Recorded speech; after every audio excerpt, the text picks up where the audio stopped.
from all-round top student to chief scientist. This video is purely for entertainment and does not infringe on copyrights or laws. The rights to the novel and image belong to the original author. We do not claim ownership. Don't like waiting and want to listen to this fanfic in full now? Subscribe to our Patreon, where you'll find the best fanfics. Chapter 276 Bodyguard and Car. Hearing Lin Xiao's question, Ma Gaolian laughed and said, "Haha, Professor Lin, you are now a national treasure-level scientist in our China. We didn't arrange a bodyguard for you before because we were worried that you wouldn't be used to it, so we didn't do it for the time being, but during the Lantern Festival, didn't you successfully create the Xia etching, the RDX pure silicon crystal? This incident made us very famous. You see, the Ministry of Foreign Affairs is very happy recently. They have been talking about it frequently in their regular meetings these days. Last time, I had a meal with Foreign Minister Wang and several of their spokespersons, and they mentioned it several times. Then after the Lantern Festival, the higher-ups discussed it and decided that you must be assigned a bodyguard, so they arranged Xiaoxi for you." Hearing this, Lin Xiao said helplessly, "Can I refuse? To be honest, I really feel a little uncomfortable." "You can't refuse this time. This is a political assignment from above. They say I'm familiar with you, so you have to accept it." Ma Gaolian shook his head and said, "Professor Lin, your safety is no longer just your concern. It's the concern of the entire Chinese nation. Whether our lithography machine can succeed now depends on you. Besides, there's nothing to get used to. Xiaoxi used to be a bodyguard at Zhonghe. You don't have to worry about his professional qualities, and he won't affect you in any way. If you want to have a girlfriend, he won't affect you either, right, Xiaoxi? I promise I won't affect the boss's girlfriend." Shi Hao immediately responded loudly, as if he had received an order. "Lin Xiao, don't shout so loudly." Ma Gaolian covered his ears, almost deafened by the noise. Then he looked at Lin Xiao again and said with a smile, "Okay, it's happily decided. Let's not talk about anything else." Lin Xiao said helplessly, "You've already said it. How can I refuse?" "That's right." Ma Gaolian laughed heartily, then checked the time.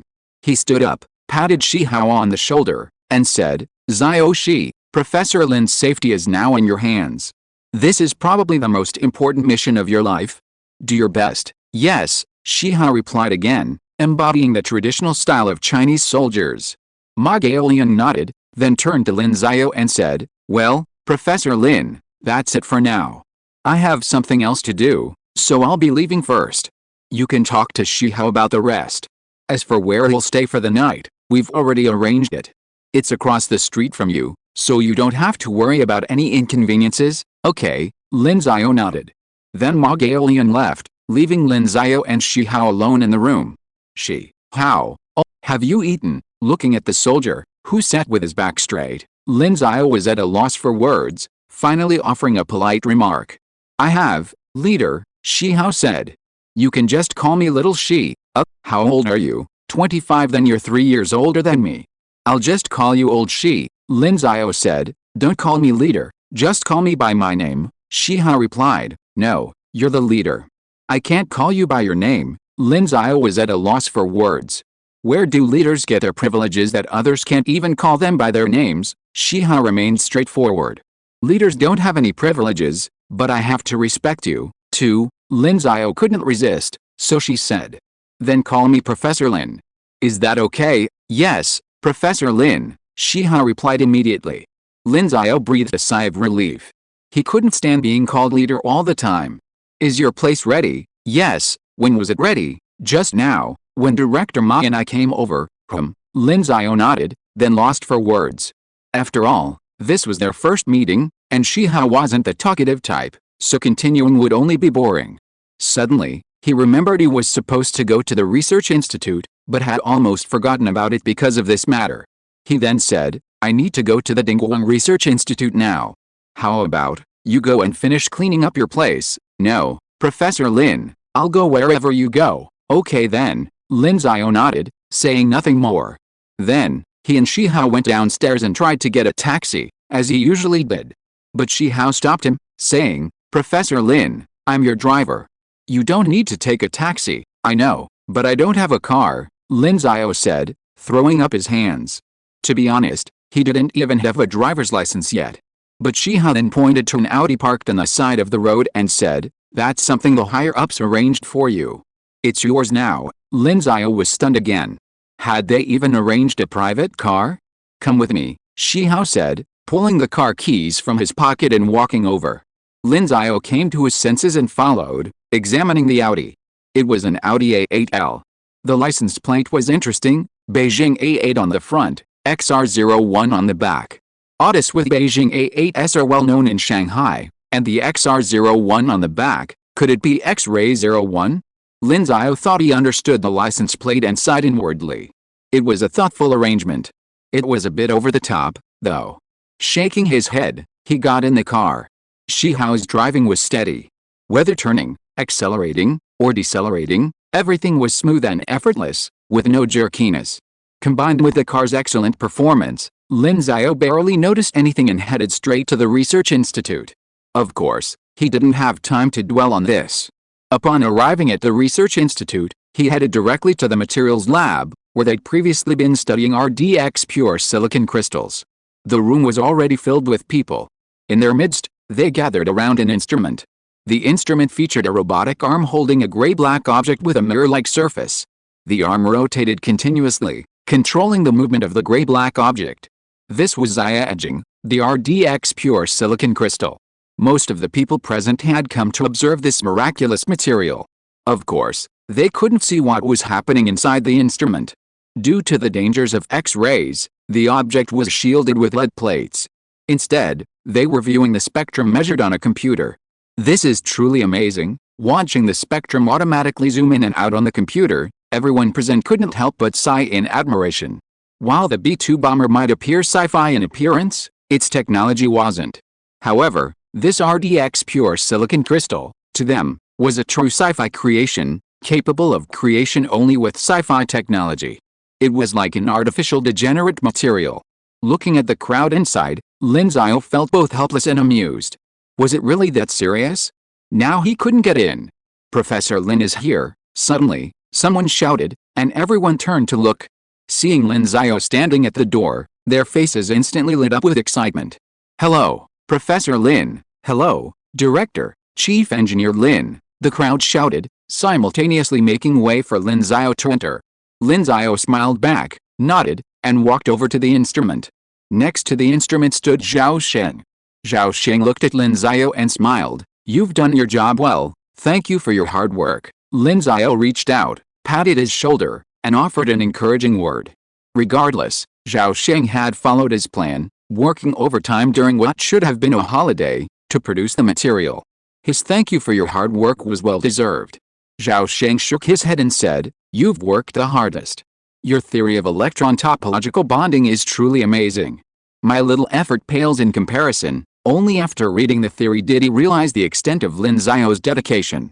Lin Xiao had actually managed to pull off such a cutting-edge theory. It was truly incredible.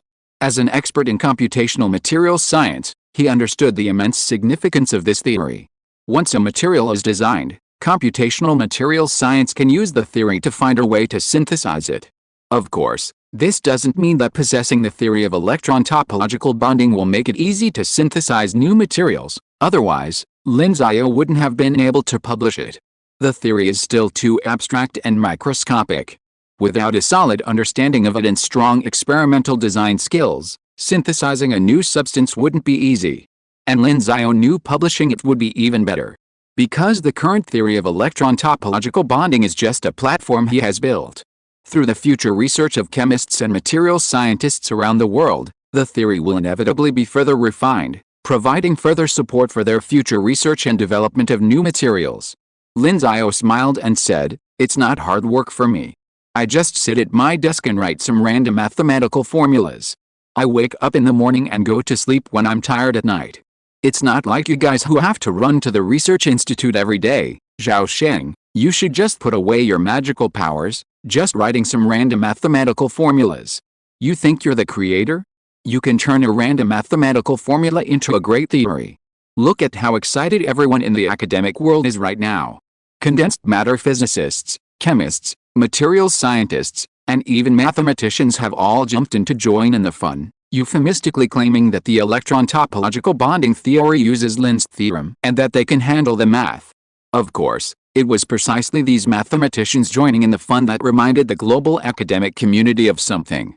Lin Xiao, who just proved the Lin conjecture last month, comes up with this theory a month later.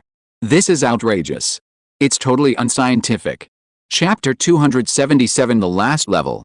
The entire academic community had never encountered such a remarkable individual. In just 2 months, he had solved 2 major problems, spanning multiple disciplines. One involved a conjecture that could lead to a grand unification of mathematics, a conjecture that, with a bit more experience, could rival other world-class mathematical problems. The other, however, involved a major theory spanning 3 fields. This truly electrified the academic community. While Lin Xiao's theories and problems were both scientific, his personality was unscientific. How could such a person exist? He was simply cheating, even more so than cheating. Of course, regardless of Lin Xiao's impressive achievements, envy and jealousy were all that mattered. For most scientists, who couldn't reach Lin Xiao's level, they could simply use the platform he had built to contribute to their research, which was a positive development for them. This was especially true of the multifaceted applications of electronic topological bonding theory. People who study materials science have been thinking about how to make good use of this revolutionary new theory in the materials world and how to help develop new materials. For example, the hottest research industry today is smart materials. As the most cutting-edge materials industry, smart materials are in great need of the support of this theory. People who study chemistry, such as structural chemistry, as a new chemical theory based on the combination of chemical bond theory and experimental chemistry, also need the help of electronic topological bonding theory. In addition, electronic topological bonding theory can also be helpful to scientists studying new chemicals. After all, electronic topological bonding theory can not only be used to help materials science study solids, but also to study various other forms of matter. In the future, it will also play a role in the preparation and synthesis of some non-solid substances. For researchers in condensed matter physics, the significance of electron topological bonding theory is even greater. Condensed matter physics itself is based on the study of solid-state electronic theory, and electron topological bonding theory expands this foundation. For example, a major challenge facing condensed matter physics today is high-temperature superconductivity. Superconductivity is the process by which electrons pass freely through a conductor without resistance. Electron topological bonding theory studies the microscopic structure formed by electron topology, which is also of great significance for the study of high-temperature superconductivity. In short, although Lin Xiao only posted the paper on Arxiv a few days ago, anyone who has read it can already see the future of electron topological bonding theory. It will become a completely independent theory, a new field, attracting the attention of many scientists. After all, electron topological bonding theory is still a new frontier, waiting for these scientists to explore. Of course, Lin Xiao has only posted the theory on Arxiv and has not yet been officially accepted by a journal. Therefore, although the world now knows the theory's strength, many people are still waiting for its official publication. However, for the truly influential figures who had already reviewed the paper, it was essentially flawless. They believed that when some lucky journal received Lin Xiao's submission and published it, the academic world would likely experience another major upheaval. Of course, that upheaval hadn't yet occurred. Zhao Sheng, who understood the power of electron topological bonding theory best, was filled with boundless admiration for Lin Xiao. After all, our DX pure silicon crystals, a sci-fi material, were developed based on electron topological bonding theory. If this theory wasn't impressive, what else could be? Lin Xiao paid no attention to the admiring gazes around him. He walked directly to a nearby tray, which also contained a piece of RDX pure silicon crystal. Of course, now you could just call it an X-ray lens. He retrieved a headgear from the side, reached out, and picked it up, a wave of emotion welling up within him. Over the course of several months, from Lin's wave-coherent superposition equations, to the proof of Lin's conjecture, and finally to the current electron topological bonding theory. The first is a result worthy of the Nobel Prize in Physics, the second is a result worthy of the Fields Medal, and the third is likely to win either the Nobel Prize in Chemistry or Physics. The latter two alone have already set the academic world ablaze. If the first, the wave-coherent superposition equations, were also revealed, the world would probably tremble even more. Of course, the first one is currently unavailable. Lin Xiao is listening to Ma Gaoliang explain that their domestic radar algorithms, The wavelength and angle of the emitted radar microwaves, and the algorithms for receiving and analyzing radar waves have all been improved based on the wave coherence superposition equations. Now, at the same power, their radar detection efficiency is significantly improved. For example, a microdrone, the kind people often play with, used to be difficult to detect by radar at a distance of 10 kilometers. This is because the radar reflective surface of a microdrone is very small, and the farther away it is, the harder it is for the radar to receive the reflected microwaves, making it impossible to detect. But now, their radar can detect it. Furthermore, their radar detection efficiency has also been enhanced when detecting stealth aircraft. Domestically, they have even tested this directly on the J-20. As a result, all military radars in the South China Sea have now been upgraded from version 1.0 to version 2.0. The wave coherence superposition equations have applications far beyond radar. They've also been utilized in the development of several military sensors, including sensor design and algorithms. They will play a significant role in both current 5th-generation fighter jets and the 6th-generation fighter jets currently under development. Therefore, the wave coherence superposition equations have become a secret weapon for the military. Even if Lin Xiao were to publicly release them, the military wouldn't allow it, as they've already seen how important they are. Of course, regardless of the importance of the wave coherence superposition equations, Lin's theorem, and the current theory of electronic topological bonding, they are all extremely important. Without them, the RDX pure silicon crystal Lin Xiao holds in his hand would have been impossible to create. However, it's only these three world-class theories that made this material possible. For the past few months, Lin Xiao has felt like his brain cells have been dying. But no matter what, it's all worth it, he smiled faintly. Then placed the item in his hand back on the tray, his mind shifting from the material to something else. "What are you thinking about?" Zhao Sheng, who was standing next to him, noticed Lin Xiao's daze and asked. Lin Xiao came back to his senses, looked at Zhao Sheng, and said, "Please notify the other members of the X-ray project to prepare for a meeting." "Yes," Zhao Sheng nodded, and asked, "What's the purpose of this meeting?" Lin Xiao smiled. "We only have 2 workbenches left," Zhao Sheng suddenly realized. Yes, only 2 workbenches left. A year ago, they felt that lithography machines were so far away, but 6 months later, they were so close. It was like a dream. How did all this change? It seemed like it had happened since Lin Xiao returned to China. He suddenly remembered that Lin Xiao was only 22 years old. This was truly an amazing thing. "Professor Xiao? What's wrong?" Lin Xiao asked. He'd been in a daze just now, so why was Zhao Sheng also in a daze now? Zhao Sheng came back to his senses and sighed. "Nothing, I just think, Professor Lin, you're truly amazing." Lin Xiao didn't quite catch it. "Am I too handsome, Zhao Sheng?" "I guess so." Lin Xiao laughed heartily. "Thank you very much for the compliment." Everyone around them laughed too. "Professor Lin, what an interesting person." The meeting was quickly announced to everyone in the X-ray project. Previously, because Lin Xiao was researching electronic topological bonding theory, the meeting had been postponed. Now, with the birth of RDX pure silicon crystals, everyone in the X-ray project was excited and waiting for Lin Xiao's announcement. So, the meeting was scheduled for 3 days later. 3 days later, Lin Xiao arrived at the Dingguang Research Institute on time in Shihaozhaodi.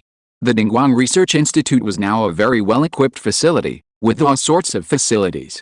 In addition to the existing chemistry and physics institutes, a new P2-level biology laboratory and a theoretical laboratory have been added.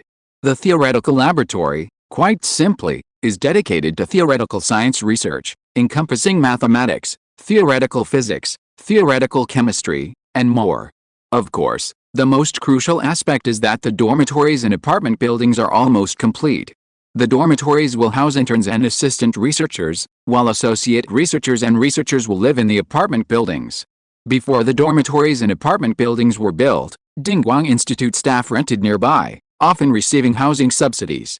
Lin Xiao pondered for a moment, deciding it would be more convenient for him to move in. After all, Yanbi Park is within the 3rd Ring Road, while Dingguang Institute is outside the 5th Ring Road, making commuting inconvenient. Without further ado, he entered the office building and reached the large conference room. By then, the room was practically full. Upon seeing Lin Xiao enter, the group, ranging from those in their 30s to those in their 60s, All stood up. "Hello, Chief Engineer Lin." Everyone looked at Lin Xiao, their respect more genuine than before the Lunar New Year. Since the discovery of the RDX pure silicon crystal, Lin Xiao had earned their unwavering admiration. Like Jack Tharis, they had previously believed that the dual bench technology was indeed achievable, but materials like RDX pure silicon crystals proved difficult to produce. Now, they too had been slapped in the face.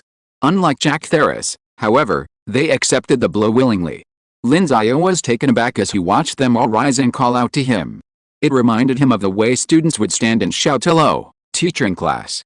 He then smiled and said, "Everyone, please take a seat." After everyone was seated, Lin Xiao continued, "It's great to see you all celebrating the new year. Of course, the greatest joy is that after this new year, we're one step closer to our ultimate goal." Everyone present laughed at Lin Xiao's words, a sense of relief and excitement mingling in their laughter. For they were now so close to success. Then, today's meeting is clear, it's about dual workbench technology. Lin Xiao turned to Chen Yuanchen. "Professor Chen, is there anyone who can replace Shan Xianbo?" Chen Yuanchen shook his head helplessly. No, Shan Xianbo was the original chief researcher of Zhuohe Precision's dual workbench system. Now that he's gone, there's basically no one who can replace him. Although Shan Xianbo is also an expert in ultra-high precision machinery, it's still a different field. Others have spent years, even decades, researching. It's impossible for them to catch up in a few months. Lin Xiao nodded, saying nothing. Plans can't keep up with changes, and such talent isn't easy to find. So, he'll do it himself. With so many truth points stored up, he'll have to put them to use. Then he said, "Send me the existing dual workbench technology documentation." He pulled out his laptop. Chen Yuanchen also took out his computer, fiddled with it, and sent the relevant documentation to Lin Xiao. Lin Xiao received the documentation and immediately opened it to read. As he watched, the people present waited for him to finish. No one spoke, for they all remembered Lin Xiao's words, if no one else could be found, he would take over. Therefore, whether the dual workbench technology could achieve a breakthrough now depended on Lin Xiao. The thought of this made those present, ranging from young men in their 30s to those in their 60s, feel a wave of shame. Of all the civil and military officials in the court, no one was qualified. Perhaps only Kong Huan, the only person present in his 20s, felt it was natural. He had clearly understood back then, he would handle the computer matters, and everything else, well, everything except the computers, would be left to Lin Xiao. Chapter 278, Silhouette in the Dark, Humanoid Plotter. Lin Xiao, of course, paid no attention to these accusations of shame. As chief designer, he saw it as his responsibility to take full responsibility. After quickly reviewing all the documentation, he identified the technologies their dual workstations currently lacked. First, and most crucially, was servomotor technology. Due to its 8-point structure, the precision of even the most advanced domestic servo motors reached the requirements of photolithography machines. However, any servo motor couldn't be just any good, it needed to be compatible with the relevant equipment. This was the technology Dan Xianbo had previously mastered. Second, there was the issue of internal component coordination. Specifically, how to assemble all the parts and make them function properly involved a complex assembly process. Currently, these two technologies still presented challenges. Lin Xiao stroked his chin, pondering how long it would take to resolve this issue without spending truth points. He quickly reached a conclusion, at least 2 to 3 months. He didn't have time to waste, so he summoned the system in his mind. System, how many truth points are needed to solve the dual workbench technology and reach world-class standards? The system replied, taking into account the host's academic level, solving this problem will cost 15 truth points. Only 15? Lin Xiao raised a brow. If only 15 were world-class, he already had 540 truth points. He'd previously earned 100 truth points from completing the electronic topological bonding theory, but hadn't made up for that, and has since corrected it. 15 truth points was just a small favor. So he said in his mind, exchange. The next moment, the feeling of understanding all knowledge and truth that had washed over him every time he exchanged truth points resurfaced in Lin Xiao's mind. Countless mathematical formulas, even chemical equations, and physics formulas, seemingly imbued with truth, flew through his mind. Furthermore, there was a sense of incomparable clarity. This feeling gave Lin Xiao a sense of spiritual euphoria. He remembered the last time he used truth points. That time, Lin Xiao had spent 10 truth points to solve a problem with silicon wafer polishing materials. However, because the problem was relatively simple for his level, the feeling of understanding was fleeting. But now, having spent 15 truth points, it lasted longer. Lin Xiao closed his eyes, immersing himself in the experience of understanding everything, savoring the momentary pleasure. Furthermore, since his brain development had reached over 8%, the feeling of understanding was even more profound than before. Furthermore, he found himself able to faintly detect mathematical formulas racing through his mind. Frowning, he began to try to capture one of them. However, it proved difficult, as the formulas flew through his mind at such a rapid pace, like a data stream running through his head, making it difficult to grasp. Just as he felt the feeling was about to fade, he finally saw the nature of one of the formulas. He only caught sight of these two formulas, and at that moment, the feeling was finally coming to an end. Lin Xiao could clearly see the endless stream of formulas flying from the depths of his mind gradually coming to an end. Finally, the formulas vanished completely, flying off to an unknown destination. Lin Xiao also felt his mind turn pitch black, unable to see anything. However, just as he was about to withdraw his thoughts from this deep mind, he saw again, inexplicably, a series of strange outlines emerged from the darkness from which the formulas flew. These outlines resembled human figures, but the details were completely unclear. Meanwhile, Lin Xiao had already opened his eyes. Light entered his pupils at a speed of 300,000 kilometers per second, passing through the rods and cones in his eyeballs responsible for photoreception, and finally reflected on his retina. Through numerous conversions of electrical and chemical signals, his brain instantly received the visual information, allowing him to see the outside world instead of the eerie darkness in his mind. Lin Xiao frowned and closed his eyes again, trying to sense the darkness in his mind. However, because his photoreceptors had already received the light stimulation, his mind was still transmitting this light information. He could no longer see the eerie darkness. What's going on? He wondered. Floaters? Floaters are those symptoms that children used to experience when they saw transparent objects in their vision and thought they had superpowers. Simply put, it's caused by the liquefaction of the vitreous humor in the eye, which causes a cloudy appearance inside the eye. When light is received by the eye, it passes through this cloudy, floating tissue, forming an image of these transparent objects on the retina. But the question was, if it were floaters, how could they form such human-like outlines? And so individually? Furthermore, floaters are usually visible only with open eyes, but he had his eyes closed just now? What could be going on? Frowning, he pondered for a long moment, still unsure. Chief Engineer Lin, what's wrong? At that moment, Deputy Chief Designer Yang Kaping, noticing his frown, asked. Nothing, Lin Xiao replied, regaining his composure, but the question still lingered in his mind. Finally, he shook his head and gave up. He couldn't figure it out, so he decided to give it up. Perhaps it was some other normal physiological reason. By then, he already knew how to solve the dual workbench problem. The complete and detailed plan he'd obtained with the 15 truth points was a straightforward one. So, he looked up and ordered, "Bring me some A1 paper, some pens, and a few colors. I need to draw some drawings." Someone quickly went to get them, and the people present were puzzled. Why are they drawing now?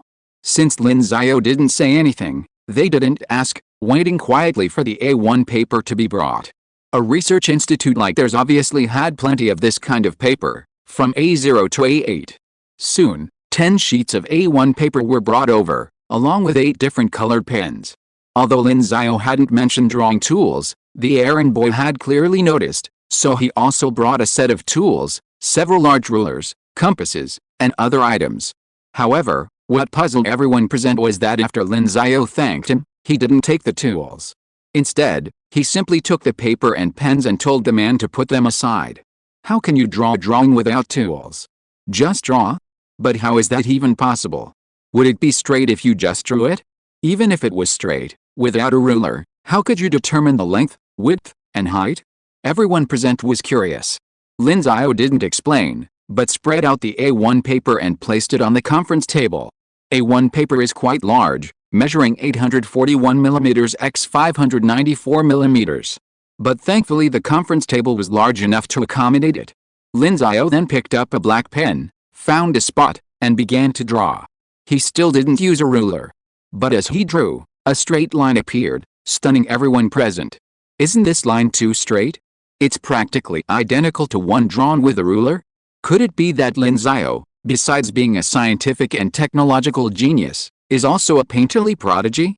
Actually, for Lin Xiao, this wasn't difficult. The health capsule had strengthened his body and enhanced his control over it. Later, he discovered that as his brain developed, his control over his body also increased, making such delicate movements a breeze. And so, he drew line by line, even drawing a circle with the ease of a compass. This amazed everyone around him even more. You can even draw circles so well. Are you a humanoid plotter? And that wasn't all. Lin Xiao could even draw two parallel lines with ease, even two lines of equal length. Those present who frequently needed to create industrial drawings all looked on with envy. If they had this skill, what would be the worry of daily industrial drawings? And so, everyone present watched Lin Xiao's drawings in silence, their gazes adorning their faces. Some even pulled out their phones to record the scene, but they were stopped after a short while. After all, who knew what Lin Xiao was about to draw was a crucial component? Of course, the person recording the video was already satisfied, because he had captured Lin Xiao drawing parallel lines and a circle. That alone was enough to shock the world. As time passed, the image on the first sheet of paper gradually became clearer, and everyone present knew what Lin Xiao was drawing. A servo motor. It included all the various components, wiring arrangements, and even the placement of screws and nuts. Finally, Lin Xiao drew the last line segment, and a perfectly perfect industrial drawing was born. Based on this blueprint, almost anyone in Chen Yuanshan's mechanical structure team could build this thing. Of course, there's still the most crucial step, dimensions and angles. Drawings are naturally scaled to scale, so dimensions need to be predetermined. Without them, it's impossible to build. Lin Xiao obviously couldn't forget this, so he began marking the dimensions. However, he did so almost as if he were writing them down, making everyone present fear he'd made a mistake. It didn't take long for Lin Xiao to finish marking all the dimensions. He then picked up the paper and handed it to Chen Yuanshan. This is the servo motor diagram. He then began drawing the second diagram, again directly, without a ruler. At this point, everyone's eyes turned to Lin Xiao's first drawing. Chen Yuanshan took the servo motor diagram, swallowed, and then picked up the ruler Lin Xiao had discarded and began measuring. He wanted to see if the dimensions Lin Xiao had given him matched the actual image. For example, the servo motor diagram Lin Xiao had provided contained a rectangular pattern with dimensions of 129.6 mm in length and 86.4 mm in width, a ratio of 1.5. So, was the actual aspect ratio of Lin Xiao's rectangle 1.5? He measured it with a ruler, and his eyes widened 9 cm in length, 6 cm in width, and the aspect ratio was also 1.5. Is this real? Unconvinced, he tried other ratios, only to get the same result. The proportions were exactly the same. He was stunned.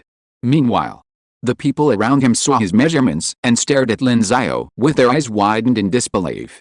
Is this really something a human can do? Chapter 279 Plan completion time, October. Normally, they used CAD to draw industrial drawings. Nowadays, unless it was for an exam or class, no one would draw by hand. After all, drawing by hand wasn't as easy as on a computer, with its instantaneous editing capabilities. It was also far less convenient and time-consuming. And now, Lin Xiao had demonstrated to them just how much faster hand drawing was. Lin Xiao effortlessly drew a straight line, a circle, and even the dashed lines were as if they were ticking a timer. Everyone present was deeply impressed, even though they'd been impressed many times before. Previously, all that depended on intelligence, but now it depended on individual effort. Anyone could draw industrial drawings on paper, but reaching Lin Xiao's level was impossible. Of course, let's put the latter aside for now and move on to the former, where intelligence was key. They hadn't forgotten that the object Lin Xiao had drawn wasn't just any ordinary thing, but a servo motor. The information within was incredibly detailed, and Lin Xiao had even included detailed information on the side, such as the materials and internal components required. Essentially, with this blueprint, they could immediately begin arranging people to manufacture the servo motor. Thinking of this, they quickly turned to look at Lin Xiao. Looking at the drawing Lin Xiao was currently drawing, a new mechanical mechanism emerged between the lines and the circle. Everyone present couldn't help but anticipate what Lin Xiao would draw this time. They held their breath, awaiting the final result. Time passed slowly, and the details on the second worksheet gradually became clearer.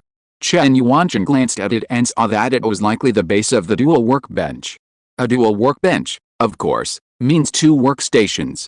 Previous lithography machines had only one workstation, which required preliminary scanning on various sensors to ensure alignment before being exposed to the light source. This was inefficient. Dual workbench technology allows simultaneous exposure and scanning. While one wafer is being lithographically patterned on one workstation, another is being scanned on the second. Once the first wafer is lithographically patterned and the second is scanned, the two wafers are swapped, with one continuing to expose while the other scans the next wafer. This method significantly saves time and improves the efficiency of the lithography machine, making it an essential component.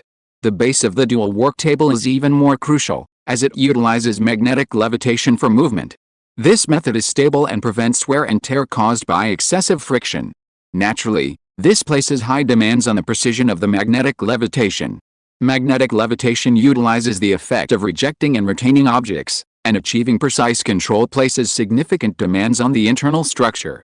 Therefore, the base structure that Lin Xiao is currently drawing is extremely important. However, Lin Xiao did not draw the entire base structure directly, but instead divided it into sections. After all, the base is large and involves multiple sensors, making it too complex for him to draw on a single sheet of paper. Thus, the second drawing was completed. This is the framework of the base structure, primarily showing the routing of wiring and the placement of servo motors, as well as the specific locations of various other components. In short, this is a diagram of the internal structure. But the details of the internal structure are not detailed. Of course, everyone was amazed to discover that the servo motor in the first diagram perfectly slotted into the servo motor in this diagram. The two matched perfectly, proportion-wise and otherwise. This further demonstrated that Lin Xiao had already prepared their overall layout before drawing these diagrams. Then, they suddenly remembered something. Hadn't Lin Xiao just received their technical data? And hadn't he ever worked on a double workbench before? While Lin Xiao had studied mechanics, the 8-point structure being one of his masterpieces, a double workbench was a truly delicate task, a major undertaking. And yet, Lin Xiao had just received the data, glanced at it, and instantly drew it on the blueprint? Could Einstein and Newton combined be that amazing? Everyone in the room couldn't help but glance at each other. They all wanted to dismantle Lin Xiao's head to see if there was a computer inside, and then see if there were robotic arms embedded in his flesh. How else could he have accomplished this? We all looked like humans, with brains roughly the same size, so why were you different? Now they finally understood the intentions of the doctor who had dissected Einstein's brain. After all, anyone would be curious about someone like him. Of course, there was one person present who wasn't curious, Kong Huan. He leaned back in his chair, stretched out his hand, and yawned, looking completely uninterested. Looking at this group of people making a fuss, each of them at least 10 years older than him, couldn't they learn from him and stay calm? Wasn't this all just basic training for their chief engineer Lin? Alice, even though he looked older, he was still a bit young. He simply pulled out his phone and opened the food delivery app. What's for lunch today? The meeting lasted from 8:30 a.m. to 12 p.m., but it wasn't much of a meeting. Lin Xiao spoke briefly at the beginning, and then it was Lin Xiaoxiu's turn to work. Of course, Lin Xiaoxiu didn't waste their time midway through, letting everyone else leave. Only the mechanical structure team remained, including Chen Yuanzhen, the dual-bench R&D team leader who had replaced Shan Xianbo, and several other key researchers. Of course, even though he allowed the others to leave, some still stayed, wanting to continue paying their respects to Lin Xiao. By the time it reached 12 p.m., Lin Xiao had just finished his last stroke. 10 sheets of A1 paper were completely used up, and each sheet was covered with a printed pattern. The different colored pens made the layers of the drawings incredibly distinct and easy to understand. If this were a doctoral thesis, the defense teacher would probably have given it a high score based on these drawings alone. But now that Lin Xiao had produced it, for people like Chen Yuanzhen who often drew drawings, they could just call him teacher. Putting down his pen, Lin Xiao twisted his wrist and said to Chen Yuanzhen, "Okay, just build it according to these drawings. For some parts, you can just use the parts from the previous double workbench. The specifications are basically the same." I have basically drawn parts with different specifications. If you have any problems later, just come to me directly, okay? Chen Yuanzhen took the last drawing drawn by Lin Xiao, looked at what was on it, and then swallowed again, responding with some difficulty. Lin Xiao picked up the water cup beside him, took a sip, and asked, "What's wrong?" Chen Yuanzhen said helplessly, "Chief Engineer Lin, it's fine if you don't show off, but when you do, it's terrifying." "How do you do it?" Lin Xiao smiled. "I just did it that way. You saw it, too.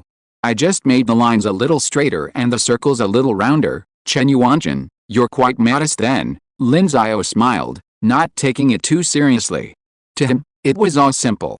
Besides, there were other painting masters who could easily draw straight lines and circles like him. As for even the exact same proportions, that wasn't a big deal either.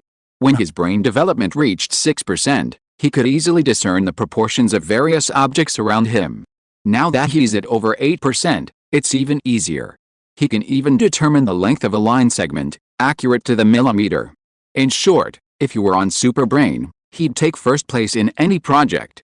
Of course, he definitely wouldn't participate. Who knows if they might be plotting something shady and using him as a stepping stone to fame in order to promote someone else. As for why he could draw things so easily, that was even simpler. After all, the knowledge he had exchanged with the system existed directly in his mind. When he drew, he was just drawing what was in his mind, so it wasn't difficult for him. That's all for today.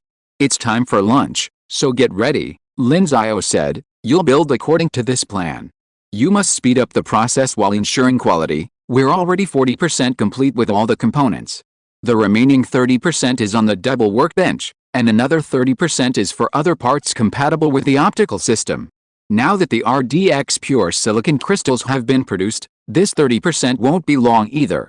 The final task will fall to your team. Chen Yuanzhen nodded and patted his chest.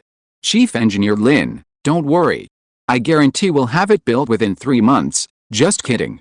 They have the blueprints now, even the sub-assembly structure has been drawn out. It's more detailed than Lego. If he still can't build it, he might as well just quit. That's great. I'll look forward to hearing from you, Lin Xiao smiled and nodded. Definitely no problem, Chen Yuanzhen said. Okay, that's it. Are you hungry? Let's go to the cafeteria for a meal. Okay, without further ado, they left together and headed for the cafeteria. This meeting was officially over, and it also determined the future direction of the X-ray project. No one could have guessed that the meeting would discuss how to address the shortage of personnel for the dual workbench research team. Instead, Lin Xiao immediately drew the required dual workbench structure, even including the servo motor technology. As mentioned earlier, they had already built a servo motor that met their requirements, but the compatibility between the servo motor and the dual workbench wasn't perfect due to some mechanical issues, so Lin Xiao drew a new one for them. Next, they had to wait for all 100,000 parts to be completed and shipped to them. The Dingguang Research Institute was building a cleanroom, which would be used to assemble their Gaokao photolithography machine, Unit 01. Well, if Chen Yuanzhen can finish it within 3 months, that means we can start assembly in June. After dinner, Lin Xiao returned to his office. Reflecting on today's meeting, he began to think. He was going to attend the International Congress of Mathematicians in July. After returning, perhaps the assembly would be complete. Of course, after that, it would still require some debugging. Then, let's try to finish it before National Day, Lin Xiao decided. He wanted their X-ray lithography machine to emit its first light on National Day. Of course, he would be largely idle for the rest of the period, as all the technical difficulties had been solved, including the final piece of the puzzle, the dual workbench. Now, all that was left was to put everything together and build their lithography machine. But, the International Congress of Mathematicians, suddenly, Lin Xiao remembered this matter again. He still had to submit his planned 1-hour report in April. And today was already late February. He scratched his head and said helplessly, I never thought I'd have to face deadlines myself. No, he'd faced a deadline at the International Congress of Mathematicians the previous time. He could still remember those late nights. Shaking his head, he fetched a piece of scratch paper from the side, preparing to think about his speech. Suddenly, a few mathematical equations flashed through his mind. Greek letter zeta, 1/2 plus it, equals AT. Greek letter zeta, 1/2 plus it, comma, TE, equals O. PLNP. These were the same two equations he'd captured in his mind when he'd just spent his truth points. Chapter 280, trying to explore the darkness. Greek letter zeta, 1/2 plus it, equals AT. Greek letter zeta, 1/2 plus it, comma, TE, equals OPLMP. Looking at these two formulas, likely leaked by the system accidentally, or perhaps due to a genuine bug, Lin Xiao naturally thought again of the figure-like silhouettes he had seen in the darkness deep within his mind. What were those things? Were they related to the system? Lin Xiao frowned. But it was clear that even this thought was leading to nothing. After a moment, he asked the system directly in his mind, "System, what were those things I just saw?" Clearly, the system didn't answer, remaining as silent as when Lin Xiao had first asked it where it came from. But Lin Xiao raised a brow and asked again, "System, I'm going to use my truth points to ask you what those things I just saw were." This time, the system finally spoke. This question requires 100,000 truth points. The host's current truth points are 525. Upon hearing this response, Lin Xiao cursed, 100,000 truth points? Why don't you just go and grab them? Of course, he wasn't disappointed. He knew he wouldn't get an answer from the system, but the fact that it required 100,000 truth points still hinted at something. The things in his mind weren't caused by human physiology, but rather concealed a truly shocking secret. Could that be the origin of the system? Lin Xiao frowned. How about spending more truth points and seeing if I can see them again? Since he had seen them just now, there was no reason he couldn't see them this time. Having made his decision, he didn't hesitate and immediately began to choose what to redeem. To ensure the situation was essentially the same both times, he would, of course, redeem a technology worth 15 truth points this time. The technology to be exchanged naturally fell within the semiconductor sector. Since photolithography technology was no longer in short supply, Lin Xiao set his sights on semiconductor raw materials. After some testing, he finally settled on semiconductor packaging material technology. After confirming the exchange and spending 15 truth points, the feeling of understanding all truths once again surged through his mind. He immediately focused all his attention, intently experiencing this feeling. Watching the endless stream of mathematical formulas flying through his mind, Lin Xiao once again attempted to capture some of them. This time, having come prepared, he found the task easy. Soon, he captured several more formulas. HDGKX equals H, 2K, X, Q, H, K, K, X, HDG, X, equals K HDGKX. As he memorized these two formulas with his exceptional memory, the feeling of understanding gradually faded. He could already see the endless formulas emerging from the darkness of his mind reach an end, and in a mere moment, vanish completely. Lin Xiao didn't bother to care about these things. Instead, he focused even more intently, gazing into the darkness, hoping to once again see those mysterious outlines. However, this time, he failed. He stared for a long time, seeing nothing, only the faint light signals that his mind could pick up through his thin eyelids. He opened his eyes, a look of astonishment in his eyes. What did this feeling feel like? It was like finding a bug in a game, enjoying a moment of pleasure, only to have it fixed the next moment. He sighed with regret. Had the system fixed this supposed bug? How about, try again, increasing the amount of truth points used, perhaps? After a brief moment of deliberation, Lin Xiao decided to give it a try. It was probably like someone addicted to card drawing. If they don't win, they just keep spending money. Of course, his situation was slightly different from card drawing. Then, I'll just double it this time, try around 30 truth points. Spending twice as much truth points as before would allow him to experience that feeling of understanding longer. Maybe he'd even see it?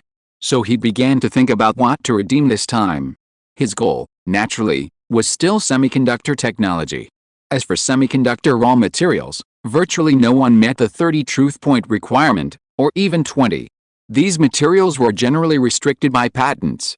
Lin Xiao had no shortage of basic knowledge, so he could basically pass on the raw materials aspect. Then, that leaves chip design and chip production technology. Lin Xiao's eyes lit up. Compared to chip design, chip production technology was clearly more important. The reason TSMC is so strong is its extremely advanced chip production process. For example, comparing TSMC's 5nm process to Samsung's, TSMC is at least half a generation ahead. Samsung's 5nm process is even comparable to TSMC's 7nm process. Samsung's weaker process is reflected in Qualcomm's three recent chips, the Snapdragon 888, the Snapdragon 888 Plus, and the Snapdragon 8 Gen 1. All of these have failed miserably. Even Huawei's Kirin 9000, released in 2020, is still frequently mentioned, with claims of continued success. This underscores the importance of chip production technology. In the future, if X-ray lithography machines are truly developed without a superior process to fully utilize them, they will inevitably be criticized for cost-effectiveness. However, how many production processes are required for X-ray lithography machines? Lin Xiao directly inquired, how many truth points are required for a 5nm process for an X-ray lithography machine? The system replied, 45 truth points. Lin Xiao frowned. 45 truth points? That was a bit pricey. However, after some thought, he decided to redeem the technology. He knew it would be useful in the future. For current production processes, the 5nm process was perfectly adequate. Chip manufacturing had reached a critical point, and 5nm was sufficient for commercial use.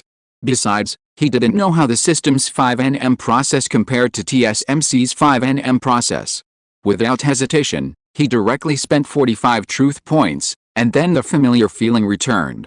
This time, he also captured several lines of formulas, but because he spent 45 truth points, he was able to capture 3 lines directly: H, P, Q, X, HPX, HP plus PX, NCHKX, Z, equals HKX, Z, HKC, HKC, CX, HC, KC, X. After memorizing these 3 lines with his powerful memory, his mind once again fell into darkness. However, Lin Xiao still didn't notice any strange shapes appear, only a void before his eyes. Lin Xiao sighed. This was frustrating. He had spent a total of 60 truth points, and found nothing. What a loss. He shook his head helplessly. It seemed that this accidentally discovered bug was indeed a bug, and it had indeed been fixed. What secrets did the system hold? Lin Xiao didn't know, but perhaps he would be able to uncover them in the future? Never mind, he shook his head, brushing off his regrets, then turned his attention to the 2 technologies he'd exchanged for 50 truth points. Regardless of whether they were worth the price, these 2 technologies were at least substantial. First, the first technology. Semiconductor packaging materials. Packaging materials are also a major component of the semiconductor industry, but they are also a weak link in China's current semiconductor industry chain. The chip production process consists of 4 parts. The first is wafer fabrication, which includes the manufacture of silicon wafers and subsequent processes such as photolithography and etching. The second step is testing the lithographically patterned wafers to ensure that the chips produced in the first step meet basic performance requirements. The third step is packaging. Previously produced chips were extremely fragile. The integrated circuits were precision engineered to the nanometer level. Even a speck of dust could cause a short circuit, necessitating packaging materials to protect the circuits. The quality of packaging materials is crucial, making them a hot research area in the semiconductor industry. However, China suffered from a late start, and coupled with the vast technological accumulation of its neighboring island nation, it holds a firm grip on over 70% of the global market share. The fourth part involves testing the encapsulated materials, and China hasn't fallen behind, thanks to the relatively low technical difficulty. And now, the packaging material the system has given Lin Xiao. Lin Xiao's eyes lit up with surprise. This packaging material is quite good. Plastic, ceramic, and metal are 3 types of packaging materials. The former is cheap, while the latter are relatively expensive. The main drawback of plastic packaging materials is their brittleness and poor dielectric loss performance, inferior to ceramic. However, the plastic packaging material the system has given uses a modified epoxy resin, doped with a phenolic resin molding powder as a curing agent. This material cross-links and cures under heat to form a thermosetting plastic, making it suitable for chip packaging. This special modified epoxy resin overcomes the shortcomings of the original plastic packaging materials, including poor dielectric loss performance and brittleness. Although it's more expensive than regular plastic packaging, it's cheaper than ceramics and metal. Another big money maker, he registered the patent and then handed it over to Kizzy Company to sell. Speaking of which, Kizzy Company had already made quite a bit of money from its patents for polishing fluid in silicon wafer purification processes, with profits already exceeding 100 million. Of course, this was within expectations. And right now, this packaging material was even more profitable than those two. Perhaps in the future, even the combined profits from the two wouldn't be as high as this one. Lin Xiao thought gleefully. Although he could easily secure billions from the government now, it was still much more satisfying to earn his own money. He then turned his attention to the second technology. This was the chip production process technology he'd exchanged for 45 truth points. As for its actual effectiveness, Lin Xiao eagerly browsed the details of the technology, and then, a look of surprise crossed his face. Big money. Chapter 281. A lonely artist? Lin Xiao had previously assumed that the 5nm chip process technology used in the X-ray lithography machine, which he had exchanged for 45 truth points, was the same 5nm process technology currently used in the world. However, the 5nm process technology he had exchanged from the system was, in fact, a true 5nm process. Currently, neither Samsung nor TSMC's so-called 5nm processes have truly reached 5nm. It can be said that this is just a naming trick, commonly known as marketing, to deceive uninformed outsiders into believing they are truly impressive.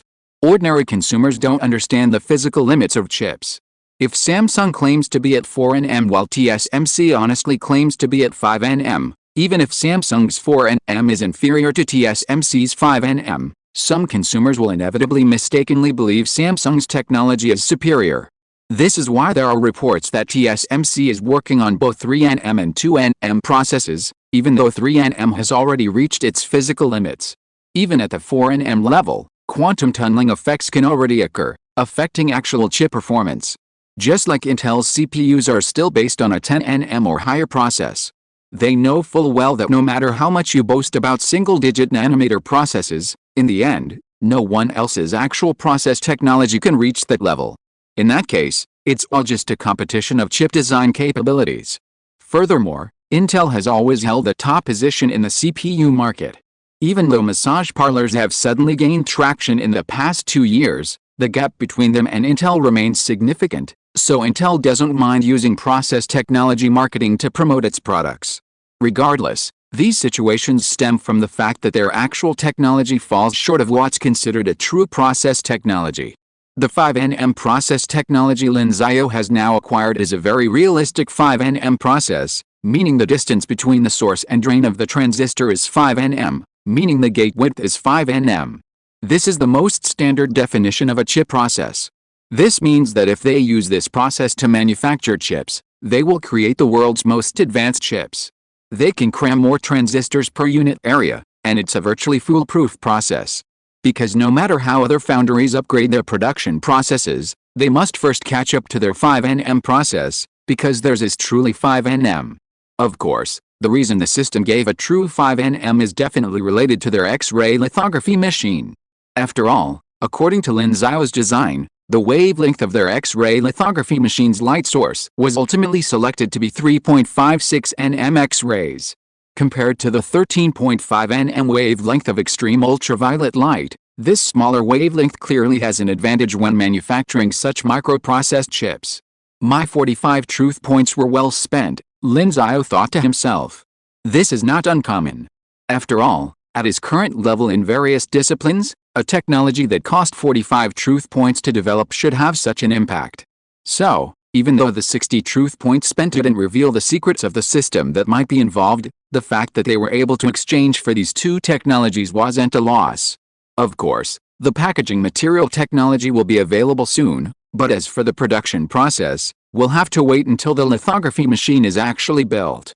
With this in mind, Lin Xiao put his worries aside and put the two technologies aside in his mind. After all, they were stored in the system, so there was no fear of forgetting them. Next, it was time to focus on the other key points, namely the few formulas he had dug out of his mind. Lin Xiao raised his brow. Having spent 3 truth points today, he had memorized a total of 7 mathematical formulas. The first was the 2 formulas from when he exchanged for the dual workbench technology. Lin Xiao recalled these 2 formulas in his mind, picked up a piece of scratch paper and a pen, and began to write, Greek letter zeta, 1/2 plus it, equals AT, Greek letter zeta, 1/2 plus it, comma, TE, equals OPLMP. After writing down the two formulas, Lin Xiao frowned and began to ponder. He had a recognizable impression of the first formula. This seems to be the Riemann hypothesis. It seems to be a weakened form of the Riemann hypothesis. The thought gave Lin Xiao a shock. Among the weaker forms of the Riemann hypothesis is the Lindelof conjecture. The Lindelof conjecture is a conjecture about the growth rate of the zeta function at its critical point. It states that for any value e greater than 0, as t approaches infinity, zeta 1/2 plus it, equals AT. This is a weaker form of the Riemann hypothesis, ultimately leading to the conclusion that for any value e greater than 0, for sufficiently large n, Pn plus 1 Pn is less than Pn e 1/2 plus e. However, Lin Xiao then turned his attention to the second line of equations and became puzzled again. What does this mean, PLNP? Could it be that, after a formal transformation of the above equation, the following equation can be derived? Suddenly, a flash of inspiration struck him, and he recalled a weaker form of the Riemann hypothesis, the large prime gap conjecture, which is a stronger conjecture than the Lindelof conjecture. This conjecture states that if the Riemann hypothesis holds, the gap between a prime number p and the next prime number following it should be OPLMP. Does this mean that this second formula links the two weak forms of the Riemann hypothesis? Lin Xiao's eyes flickered. Clearly, this was a rather miraculous discovery, both in terms of the Riemann hypothesis itself and the fact that he had discovered something related to it from the seemingly endless sea of formulas in his mind. However, regarding the latter, he knew he wouldn't find anything, and that studying it would only fuel his curiosity. Regarding the former, he also had little to say. After all, he hadn't studied the Riemann hypothesis itself. Even if he knew the two weak forms of the hypothesis could be linked, it would likely take him a considerable amount of time to research. And he didn't have time to research the Riemann hypothesis right now. After all, he had over a month to submit his paper to the International Congress of Mathematicians. He couldn't possibly figure out the Riemann hypothesis in just over a month, could he? Regardless, the Riemann hypothesis was far too difficult. If he truly wanted to study it, he might as well tackle the Hodge hypothesis, also one of the 7 millennium problems. At least, he had more experience with it. However, speaking of the Hodge hypothesis, Lin Xiao raised his eyebrows and wrote out 5 more equations. These 5 equations were all related to the Hodge hypothesis. Of course, their connection to the Hodge hypothesis was no coincidence, because Lin Xiao had prepared for the 2 subsequent truth point expenditures. He had specifically chosen to memorize these equations related to the Hodge hypothesis. He was ready to use his downtime during the X-ray project to attempt to research the Hodge hypothesis. He didn't aim to solve it. After all, the Hodge hypothesis wasn't necessarily any less difficult than the Riemann hypothesis. In fact, compared to the Riemann hypothesis, which had been studied countless times, the Hodge hypothesis was a tough nut to crack. Despite the wealth of talent in algebraic geometry, not many dared to confidently tackle it. Just like how, so far, only one of the millennium problems has been solved. Of course, even if he didn't seek to solve it, Lin Xiao would still give it his all. What if he did? So, looking at these 5 equations, Lin Xiao fell into deep thought. He had done a lot of research on the Hodge conjecture. After all, in his original attempt to prove the conjecture, he had nearly read every famous paper related to it, and his research was certainly quite in-depth. Of these 5 equations, while 3 were relatively easy to understand, the other 2 gave him a strange feeling: H, P, Q, X, HPX, HP plus PX, HDG, X, equals K HDG KX. Looking at these 2 strange equations, Lin Xiao fell into deep thought. What do these 2 equations mean? On a cohomology class closed chain group, on a singular algebraic projective algebraic variety, the Hodge class and the algebra are homeomorphic. Lin Xiao patted his head and continued writing. Undoubtedly, these 2 seemingly strange equations had given him some thought. The Hodge conjecture, a mathematical problem that dances between geometry and algebra, is incredibly difficult. Even with Lin Xiao's current abilities, solving it is difficult. Of course, he had obtained these 5 equations by exploiting a system bug, which at least gave him a clue. And so, as time passed, his research ultimately reached a dead end.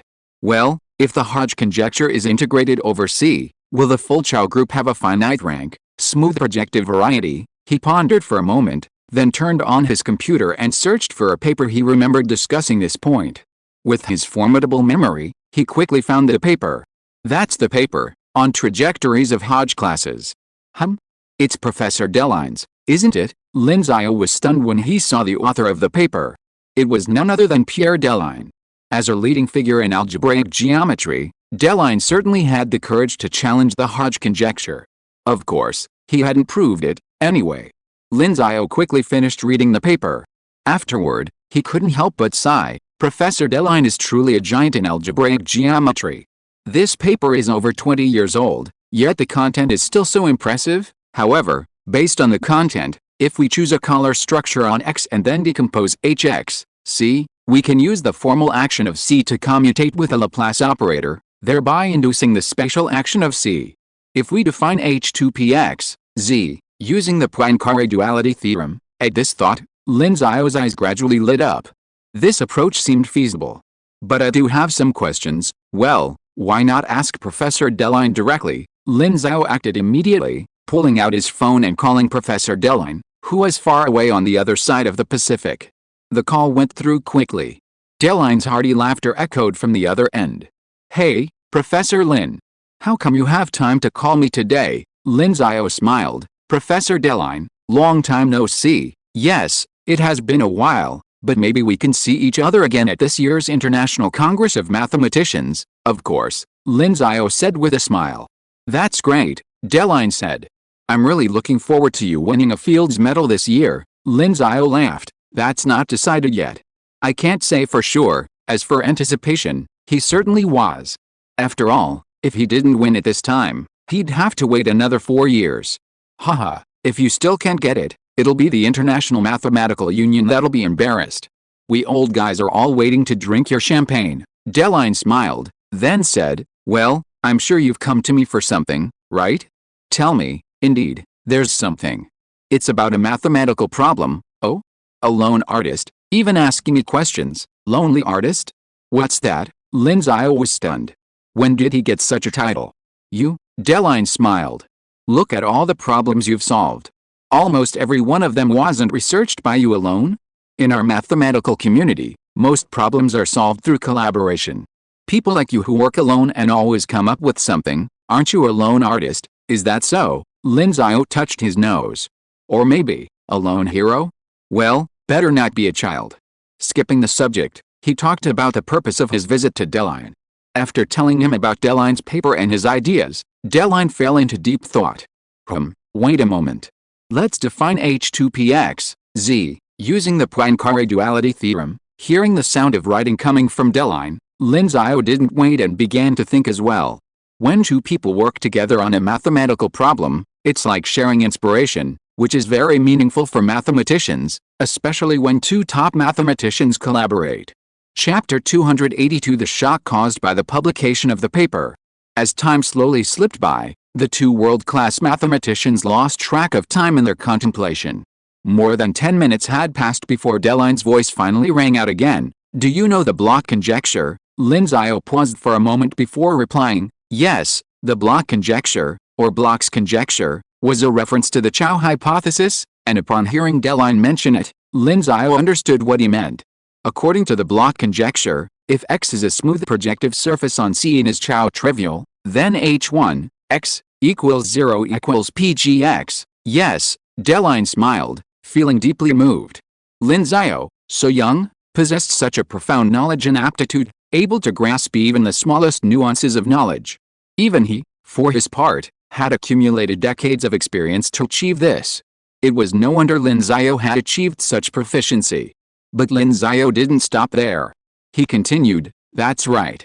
If we apply the converse of the Bloch conjecture, if X is a smooth projective surface on C, and H1, X, equals 0 equals Pgx, then X is Xiao trivial, which also holds. Deline was stunned. Following Lin Xiao's explanation, he quickly deduced this point. He didn't have time to marvel at Lin Xiao's quick reaction. Sitting in his office, he quickly wrote down Lin Xiao's deduction on a piece of paper, then wrote down the previous deduction. After looking at it for a moment, he wrote an equivalence symbol in the middle. Equivalence. For mathematicians, the sight of this symbol can be both moving and terrifying. This feeling of emotion usually occurs when they're proving a problem. Writing down an equivalence symbol signifies a breakthrough at a key point, or even completes the proof. As for the hesitation to make a move, it usually occurs within the problem itself. For example, the Hodge conjecture, which aims to establish an equivalence between geometry and algebra, is clearly too difficult for mathematicians to even attempt it. Now, they belong to the former group, and their hearts are filled with emotion. Excellent. This way, we've connected the Xiao group to H1, X. Now, we can explore more directions, Lin said. Lin Xiao smiled and said, yes, he was quite pleased that his call to Professor Lin had yielded such a swift result.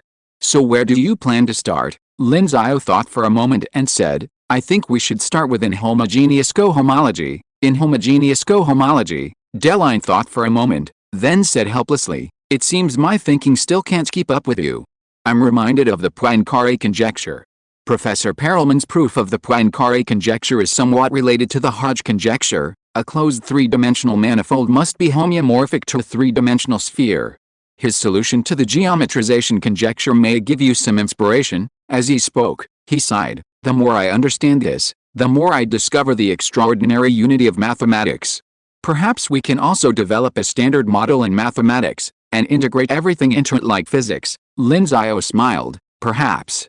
Of course, sometimes I also feel that the world must be highly unified. Well, it's a shame I definitely won't see him, Lin sighed. After a moment, he suddenly asked with considerable interest, by the way, have you started working on the Hodge conjecture? Lin Xiao smiled, yes, is this really your return to mathematics? Lin Xiao said helplessly, I've always belonged to mathematics. Ha ha ha, in the eyes of some in our math community, you're wasting your talent. Lin laughed, of course, I believe in you.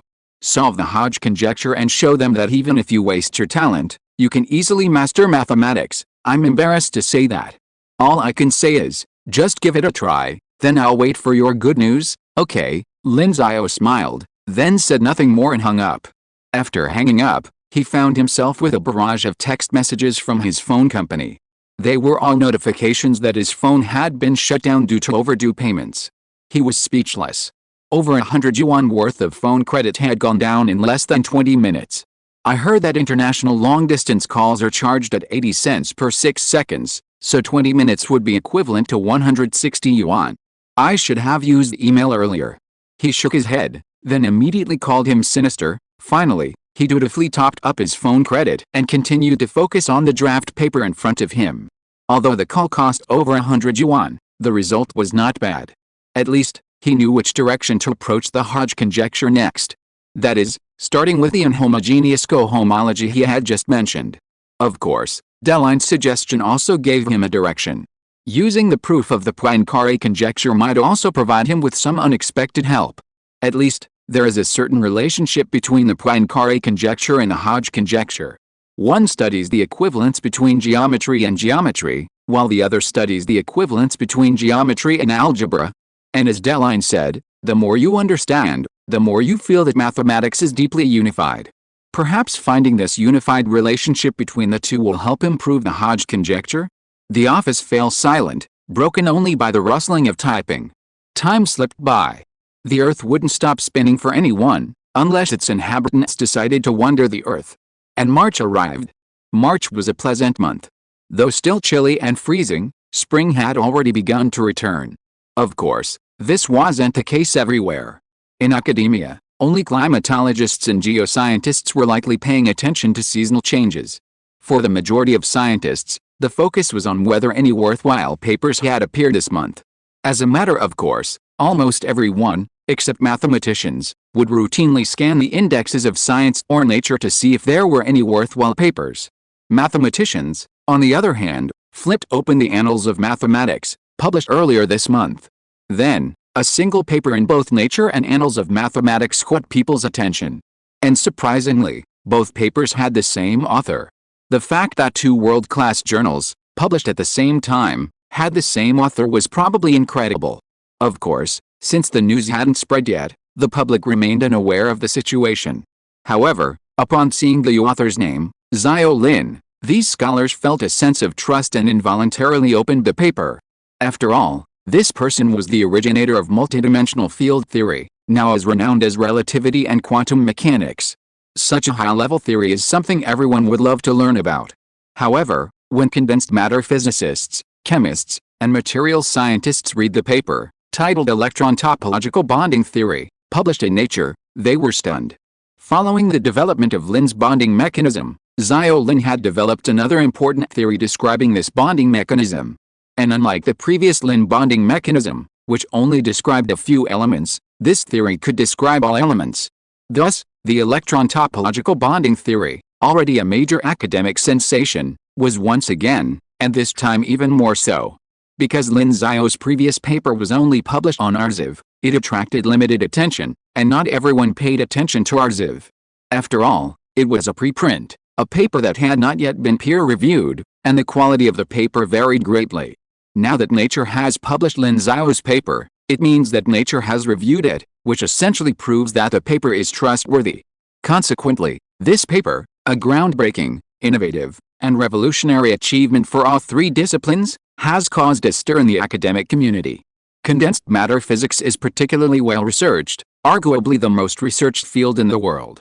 As a branch of physics that accounts for almost half of the field, the excitement is undeniable. Of course, there are also many scientists studying materials science, perhaps even as many as those studying condensed matter physics. Add in the number of chemistry researchers, and the number is even greater. Suddenly, Lin Xiao's radically new theory was treated like the New Testament. Meanwhile, the shock in the mathematical community wasn't as great. After all, mathematics is a relatively small community among all disciplines. There are only two types of people studying mathematics, those who have already achieved some success, and those who are just starting out. There's no in-between, as those who can't continue their careers have generally changed fields. So, when Lin Xiao's paper was posted on arXiv, news of the proof of the Lin conjecture spread quickly. The experts generally accepted it, and then word spread quickly, until the mathematical community knew about it. Now, with the publication of the Annals of Mathematics, the news has only spread from the top to the bottom. Of course, these mathematicians were mostly delighted. See, their mathematical genius had finally returned to the embrace of mathematics, and had also proved the Lin conjecture he had originally proposed. With the publication of the conjecture, who knows how many new papers it will inspire. Even the internet was flooded with "Thank you, Lin." So, in essence, Lin Xiao is a 100% true mathematician, not just some physicist. Why would those physicists argue with him? However, just as their joy was about to begin, news suddenly arrived from next door. Lin Xiao had published another condensed matter physics paper. The physics community was overjoyed, hailing Lin Xiao as a great physicist. The mathematicians were immediately displeased. Thus, the physicists and mathematicians embarked on another delightful argument, all to prove who was more mathematician or physicist. Meanwhile, the materials scientists and chemists sat back and watched Lin Xiao's paper, secretly wondering, how can this Lin Xiao know everything? Chapter 283, Damn, Cheat. From the moment these two papers, published in different fields, were published, they once again rocked the academic world, much like their initial posting on arXiv, and this time, their impact was even greater than before. After all, the significance of electron topological bonding theory is clear. For example, this issue of Nature features Lin Xiao's paper on its cover. Furthermore, the simultaneous publication of these two papers was even more astonishing. This demonstrates Lin Xiao's ability to complete two seminal theoretical works in such a short period of time. The fact that Lin's theorem is also applied to electron topological bonding theory further demonstrates Lin Xiao's ability to integrate and apply theories across multiple disciplines. Consequently, discussions shifted from the significance of these two papers to discussion of Lin Xiao's talent. On the international Yahoo Reddit, a question arose: what is Lin Xiao's IQ? This question sparked global discussion, much like the debate over Einstein's IQ. Now, Lin Xiao, a living, exceptionally gifted supergenius, was included in the discussion. First, a netizen from the United States posted, "I don't know what Lin Xiao's IQ is, but I heard Terence Tao's IQ is 220-230, so I imagine Lin Xiao's IQ must be higher than that, right?" This reply attracted numerous comments. Lin Xiao's IQ is definitely over 300. If not, I'll eat 2 hamburgers a day. If it's over, I'll eat one. Hey, men, just say you want a hamburger. No one's laughing at you. Oh. With an IQ over 300, is he still human? Wasn't Einstein's IQ only around 180? I think after Lin Xiao dies, we really need to dissect his brain to see what it actually looked like. That's really cruel. That's too much. I heard that people with high IQs tend to live longer. Someone like Lin Xiao might even live into his 80s or 90s, so you probably won't get to see it, many people commented, and, even more coincidentally, one response from Terence Tao himself. Actually, I don't think I'm smarter than Einstein. At least, I couldn't have single-handedly come up with something like general relativity. But Lin Xiao has come up with multidimensional field theory, something comparable to relativity, and at his age. So, I think, even if his IQ isn't 300, it's definitely 270 or 280. Suddenly, Terence Tao's response shocked everyone. Even this influential figure had spoken out, so wasn't Lin Xiao's IQ definitely super high? An IQ close to 300, what kind of concept is that? Once again, many netizens were engaged in heated discussion. For example, a Russian netizen commented, "Sukabuli, is that a human IQ?" A German netizen commented, "With such a high IQ, I'm even beginning to doubt that Lin Xiao can actually build an X-ray lithography machine, especially since they're so close to success." British netizen once said, "Britain has Newton, Germany has Einstein, China has Lin Xiao, and France has." British netizen 2, "Brother, you can't say that. Everyone has their strengths, even the French. France has many outstanding scientists, such as the Emperor of Mathematics, Grothendieck." British netizen 1, "But Grothendieck was born in Germany." French netizen, "We in France are the world's center of mathematics. Lin Xiao once studied here. What's your comparison with the UK?" Chinese netizen 1, "That's right, our god Lin is just that awesome." Chinese netizen 2, "You may not know what it means to have 2 papers published in the Annals of Mathematics and Nature in the same month. We can only describe it in 2 words, eccentric. It took Einstein 14 years to go from obscurity to world famous. Lin Xiao only took 2 years. No problem." In short, this question on Reddit attracted thousands of responses.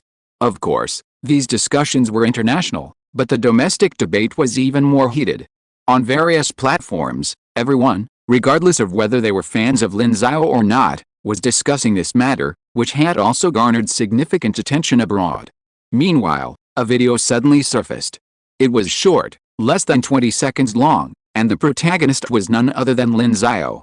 In the video, Lin Xiao held a pen and spread out a seemingly large sheet of paper, sketching a construction plan.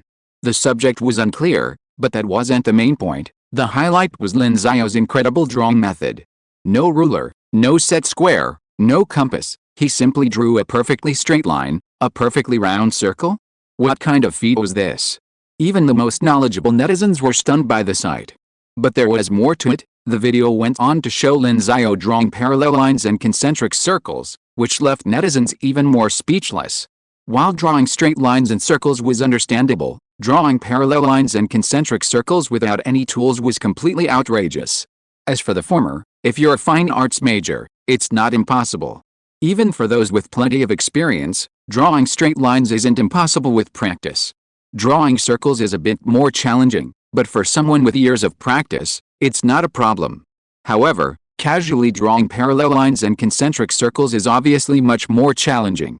It's simply impossible for anyone who's not a master painter. So, whereas Lin Xiao's 2 papers initially attracted only science and engineering students, now almost everyone is participating. After all, videos of teachers casually drawing a circle would garner tons of comments, but now with Lin Xiao, the audience is even greater. Suddenly, Lin Xiao accidentally became another trending topic. How can Mr. Lin do everything? He's great at other things, but now he's even so good at drawing?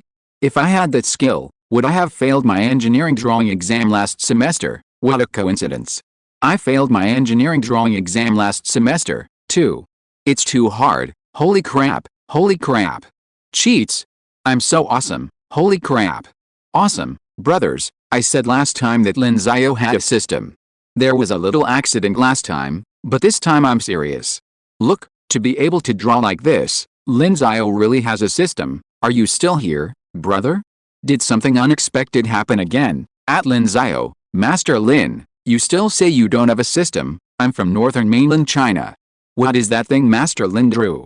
Why does it look a bit like a machine? Holy crap, 500,000, holy crap, 1,450. Hello, netizen from northern mainland China, please stand still. I'll bring over some National Security Bureau agents. They'll definitely be able to help you.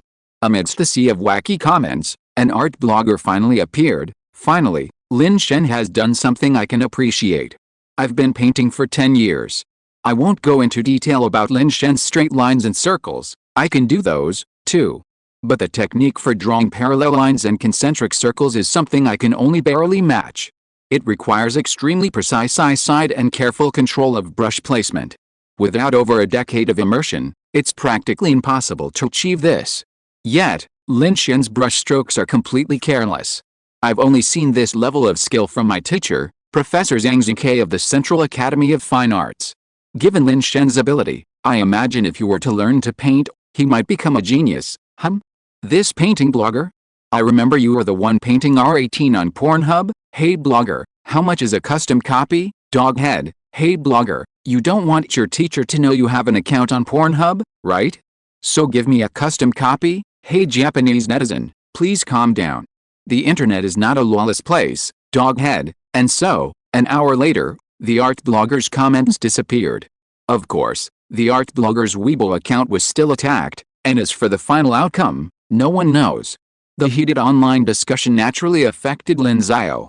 Although Lin Xiao had been mostly confined to his room studying the Hodge conjecture for many days, he couldn't help but receive a lot of greetings every time he was on the trending search. Seeing himself inexplicably on the trending search again, Lin Xiao sighed. How could it be so easy to get on the trending search? He really didn't want to be on it at all. However, unable to resist the enthusiasm of netizens, he had no choice but to do so. However, if this was just like that, it was obvious that it wasn't over yet. When Lin Xiao went to school next, these students would not let him go. So later, before a number theory class, when Lin Xiao walked into the classroom, the packed students erupted in excitement. Professor Lin, draw one. Professor Lin, draw one. Mr. Lin, show us how to draw parallel lines and concentric circles. Professor Lin, looking at the students, Lin Xiao shook his head helplessly and said, "What's so interesting about this? You're studying number theory and don't draw diagrams, so why bother with this? We just want to broaden our horizons." Lin Xiao couldn't help but laugh. Finally, he said, "Okay, then I'll show you. Of course, I have conditions." The students in the room waved their hands. "It's okay, we're not afraid of the cost." Seeing their confident expressions, Lin Xiao smiled and said, "I'll talk about the conditions later. Now, I'll show you one." Then, he picked up the chalk and began to draw on the blackboard. Although he used chalk this time, it made no difference to him. Then, he simply swung his arm, and a circle appeared before them. He then drew within it, creating an inscribed equilateral triangle. Then, he drew an inscribed circle within the equilateral triangle. The students watching his work were once again stunned. Compared to what they had seen on video, it was far less impressive in person. Now, these students from the Department of Mathematics at Kyoto University, considered elite students by others, were once again bewildered. Could it be that being good at math meant they could just casually draw circles and lines like Lin Xiao? Finally, Lin Xiao finished his drawing, clapped his hands, and gazed at the image on the blackboard with a look of satisfaction. Now, this image wasn't just a simple line and circle, it included circles, triangles, ellipses, and other geometric shapes. Combined with Lin Xiao's skill, like a humanoid plotter, the image looked like something printed on a blackboard. Lin Xiao turned his head and glanced at the students present. These students were either gaping with their mouths agape or recording videos with their phones. He smiled, then turned back and began writing. This time, he was writing letters at certain points on the diagram. Seeing this, the shocked students suddenly came to their senses. Writing letters at these points? Doesn't this mean Lin Xiao was just giving them a problem? That was indeed the case. After Lin Xiao finished marking the letters, he turned around and said, "I heard that you've recently learned basic algebraic geometry. I'll combine your basic algebraic geometry and number theory and give you a problem. Well, let's assume that the radius of the large circle is 5, the radius of the small circle is 3, the length of our curve is 6, BD equals 4, B equals 6, And finally try to prove Fermat's little theorem. These are the conditions you gave me to draw the diagram. How about it? Isn't it simple? If you're listening to this novel on a channel other than Fanfic World, it means they downloaded and uploaded it without effort. We cordially invite you to visit our channel, Mundo Fanfic Novelis. There you'll find the original version of this story and you can explore many other novels of various genres. We're waiting for you to immerse yourself in a world of incredible novels. Chapter 284 The Wise Secretary. Isn't it simple? Lin Xiao chuckled, a smile that seemed a bit devilish. Inside the classroom, the students in Lin Xiao's class were stunned. You call this simple? Do you have some misunderstanding about simple? Well, since no one is talking, then we've happily decided. Lin Xiao smiled. Before next week's class, the class representatives will collect the answers and hand them to me. Oh, and if you get them right, you'll get 2 points added to your regular score. If you get them wrong, you'll deduct 2 points. No. After realizing what was going on, the students in Lin Xiao's class burst into tears. What do you mean no one is talking? It's obviously you who didn't give them a chance to speak, okay? Just learned basic algebraic geometry, and we're already combining algebraic geometry with number theory? How is this any different from just learning addition and subtraction within 20 and then having to solve a system of quintic equations? We're really screwed. Of course, compared to the tears of Lin Xiao's students, those who had come to attend the class for free were secretly relieved. Fortunately, they weren't in Lin Xiao's class.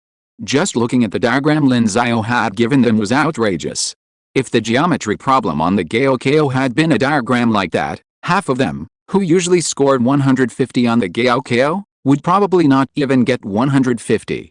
Seeing these students' expressions, Lin Xiao simply laughed and said mercilessly, "Okay, it's easy. I've come up with 3 solutions. I hope you can show me 5 different methods after you hand them in. Okay, let's get started."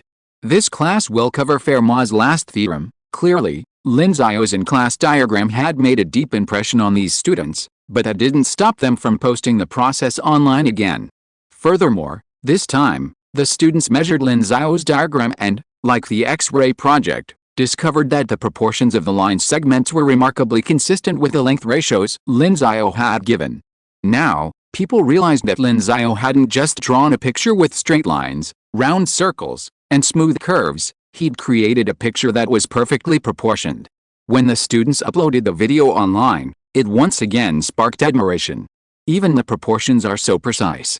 Lin Xiao, you're like a humanoid plotter. Art professionals commented online, I've been painting for 10 years, and honestly, even controlling the proportions with such precision makes me wonder if Lin Xiao started learning to paint in elementary school. Even my teacher couldn't achieve this level of skill. P.S. My teacher is Professor Zhang Zhengke at CAFA. Honestly, I envy Lin Xiao. He even draws ellipses and equilateral triangles with such accuracy. He even gets the angles of this equilateral triangle so precisely at 60 degrees. Honestly, I wonder if Lin Xiao has a computer inside his head that mapped them for him. Of course, while this art professional was commenting from a professional perspective, the responses below were a bit off base. Is your teacher Zhang Zhengke from CAFA? Are you the Smurf of that art blogger at XXX who draws in notebooks? I checked his old Weibo, and it seems like it's the same person. Guys, it really is the same person. Art blogger, you don't want your teacher to know that you've studied art for so many years, yet you're secretly drawing in notebooks, right? Please hand over all your drawings. This Japanese netizen, please, take me with you. You have the skills to draw in notebooks, but you show them to us guys on Weibo all day? Bang bang. 2 punches for you. And so, the comments section was in turmoil again. Of course, getting back to the point, the video of Lin Xiao drawing in class once again garnered a lot of admiration. Furthermore, the fact that he could just casually draw a diagram and then come up with a math problem combining algebraic geometry and number theory also amazed people.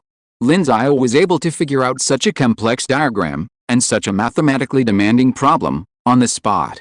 This made everyone exclaim, "True to be the master Lin." As a result, the news of this incident once again heated up, spreading beyond China and abroad, shocking the foreigners once again. Of course, for those who had been following Lin Xiao's movements, this incident also caught their attention. ASML, in the conference room. 8 people were sitting there. Besides Dawson Edinson, the others included several ASML executives, technicians, mechanical engineers, and the like. They were all watching a video simultaneously, the one showing Lin Xiao drawing a crafts diagram. Watching the drawing skills displayed by Lin Xiao in the video, an engineer couldn't help but sigh. I never thought that Professor Lin has such ability.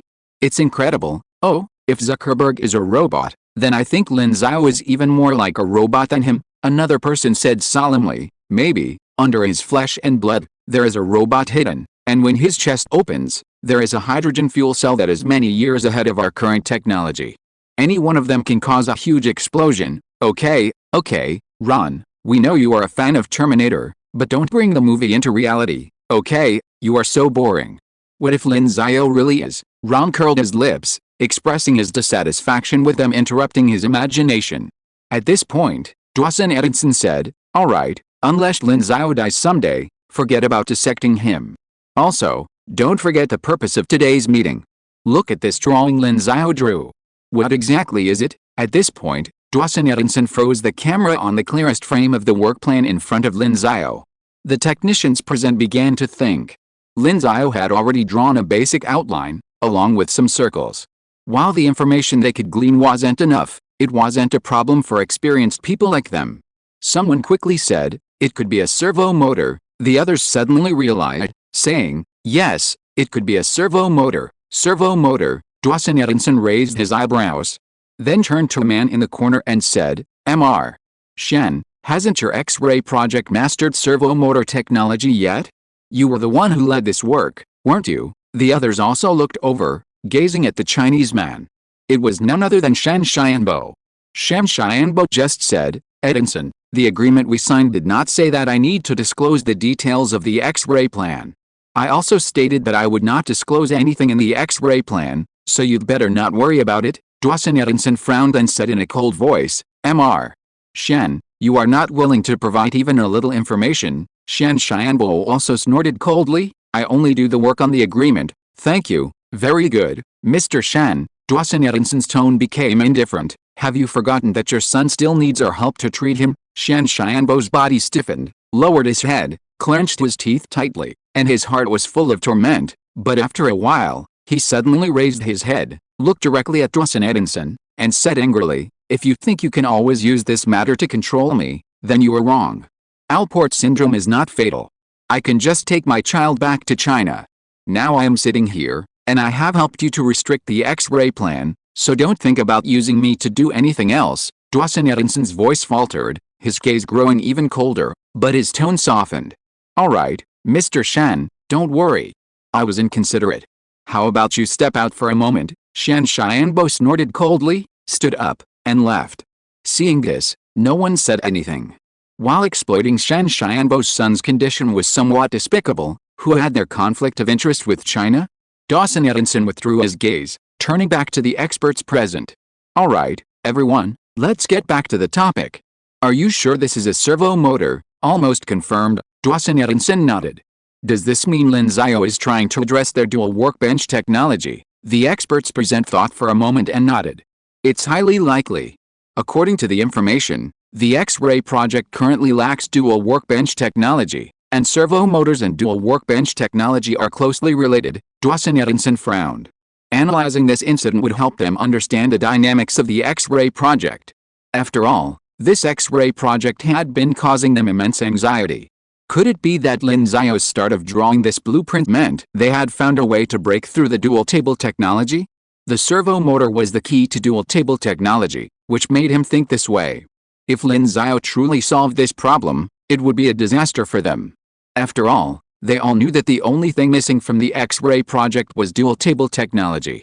While assembling the lithography machine was a challenge, what if those people actually managed to complete it?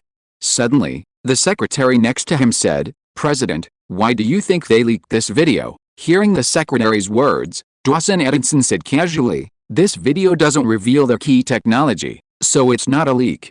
I guess they just wanted to show off Lin Xiao's painting skills. The secretary adjusted his glasses and showed a wise look, but this just happens to allow us to see that he is drawing a servo motor. Dawson Edison's heart suddenly moved.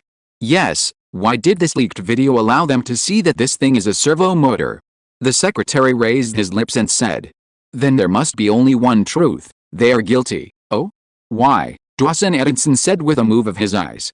The secretary stood up from his seat and walked around the office, analyzing the situation very logically. First of all, Shan Xianbo has come to us, and we can also be sure that Shan Xianbo has not secretly contacted the X-ray project and revealed the technology. After all, we have monitored all of Shan Xianbo's traffic movements, including his residence, where we have monitoring equipment, so the X-ray project cannot get his technical help. Then the second point, no matter how powerful Lin Xiao is, he can't immediately have the ability to develop the dual workbench plan, right? He just solved their lens problem, and now he can solve the dual workbench technology? Do you believe it? Everyone present shook their heads, except Ron, who said, what if he is Skynet? Ron, don't talk. The secretary stretched out his hand to stop the Terminator fan, and then said, yes, even if Lin Xiao is very powerful, he can't find the key point of the dual workbench technology so quickly, but precisely because they can't solve it now, they deliberately released this video to confuse us. Make us think they will have a chance to solve the dual workbench technology, that's for sure. One thing supports my suspicion. They asked Lin Xiao to draw this blueprint because they thought his reputation would dissuade us from truly breaking through. The secretary stood still, walked to the front of the conference room, and adjusted his glasses with his right ring finger again, looking incredibly confident. Everyone present suddenly revealed a look of sudden enlightenment, and everyone except Dawson Edison burst into applause. Well said, I didn't expect you to have such a knack for reasoning, Tom. Excellent. The secretary smiled faintly at the praise, then glanced at his boss, seemingly seeking credit. Dawson Edison, on the other hand, was still pondering, though he also felt his secretary's words made sense. Otherwise, why would they have leaked this video? Besides showcasing Lin Xiao's drawing skills, perhaps there was a deeper meaning behind it? After all, this was the country where Sun Tzu's art of war originated. Although he felt something was amiss, it seemed perfectly sound. So, Dawson Edison smiled and applauded. This time, they were on the 5th floor, and that Lin Xiao guy was on the 4th. Finally, they'd beaten that guy. What a win. Good analysis, Tom. Tom's face immediately lit up with a smile upon receiving his boss's praise. He humbly said, I learned all this under your influence. Dawson Edison also smiled, perhaps somewhat pleased, and said, well, I'm having a party at my house tonight. We've got all the beauties and fine wines. Everyone's welcome. Yeah, praise God. Praise the boss. Chapter 285 Integral Hodge Conjecture. Lin Xiao probably hadn't anticipated that such an innocuous video would cause ASML to speculate so much. Initially, he hadn't paid much attention to the video. After all, it didn't reveal anything crucial. At most, a servo motor was visible. If others knew about it, it would be fine. It would also allow the outside world to guess at their current progress, preventing the perception that they were in trouble without Dan Xianbo. He had originally intended to let others know they were making progress, but ASML, through some brilliant deduction, had completely deviated in the opposite direction. If Lin Xiao had known, he would probably have been speechless. Of course, regardless of whether they understood or not, it had no impact on the smooth progress of the X-ray project.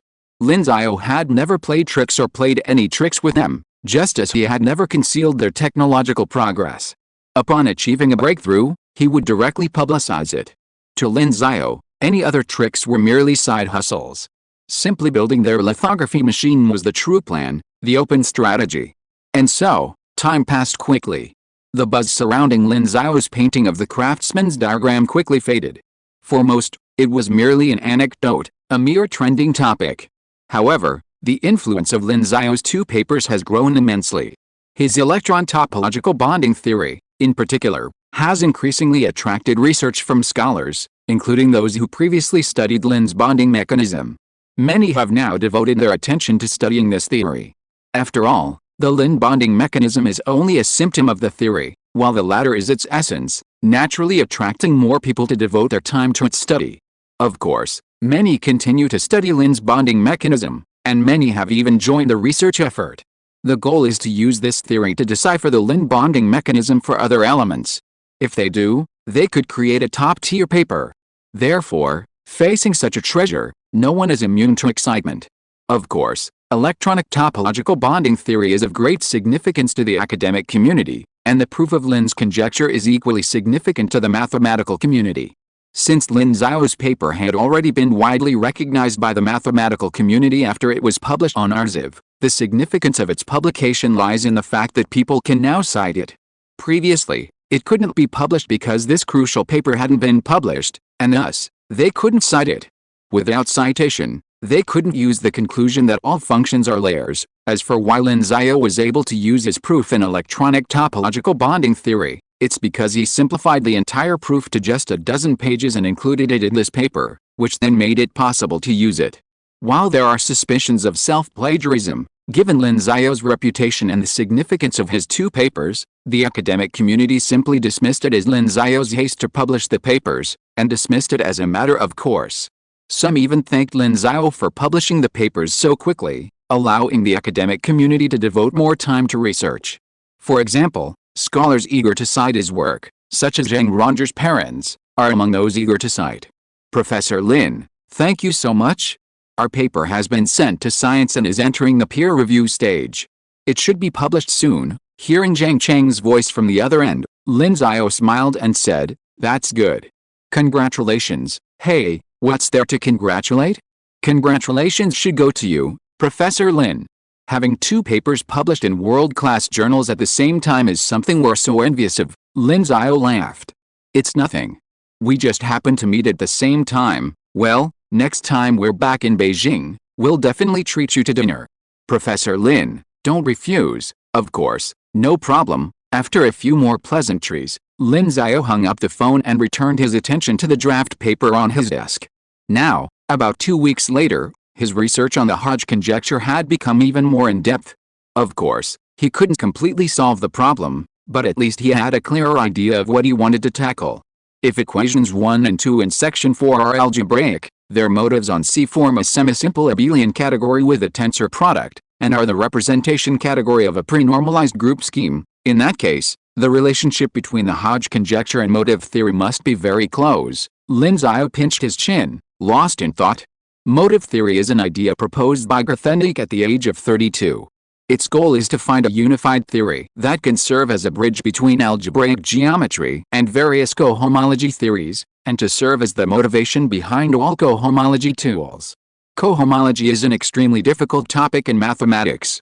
As a theory that involves a host of difficult mathematical fields such as algebraic topology, algebraic geometry, and representation theory, it plays a wide range of roles. However, there are many types of cohomology, such as singular cohomology and Durham cohomology. Grothendieck's motive theory is an attempt to unify these different cohomology theories into a universal cohomology theory. This aligns perfectly with Grothendieck's vision of unifying various mathematical theories through algebraic geometry, thereby realizing the Langlands program. For this very reason, finding such a theory is often called the dream of this emperor of mathematics. Thinking of this mathematician who passed away only 8 years ago, Lin Xiao couldn't help but lament that he missed out on an exchange with this mathematical giant. If one were forced to rank all mathematicians, Grothendieck would undoubtedly be at the top. His title of Emperor of Mathematics alone reveals that his mathematical achievements eclipse even Lin Xiao's today. Of course, Lin Xiao has only been at the top for a few years now, and hasn't devoted all his time to mathematical research. Even being slightly behind is still considered exceptional. He then stopped dwelling on it. Grothendieck was gone, but he still had plenty of energy left for further research. He lowered his head again, looking at the object before him. If the Hodge conjecture and motive theory were connected, then perhaps he could also explore that aspect. His eyes flickered slightly, and he continued writing on the draft paper, H2px, Q, HP, px, equals H2px, Q, FPH2px, C. Time slipped by quietly, from the beginning of March to its end. During this time, Lin Xiao remained largely secluded. Aside from occasionally checking in on the progress of the X-ray project, he devoted the rest of his time to researching the Hodge conjecture. However, it was clear that the Hodge conjecture, designated a millennium problem, was currently unsolvable even for Lin Xiao. March 28, in Lin Xiao's house. This is such a vexing problem." Putting down his pen, Lin Xiao scratched his hair, a look of frustration on his face. Hodge, how could you come up with such a problem? Can't you make it simpler?" However, it was clear that the difficulty of such a problem was beyond human control. After all, It involved the truth of the universe. Of course, while he felt helpless, it wasn't a big deal. After all, Lin Xiao had only been studying the Hodge conjecture to pass the time. If the millennium problems were truly so easy to solve, they wouldn't be millennium problems. Lin Xiao had spent months solving the Goldbach conjecture. Just then, Lin Xiao's phone rang. He glanced at it. It was a call from Russia. Russia? Lin Xiao was taken aback for a moment, then realized it was most likely from the International Congress of Mathematicians. Just like the previous International Congress in Rio de Janeiro, Brazil, the host country formed a Congress committee and oversaw all matters. Therefore, this year's International Congress was also organized by the Institute of Mathematics of the Russian Academy of Sciences. After the call was connected, a voice came from the other end. This is the International Congress of Mathematicians Committee. Is this Professor Lin Xiao? It's me, Lin Xiao replied. Hello, Professor Lin Xiao. The voice on the other end became more respectful. Well, there are less than 4 months until this International Congress of Mathematicians. According to previous regulations, as the presenter, you need to submit your report 3 months in advance. There are only 15 days left until the deadline. When do you plan to submit it? Well, probably less than a week. I'm basically ready. Okay, that's good. We all look forward to seeing your report. Yes, then I won't bother you anymore. Goodbye. After hanging up the phone, Lin Xiao shook his head. The deadline was still approaching, his deadline. Of course, he had already prepared. Since he had no clue about the Hodge conjecture yet, there was no need to dwell on it. He could just prepare and submit the proof of Lin's conjecture. He had almost finished his report on the conjecture, he could just make some minor additions and send it in. Of course, everyone has a tendency to procrastinate, so he decided to wait until after the 7 days he mentioned. He believed that the deadline would make him more productive. Then, putting down his phone, he returned his gaze to the formula on his draft paper. However, the direction of motive theory is definitely possible. The only problem is, how do we develop this universal cohomology theory? He stroked his chin. Cohomology theory is a key tool he uses to study the Hodge conjecture. If motive theory can be confirmed, it will be extremely helpful in solving the Hodge conjecture. Well, but it doesn't have to be this universal cohomology theory. If I can express the current Hodge conjecture in integral form, then using cohomology to explain this property in differential form, then we'll be very close to solving the Hodge conjecture. But how do I do that? Lin Xiao fell into deep thought again. The integral Hodge conjecture has long been proposed by predecessors, and 2 forms have been proposed based on it. However, without exception, both forms have been proven to be wrong. To this day, people are still searching for a way to express the Hodge conjecture in integral form. Once the Hodge conjecture could be expressed as an integral, Lin Xiao's mind flashed back to the 5-element mathematical formulas he'd obtained from a system bug. 2 of them, which had seemed strange at first, would fit perfectly into the Hodge conjecture in integral form, greatly aiding his ability to prove it.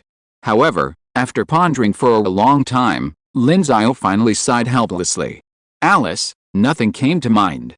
He understood the principle, but putting it into practice proved to be far more complex.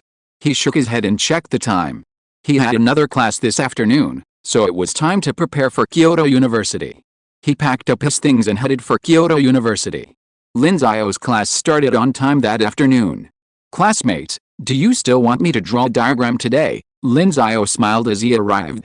No, the students in his class wailed. Earlier this month, Lin Xiao's casual sketch, followed by a problem combining algebraic geometry and number theory, had tormented them. In the end, only a handful of students managed to complete the task, so few that they could be counted on one hand. Those few students who could be counted on one hand were awarded 2 regular marks, while Lin Xiao mercilessly deducted 2 regular marks from the remaining students who failed. These students were practically suffering from PTSD over the act of drawing. Seeing their expressions, Lin Xiao smiled and said, "Are you scared now?" "Scared? No way, you guys." Lin Xiao shook his head with a smile, then said, "Okay, I won't tease you anymore.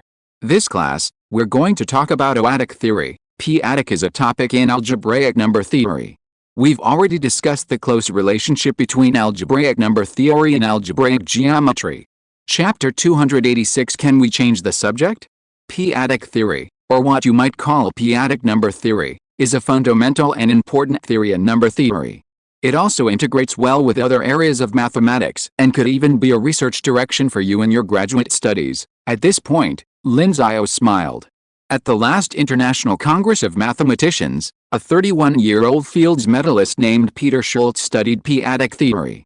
He used a brilliant method to simplify complex geometric problems by introducing them into p-adic theory, solving numerous problems. For example, by introducing quasi-complete spaces, he transformed arithmetic algebraic geometry onto p-adic fields, simplifying arithmetic problems on local fields into combinations of specific features and feature fields. Using this technique, he successfully generalized the nearly pure theorems in Hodge theory, so studying this theory might even earn you a Fields Medal. The students rolled their eyes at Lin Xiao's words. You're talking as if you can win the prize just by studying this. If it were that easy, would they still be sitting here? Of course, Lin Xiao's introduction piqued the students' interest. If a Fields medalist were studying something, wouldn't it be better for them to study it? Especially since Lin Xiao mentioned Hodge theory. While not all of them knew about Hodge theory, as mathematicians, they all knew about the Hodge conjecture. Well, anything connected to the Millennium Prize puzzle had to be good. The students all looked serious. Seeing their expressions, Lin Xiao smiled slightly, his interest piqued. This would be convenient for his subsequent lecture, so he stopped talking and began his formal explanation of p-adic theory. P-adic numbers are a type of complete number field that is an extension of the rational number field.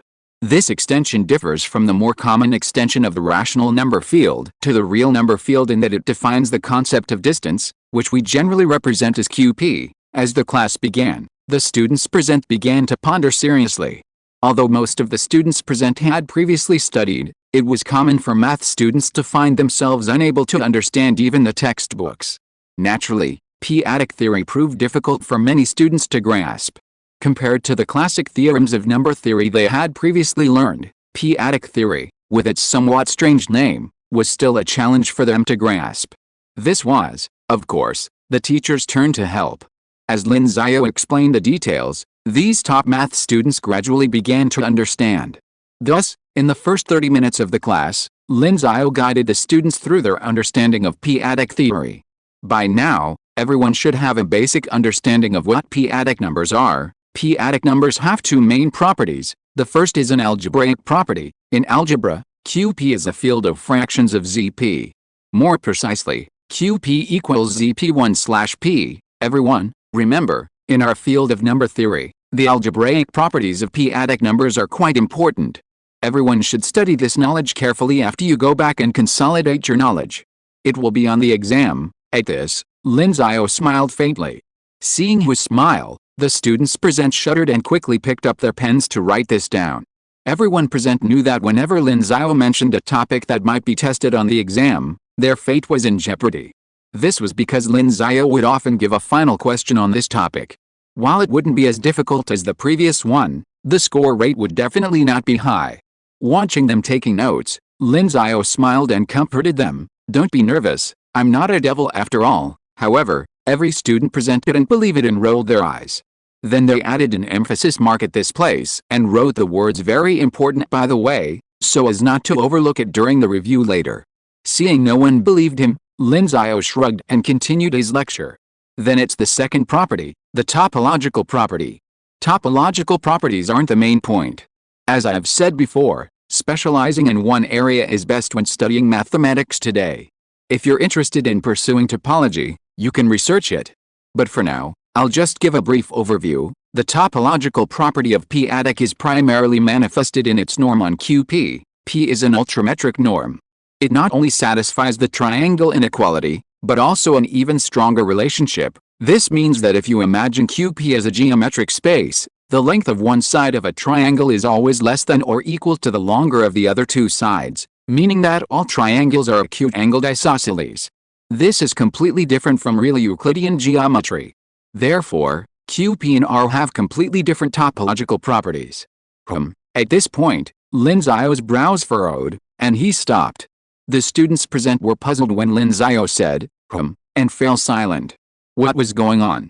However, after a brief hesitation, Lin Xiao continued, the topology on QP is a completely disconnected Hausdorff space. Furthermore, QP is derived from the completion of Q, so Q is dense in QP. Furthermore, any given, At this point, Lin Xiao suddenly paused, looking up at the mathematical formulas on his PowerPoint presentation that described the topological properties of p-adic numbers. He rested his chin on his hand, lost in thought. This intrigued the students present. What had Lin Xiao come up with? "Do you think Master Lin has had another epiphany?" a student whispered. The others nodded thoughtfully. It seems so. After all, Lin Xiao's epiphanies were world famous. What's this sudden realization? Maybe it's the Hodge conjecture. Didn't Professor Lin mention before class that p-adic theory is related to Hodge theory, while the Hodge conjecture is related to Hodge theory? Doesn't Hodge theory cover a wider range? I remember Hodge theory primarily discussing a method for studying the cohomology groups of a smooth manifold M using partial differential equations. The Hodge conjecture is just part of that, right, dog? You even know that? Stop staring at the PowerPoint presentation. Stop staring. Just as the students were watching Lin Xiao, lost in thought, he finally came to his senses. Remembering he was still in class, he snapped back to his senses and apologized. "Sorry, I just thought of something else. Let's continue." He then began to lecture at a faster pace. Of course, he was almost done by this point. He quickly explained topological structures and then, as usual, gave them a problem to solve. Then, Lin Xiao sat down at his desk, found paper and pen, and began to calculate. The reason he paused twice was because he saw in this p-adic theory a problem that could help him solve the Hodge conjecture he was currently facing. By introducing quasi-complete spaces to transform arithmetic algebraic geometry to p-adic fields and applying it to Galois representations, it is entirely possible to develop a new cohomology theory, and it can completely be mode of cohomology. Lin Xiao wrote down several seemingly complex formulas on paper and began to try to move towards cohomology. But after a moment, his brow furrowed again. How can we prove that there is a finite class of non-divergent Galois extensions LKP, whose ring is O and the remainder field is K, for which there exists a H1, Z/2, 1? If this problem is not solved, there will be certain problems in the process of Galois representation. After thinking for a while, he simply logged into his email, attached his ideas, and sent them to Peter Schultz. Of course, he had Peter Schultz's contact information. However, because he was using a multimedia computer, the projector was projected directly onto the blackboard screen, allowing all the students to see it.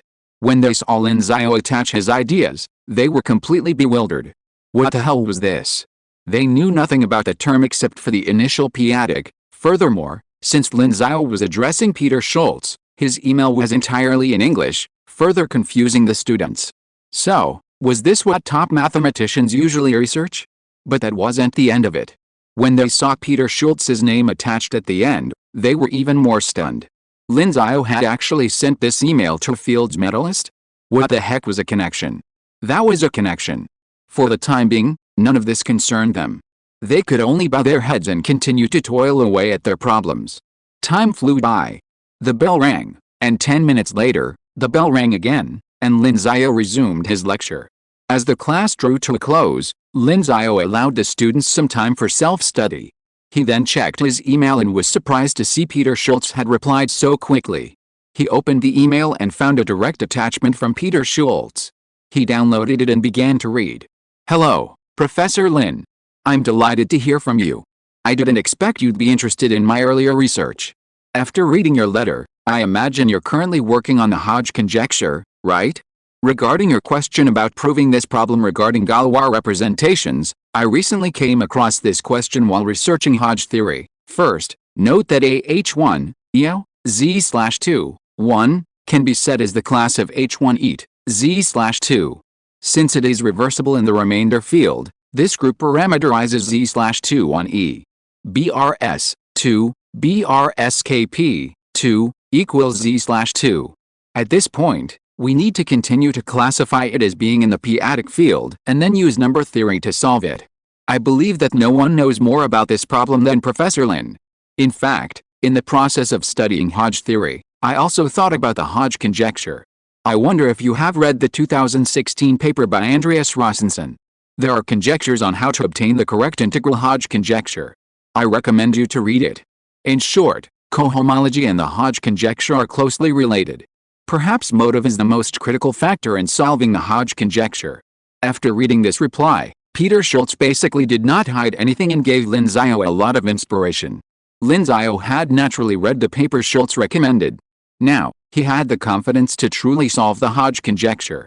At the very least, it was an important milestone in solving the Hodge conjecture. Thinking of this, he let out a long sigh, and then the corners of his mouth curled up. Perhaps, when he went to the International Congress of Mathematicians, he could change the topic of his report. Chapter 287, Being a Broken Chapter Dog. A week passed quickly. Lin Xiao, in his room, continued working on his project. His conversation with Peter Schultz that day had given him many different perspectives on his thinking. It's like writing. Given a topic, different people can come up with vastly different approaches, from their approach to the ideas they aim to convey. The same is true for math problems. Even exam-oriented problems can offer many different solutions, let alone a world-class problem like the Hodge conjecture. Peter Schultz's different perspectives broadened Lin Xiao's thinking. It also brought him significant benefits. Until now, let X, A, be a spatial pair, G be an arbitrary commutative group, and let C X, A, denote the singular chain complex of X, A. The complete space of closed P-forms of the differential manifold M and the subvariant space of appropriate P-forms be the motive-motivated cohomology group HDRM, Rn. Lin Xiao smiled as he looked at the final definition of motivational cohomology on the draft paper. Motivational cohomology is the key to the integral Hodge conjecture, and now he has finally nailed it. Of course, what he has achieved is not the universal cohomology pursued by motivational theory. Universal cohomology is an encapsulation of all cohomological sets, and his current motivational cohomology is only related to motive theory. However, it already has the prototype of motivational theory, because this motivational cohomology connects various cohomology theories such as singular cohomology and Durham cohomology. However, for now, it is limited to these types and is not yet truly universal, or universal cohomology. As for the true motivational theory, Lin Xiao vaguely felt that perhaps further development was needed.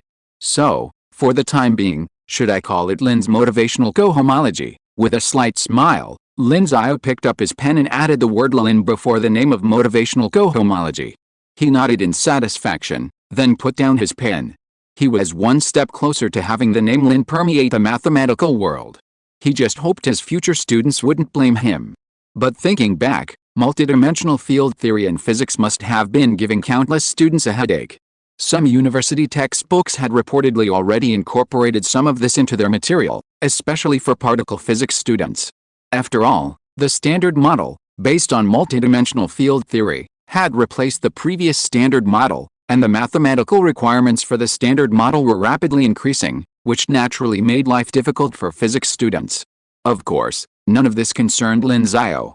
Returning his attention to the present, he realized that with Lin's motivated cohomology, it was basically sufficient. Then, next, we need to work out the Hodge conjecture in integral form. Lin Xiao's lips curled up. With Lin's motivated cohomology, he could accomplish this step with his eyes closed. He picked up his pen again and began to write. First, express the Lin motivated cohomology in differential form. Greek letter omega equals plus Greek letter delta, Greek letter beta plus Greek letter gamma, Greek letter alpha, Greek letter beta, equals al Greek letter beta. 10 minutes passed. To summarize, the Hodge conjecture in integral form should be as follows. Let X be a projective complex manifold, then each cohomology class H2KX, Z, HK, where KX is the sum of the torsion class and the cohomology class of the algebraic ring with integral coefficients on X. Finally, it's done. Lin Xiao's smile brightened even more as he looked at the simplified form of the Hodge conjecture he had finally achieved after running through a long series of mathematical formulas. So this is what the Hodge conjecture looks like in integral form. It certainly seems easier to understand than the previous form. Lin Xiao stroked his chin. The reason for converting the Hodge conjecture into this integral form was naturally because the original form was too difficult to understand. Mathematics is the process of simplifying, transforming the complex into something simple, and ultimately solving the problem. In other words, it's about bringing those difficult problems to your own level, and then using your extensive experience to solve them. Next, it's time to prove the Hodge conjecture in integral form. Proving the Hodge conjecture in integral form would lead to proving the final Hodge conjecture, one of the 7 great problems of the millennium. Even Lin Xiao couldn't help but feel anticipation. This was another truth in the universe, so how could he not be excited? Moreover, the Hodge conjecture's role in promoting the grand unification of mathematics made Lin Xiao eagerly anticipate the rewards that would come from proving it. Of course, he didn't underestimate the integral Hodge conjecture. Proving the integral Hodge conjecture was at least half the difficulty of a millennium problem. In other words, the journey from the Hodge conjecture to the integral Hodge conjecture was only halfway done. There was still half to be done. Besides, no one knew if things would get more difficult the closer they got to the end. However, just as Lin Xiao was about to take action, his phone rang again. He looked and saw it was from Russia again. He scratched his nose. The last time he called, he'd said he'd submit the report within a week, but now it seemed like a week had already passed. The call was connected, and the same staff member from last time came from the other end. This is the International Congress of Mathematicians Organizing Committee. Is this Professor Lin? It's me. Hello, Professor Lin. Is your report ready? Last time, you said you'd have it finished in a week, so I'm here to ask. Lin Xiao answered truthfully, not yet. It might take another week. A helpless voice came from the other end. Okay, then please hurry up. I know, don't worry. Despite this, Lin Xiao had no confidence in completely solving the Hodge conjecture in the remaining 7 days. Unless he spent truth points, but using truth points to solve the Hodge conjecture was obviously not in line with his concept, and the system reward would be greatly reduced. So there was no point in using this just to show off at the International Congress of Mathematicians. Of course, he also remembered the flash of inspiration reward he had received last time, but even with this, it was still impossible for him to prove the Hodge conjecture in just 7 days. So, it seemed that he would only be able to submit the current integral Hodge conjecture as a temporary achievement. But just then, a light bulb went off in Lin Xiao's head, and he asked, by the way, will the Fields Medal winner also schedule a 1-hour lecture? The staff member on the other side was stunned, clearly not expecting Lin Xiao to ask this question. Had Lin Xiao secured a Fields Medal? Of course, regardless. Lin Xiao's chances of winning the Fields Medal were arguably the highest of all the mathematicians hoping to win it at this International Congress of Mathematicians. If Lin Xiao didn't win, the others would probably be embarrassed to take the prize. After all, there weren't any other surefire candidates this year. Then, the staff member smiled and said, yes, of course. We'll schedule a Fields lecture once the Fields Medal winners are announced. Lin Xiao's heart skipped a beat, and he smiled. Okay, thank you for letting me know. I'll submit the report as soon as possible. Okay, Professor Lin, the staff member said. I wish you the best of luck in winning the Fields Medal, too. Thank you, Lin Xiao said with a smile. Then, the phone hung up, and Lin Xiao began to make his plans. At every International Congress of Mathematicians, the laureates are given a lecture. Of course, since laureates rarely have time to prepare lecture content, they typically prepare a lecture describing their learning process, sharing life experiences, or stories. These lectures are usually 1 hour long. So, if Lin Xiao wins the Fields Medal, he'll have an extra lecture, and he can speak freely, without any dreaded deadlines. This means Lin Xiao can spend the next 3 months solving the Hodge conjecture. He'll then present his integral Hodge conjecture in a 1-hour plenary session, and then complete the proof of the Hodge conjecture in the Fields lecture. Of course, this presupposes Lin Xiao can win the Fields Medal, but he's quite confident of it. The Fields Medal is primarily awarded to young scholars under the age of 40, unlike the Nobel Prize, which occasionally considers the candidate's age. Therefore, even from the perspective of preserving its authority, not awarding Lin Xiao this year would be illogical. Lin Xiao is confident, having already secured a Fields lecture. However, we're still missing a talk on the Lin conjecture. It had been planned to be presented at the International Congress of Mathematicians, but with the Hodge conjecture in the spotlight, there was clearly no chance. Doesn't that mean I have to prepare a talk on the Lin conjecture afterward? A strange expression suddenly crossed Lin Xiao's face. 3 consecutive talks? This plot seems familiar. Wasn't that what Andrew Wiles did back then? The provocative prover of Fermat's last theorem gave 3 consecutive talks, each titled Modular Forms, Elliptic Curves, and Galois Representations. Clearly, he didn't hint at a discussion of Fermat's last theorem in the titles, but by the time his second talk was over, people knew his intentions, and they flocked to the third. Even though everyone had guessed his intention, Wiles feigned ignorance. He only proved the general case of Taniyama-Shimura's conjecture at the end of his third lecture. Then, as his colleagues had only just realized, he pointed out that this implied the correctness of Fermat's last theorem, despite the fact that his proof was flawed, and it wasn't completed until 2 years later. It was like the joke, when Wiles says something is obvious, it takes 2 years for it to be truly obvious. Lin Xiao couldn't help but smile at this thought. This was a great scenario, it was his. Then, he picked up his phone again and called their dean, Zhao Qi. Professor Lin, how come you have time to call me? Dean Xiao's chuckling voice came from the other end. Lin Xiao smiled. Dean Zhao, I have good news for you. Oh. Zhao Qi's tone suddenly rose. What good news? Lin Xiao smiled. I'm planning to hold the Lin conjecture presentation at our school. Zhao Qi's excitement immediately intensified. Great, regardless, Lin Xiao holding his presentation at their school was definitely a good thing. Although the hype surrounding the Lin conjecture had faded and the paper had been published, if Lin Xiao decided to give a presentation on it, it would undoubtedly still attract a significant crowd. After all, many were still eagerly anticipating Lin Xiao's presentation. However, after a brief moment of euphoria, Zhao Qi suddenly calmed down and whispered, Professor Lin, if you want to prove the Lin conjecture at our school, then your presentation at the International Congress of Mathematicians will likely be on the Hodge conjecture. Now it was Lin Xiao's turn to be surprised. How did you know? But hearing Lin Xiao's words, Zhao Qi was even more astonished. It's actually true. Then, smiling, he said, didn't you discuss the Hodge conjecture with Schultz in class earlier? Then the student spread the word, claiming you had proved it. It seems the rumor is true. Lin Xiao was speechless. That's how rumors spread. He had clearly been asking Schultz about proving the Hodge conjecture, so how did it become like he had already proved it? He said helplessly, I haven't proved the Hodge conjecture yet.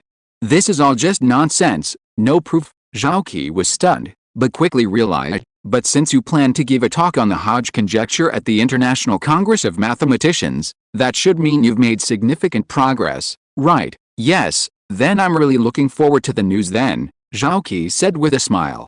Unfortunately, as the dean, I don't have time to go to the ICM.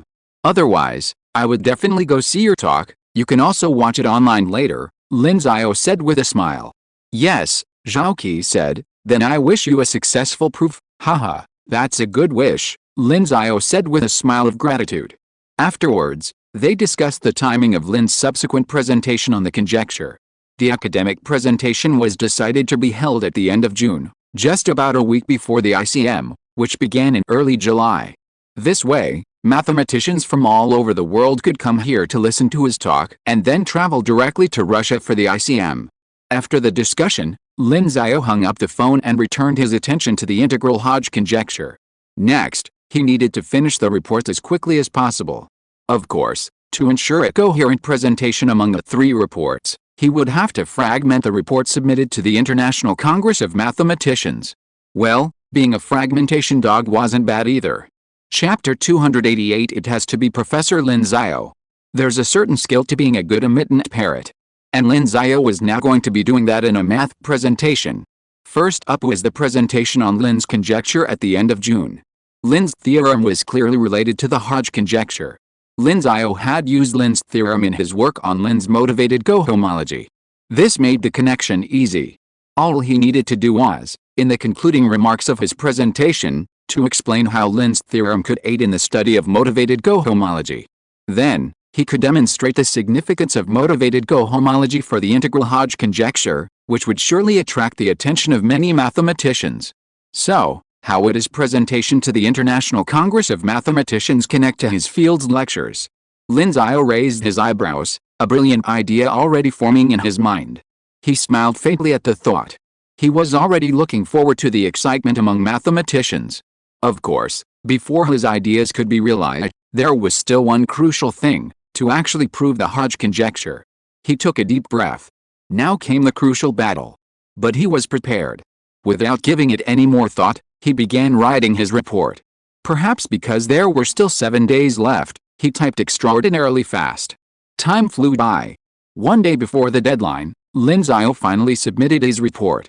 Meanwhile, back in Russia, someone on the panel responsible for coordinating the presentations for this International Congress of Mathematicians was finally moved to tears. "Oh my god, the great Professor Lin has finally sent his report." A young Russian man in St. Petersburg nearly cried with excitement when he saw the report arrive in his mailbox. "Alexander, congratulations, you've completed your task," the others in their office said with smiles. Alexander was the last of them to complete his presentation. Who could have guessed that the esteemed Professor Lin Xiao was such a procrastinator? Looking at the clock, there were only 2 hours left until the deadline. If Lin Xiao hadn't submitted his paper by then, given his fame, the International Congress of Mathematicians would have been unlikely to disqualify him from presenting. Alexander would then have to work overtime. "Alright, let's see what Professor Lin Xiao's presentation is," someone urged, and the others looked on with curiosity. 4 years ago, Professor Lin Xiao's presentation was about determining the distribution of Mersenne primes.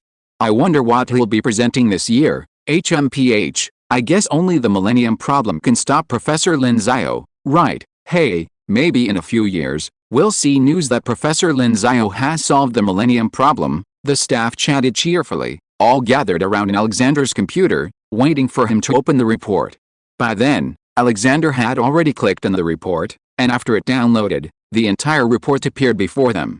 They were stunned. A new motivated cohomology and the integral Hodge conjecture. Ha ha ha ho. Hodge conjecture? Who just said that Professor Lin would solve the Millennium Problem in a few years? Isn't that what's happening? Suddenly, a burst of astonishment echoed through the office. However, someone quickly said, "Don't worry, the title doesn't say it's a proof of the Hodge conjecture." Only then did they realize what was happening.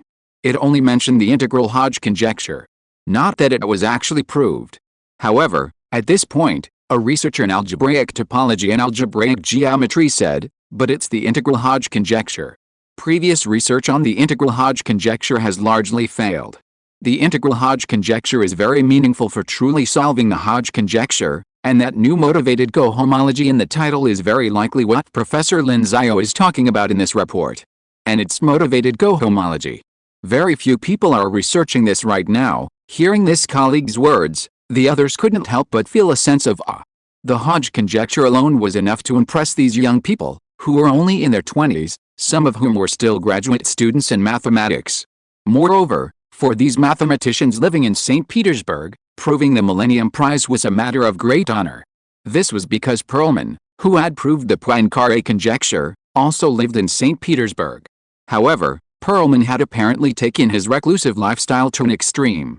After gaining worldwide attention for proving the Poincaré conjecture, he eventually became frustrated and resigned from all his positions at the institute, ultimately parting ways with the mathematical community almost completely. As a result, there is little news about Perelman today. Of course, regardless, Perelman's achievement as a Russian who solved one of the most famous mathematical problems of the time is still admired and celebrated by these Russian mathematicians. Let's take a look. I can't wait to see how far Professor Lin Xiao has progressed with the Hodge conjecture, and so, they began to read the article. But after just 2 pages, someone said, "Forget it, you guys read it." "I'm not going to read it anymore." As soon as he finished speaking, another person said, "I'm not going to read it either." Then a third person said, "I was wrong.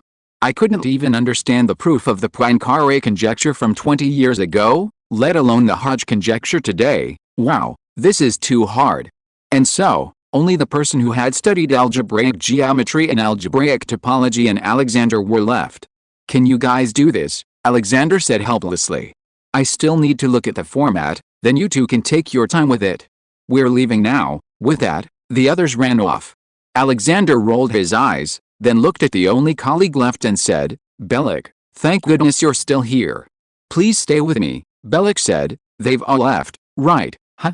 They've all left, then it's my turn to go," Belek said, turning and walking away. Alexander, "Then why did you stay a while?" Belek, "I can't pretend that I, a student of algebraic topology and algebraic geometry, can only understand a little more than them, right? I'll wait for the other professors' opinions later." Alexander, "But now I know, so you have to keep the secret for me. I'll treat you to dinner later." Alexander, "Deal." Until Belek left, Alexander worked alone to reformat the report, which he completely couldn't understand. Then, he sent it to the chairman of the conference organizing committee. The conference organizing committee member was a researcher named Olevich from the Institute of Mathematics of the Russian Academy of Sciences. When he received Alexander's report, he became interested. "Oh? Professor Lin Xiao finally sent the report, let me see." When he opened the report, he was also stunned. Hodge conjecture, and it's the integral Hodge conjecture. Olivich also studied algebraic topology and algebraic geometry, so he was well aware of the importance of the integral Hodge conjecture. Could it be that Professor Lin Xiao has already found the correct integral Hodge conjecture? With such interest, he downloaded the paper and began to read. Compared to the younger math students, he clearly had more experience, so he could still understand the paper. And so, until the very end, a look of amazement crossed his face. It has to be Professor Lin Xiao again. He could already imagine the amazement Lin Xiao's presentation would elicit. However, he hadn't yet realized that Lin Xiao was more than just this presentation. Chapter 289 Arrival at Hodge's Conjecture. Olivich was well aware of the significance of Lin Xiao's report for the study of the Hodge conjecture. Both previous formulations of the integral Hodge conjecture contained errors, meaning that mathematicians had found counterexamples to each. Consequently, mathematicians were still pursuing a new integral Hodge conjecture that could perfectly generalize the conjecture. Lin Xiao's report, however, employed a rigorous argument, proposing a new motivated cohomology, and ultimately deriving this new integral Hodge conjecture. This alone was sufficient to convince Olivich. Later, Lin Xiao used a proof by contradiction to prove that his new integral Hodge conjecture was completely correct, carrying all the information of the original Hodge conjecture. Information loss is a common obstacle to mathematical progress, typically occurring during a change in form. For example, Lin Xiao's theorem addresses the transformation of functions into sheaves. Previously, not all functions could be transformed into sheaves because some information was lost during the transformation.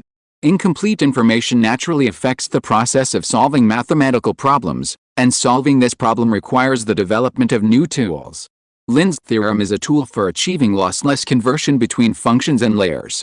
The transformation of the Hodge conjecture into the integral Hodge conjecture requires the use of cohomology's ability to convert to differential form. However, due to the limitations of the tools, this conversion process results in some information loss, leading to errors in the two previous integral Hodge conjectures. Lin Xiao's new motivational cohomology has solved this critical problem, allowing the original information to be losslessly converted between two forms. Therefore, Olivich was deeply impressed by Lin Xiao's report. It was undoubtedly a remarkable achievement.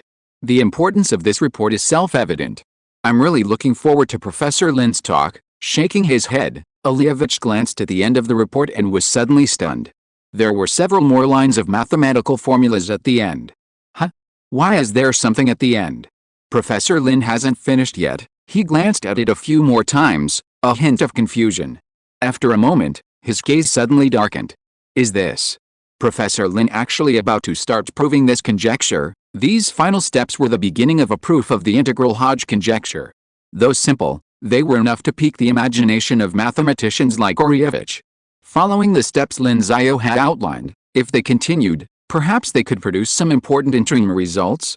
At least for now, Lin Xiao's final few lines of equations showed such potential. Beyond actual proof, interim results are equally important in mathematics. Just like Perelman's proof of the Poincaré conjecture was due to a mathematical tool called a Ricci flow, which played a crucial role in his process. This led Perelman to publicly claim that the mathematician who invented the Ricci flow, Richard Hamilton, had made a greater contribution than he did. But despite this, though, why are there only these few steps? For the first time, Olivich felt the abomination of those who cut things short, even wanting to send a knife to Lin Xiao. This could clearly be continued later, at least with Lin Xiao's ability. It seemed certain he could. But he'd gotten stuck on this crucial step and stopped. Olivich scratched his head, his heart itching. No mathematician could resist proving the Hodge conjecture, or any of the Millennium problems, for that matter. The $1 million reward offered by the Cray Institute alone was enough to make many mathematicians envious. Mathematicians aren't usually wealthy, so they were surprised to learn that Perelman hadn't even accepted the $1 million. And then there's the fame and self-actualization that comes with it. After all, this is a Millennium problem. So Olivich was eager to know what to do after this crucial step. Professor Lin, what on earth is he trying to do? But no matter how confused he was at that moment, Even if he racked his brains, he probably couldn't imagine that Lin Xiao was trying to replicate Andrew Wiles' proof of Fermat's last theorem. If he couldn't figure it out, then forget it. So, Olivich put the report aside and filed it away. Once it was reviewed and fully verified, it could be uploaded to the 2022 ICM official website. Olivich could even imagine that after downloading and reading Lin Xiao's report, the other mathematicians would be as furious as he was at this crucial step. Who knows, the audience might even make a scene after Lin Xiao finished his presentation. Olivich was already looking forward to that moment. Shaking his head, he put the matter aside and began to work. But just then, someone called him. He saw it was his good friend Zorilovsky, a professor of mathematics at St. Petersburg State University. As Russia's second largest university after Moscow State University, St. Petersburg University holds a status comparable to that of Tsinghua and Peking University in China. While international university rankings place St. Petersburg University only on par with the 985 universities outside of Tsinghua and Peking University, its true strength cannot be objectively captured by these rankings. These rankings emphasize internationalization, specifically English proficiency.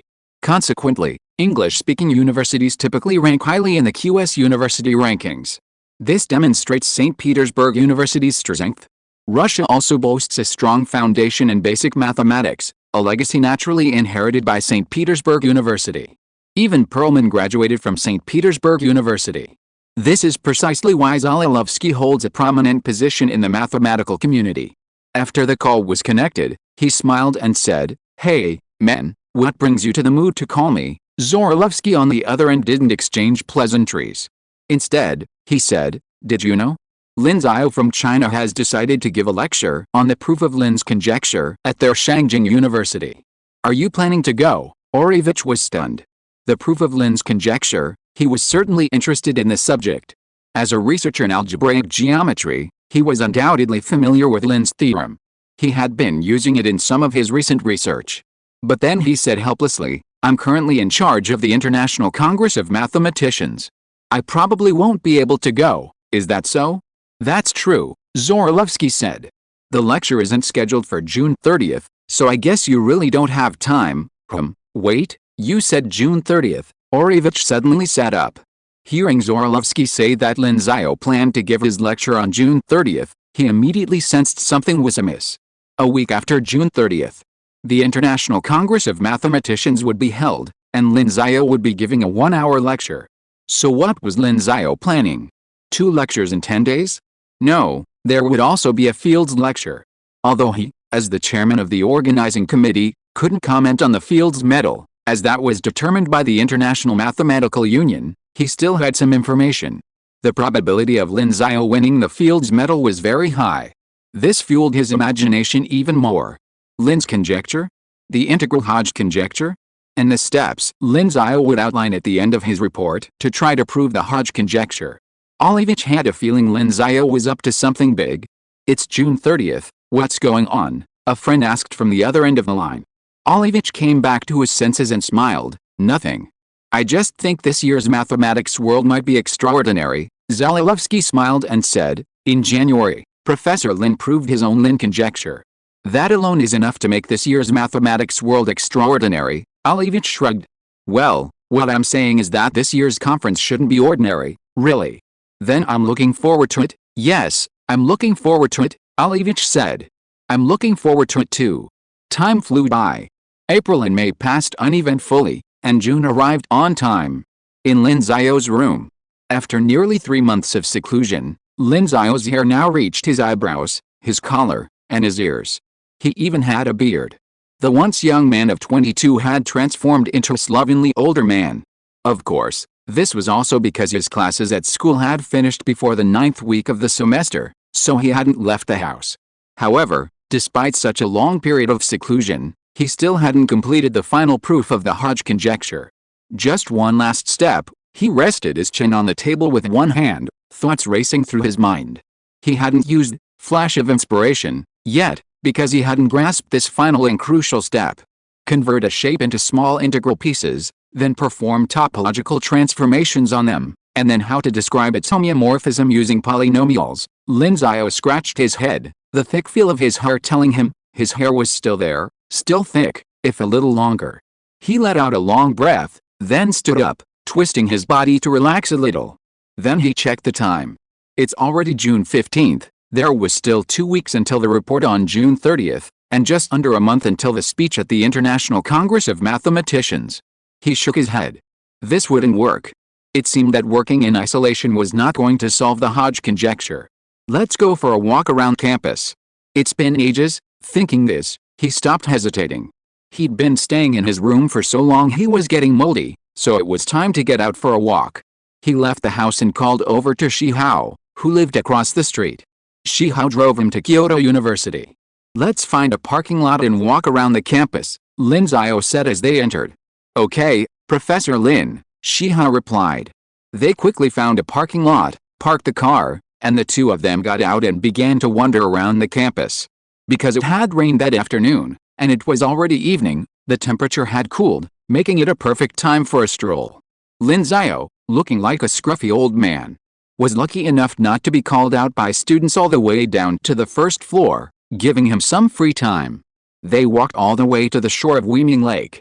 Looking at the gently rippling water, Lin Xiao wasn't thinking about math problems at the moment, but rather marveling at the beauty of the natural scenery. Then, curiously, he asked Xiao, "How long will you be my bodyguard?" Xiao replied, "Until I can no longer protect you." What happens when you can't protect me? When my physical strength declines, or I become disabled and lose my ability to move normally. Xiao's tone seemed perpetually full of energy. Lin Xiao helplessly said, "Isn't there a deadline?" 3 or 4 years, it depends on the organization's decision. Lin Xiao shook his head and was about to speak when he heard exclamations from behind. Holy crap! Awesome! 6, Lin Xiao was stunned. He turned around and saw a group of students watching a boy playing with a familiar toy, a colorful plastic spring, officially called a slinky. The boy was playing with it with such mastery, like a juggler, that many of the surrounding students stared in amazement. But in contrast to the students' astonishment, Lin Xiao's gaze was filled with mathematical equations. Isn't this just a classic one-dimensional manifold topology? Watching the colorful spring bouncing like a clever ghost in the student's hand, Lin Xiao's eyes gradually lit up. He had grasped the key to solving the Hodge conjecture from this one-dimensional manifold. The Hodge conjecture studies the algebraic representation of topological bodies in 3 dimensions, and now, he had found a similar answer in this one-dimensional manifold. This was perhaps the magic of mathematics. Looking at the boy, Lin Xiao wanted to thank him for the inspiration, but then he realized he was a former student. He walked over and called out, "Wenmin, have you finished your thesis?" The boy was startled, thinking he had run into his advisor. Turning around, he saw a disheveled figure approaching him. He breathed a sigh of relief, realizing it wasn't his advisor. After staring at Lin Xiao for a moment, he finally recognized his former teacher and exclaimed in astonishment, "Holy crap! Professor Lin, what's wrong with you?" The people around him also stared at Lin Xiao for a long moment before recognizing him and becoming surprised. How did Professor Lin become like this? Lin Xiao waved his hand and said, "Don't worry about it. Where did you buy this toy? Is there any store selling it near the school?" Wenmin saw Lin Xiao talking about the toy in his hand and said, "Oh, this one. I bought it online. I don't know if there is one near the school." Then he quickly handed the thing to Lin Xiao and said with a smile, "Since you want it, this is for you. If you are picked during the defense, you have to let me go." Lin Xiao couldn't help but laugh. He took the slinky, played with it for a few times, and then said, "You are bribing the teacher in public. This is not okay. I will keep the stolen property for now. You have to write your paper well. If you don't understand, you can ask me. As for letting you go, don't even think about it." The students around laughed, and when Min stretched out his voice, Lin Xiao smiled and patted his shoulder. "Don't say it. I told you that if you don't understand, you can ask me. Do you understand the value of Professor Lin's personal guidance?" Wenmin was stunned for a moment, then her eyes lit up with a smile. "Yes. That's what you said. I've got it in mind." The surrounding students were instantly envious. Giving away a toy, they could get personal instruction from Professor Lin. They wanted it, too. Lin Xiao smiled, then said, "Okay, that's it. Thanks for the toy. Take your time playing with it." Then, he left the group of students and said to Xiao, "Let's go back." Yes, although somewhat puzzled, Lin Xiao had only been out for less than an hour when he stole a toy from a young student and prepared to leave. Shi Hao always obeyed orders. The two of them returned to the parking lot and then to Yanbi Garden. They went straight back to their room. Lin Xiao placed the slinky on the table and played with it for a while. Mimi, who was standing next to him, became curious about this moving thing and finally grabbed it to play with it herself. Lin Xiao couldn't help but smile, then let Mimi play with it while he picked up his pen again and wrote down an equation describing the slinky on a piece of scratch paper. Recalling the slinky's motion and its regular model, he smiled faintly. The Hodge conjecture is officially over. Then, use, inspiration, system, inspiration, has been used. The next moment, Lin Xiao grasped his train of thought and found the inspiration he needed. Then, his pen scrawled a brilliant mathematical formula on the paper. The Hodge conjecture, one of the 7 great mathematical problems of the millennium, this most enchanting of all, began to shed its veil and garments, awaiting the arrival of genius. Chapter 290, First Round, Fragmentary Report. According to equations 1, 3, 8, and 12, we can obtain HDGKX equals H2K, X, Q, H, K, K, X. In summary, we know that when X is a projective complex manifold, each cohomology class H, 2K, X, Z, HK, K, X, is the sum of the twist classes and cohomology classes of an algebraic period with integral coefficients on X. So, after dividing H, 2K, X, Z, HK, K, X, by the twist classes, each class is the image of the cohomology class of the integral algebraic period. Therefore, on a non-singular complex projective algebraic variety, any Hodge class is a rational linear combination of algebraically closed chain classes. Proof complete. Writing the last 2 words stroke by stroke, a slight smile appeared on Lin Xiao's face. The Hodge conjecture is over.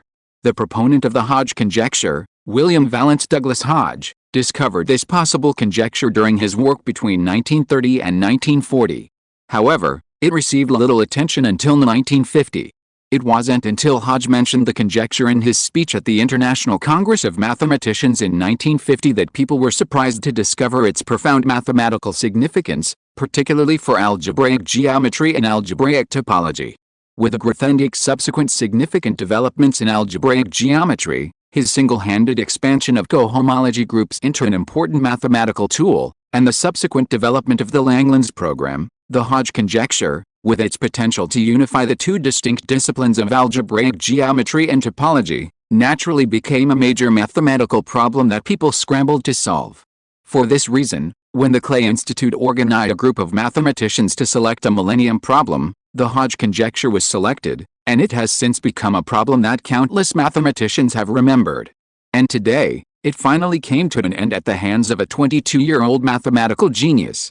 From 1930 to the present, it spanned over 90 years of history, traversing the most devastating world war and 70 years of relative peace, witnessing the ever-increasing prosperity of the mathematical world. Its end was also the end of a chapter in history. Lin Xiao put down his pen, picked up the draft paper, and blew away the ink. Well, although the ink had long since dried, it was still a piece of history after all. Blowing it away would give the original Hodge conjecture some respectability, and then prepare for the upcoming Hodge-Lin theorem. Suddenly realizing something was missing, Lin Xiao raised his eyebrows and whispered, "Unify." The system replied, "Congratulations, host, on completing the proof of the Hodge conjecture. The intersection of algebra and topology means that any qualifying topology can be expressed as a polynomial solution set. This marks another step forward in the unification of mathematics. Your understanding of mathematics has taken a significant leap forward. I hope the host will continue to strive and grasp the ultimate truth soon. This reward is 8,000 math experience, 150 truth points, and the Math Master Aura. Congratulations, host, your math level has been raised to level 6. You have officially become a true Math Master. Math Master Aura. When the host solves mathematical problems, they will receive a certain amount of inspiration." The system's voice brought a look of surprise and delight to Lin Xiao's face. A surprising reward of 8,000 math experience. He had only received 500 math experience points for proving the Lin conjecture the last time, but this time, he had nearly doubled. This is partly due to the fame of the Hodge conjecture. Of course, The most crucial aspect is its significance for the grand unification of mathematics. After all, it directly connects topology and algebraic geometry. Proving the Hodge conjecture will allow mathematicians to understand the conditions required for a shape to be described by a polynomial after undergoing topological transformations. This will then allow us to easily find algebraic descriptions of a shape and its resulting homeomorphisms after topological transformations. This holds significant implications not only for mathematical research but also for many other fields. Regardless, as one of the Millennium Problems, its significance to the world is undeniable. Of course, having extensive experience is one thing, but Lin Xiao quickly shifted his focus to another matter. So, now that I've reached level 6 in math, isn't it time for me to develop my brain a little bit? The familiar heaviness washed over him again. However, due to his increasingly powerful brain development, the feeling faded after a moment, replaced by the equally familiar feeling of I've become stronger. Of course, his hair was still shiny black, and because he hadn't gotten a haircut in 10 days, it was now even thicker. Well, compared to many mathematicians, I've obviously maintained my hair volume quite well. Lin Xiao nodded with satisfaction. He could even afford a haircut. It's time to get a haircut. I have a report in 5 days. He let his hair down and asked the system how much his brain development had increased. This time, it had increased by 0.7%, bringing his brain development to 8.85%. Only 1.15% away from 10%. With a slight sigh, Lin Xiao stopped thinking about it and went out to get his haircut. Lin Xiao would naturally save the proof of the Hodge conjecture for the International Congress of Mathematicians to officially unveil. Until then, let the mathematical community itch for another 10 days over his fragmented conference report and pray that he won the Fields Medal. Otherwise, anyone who wanted to witness the proof of the Hodge conjecture would have to attend his lecture at Shangjing University. It was unclear whether the Dean of the School of Mathematical Sciences wanted a Fields Medalist as a non-nominal tenured professor, or whether the academic presentation proving the Hodge conjecture would be held at their university. And so, the time came to June 30th. On that day, Lin Xiao would present his proof of the conjecture in the auditorium. Because the presentation was close to the International Congress of Mathematicians, and flights from Shangjing to St. Petersburg were convenient, many mathematicians attended. Furthermore, this was Lin Xiao's first presentation on the conjecture, so many mathematicians were eager to discuss the issues involved. Although they had previously communicated with Lin Xiao via email, face-to-face communication was clearly more convenient. At 9 o'clock in the morning, the presentation took place as scheduled. After a freshening up and a custom haircut, Lin Xiao appeared in front of the assembled mathematicians, looking refreshed. Now 22, he had become more mature than ever, both in appearance and in every other way. Facing the mathematicians, he said with a smile, "Dear mathematicians who have come from afar, welcome to Shangjing University. I hope I can leave a good impression on you during your few days here. Lin, if you can polish up the last part of your report for the International Congress of Mathematicians, I'm sure you'll be impressed," a mathematician sitting in the first row said. Lin Xiao looked over and saw that the mathematician was Pierre Delaine, who had flown in from the United States. Delaine's words quickly resonated with the other mathematicians. "Yes, Lin, either don't write that part, or write more.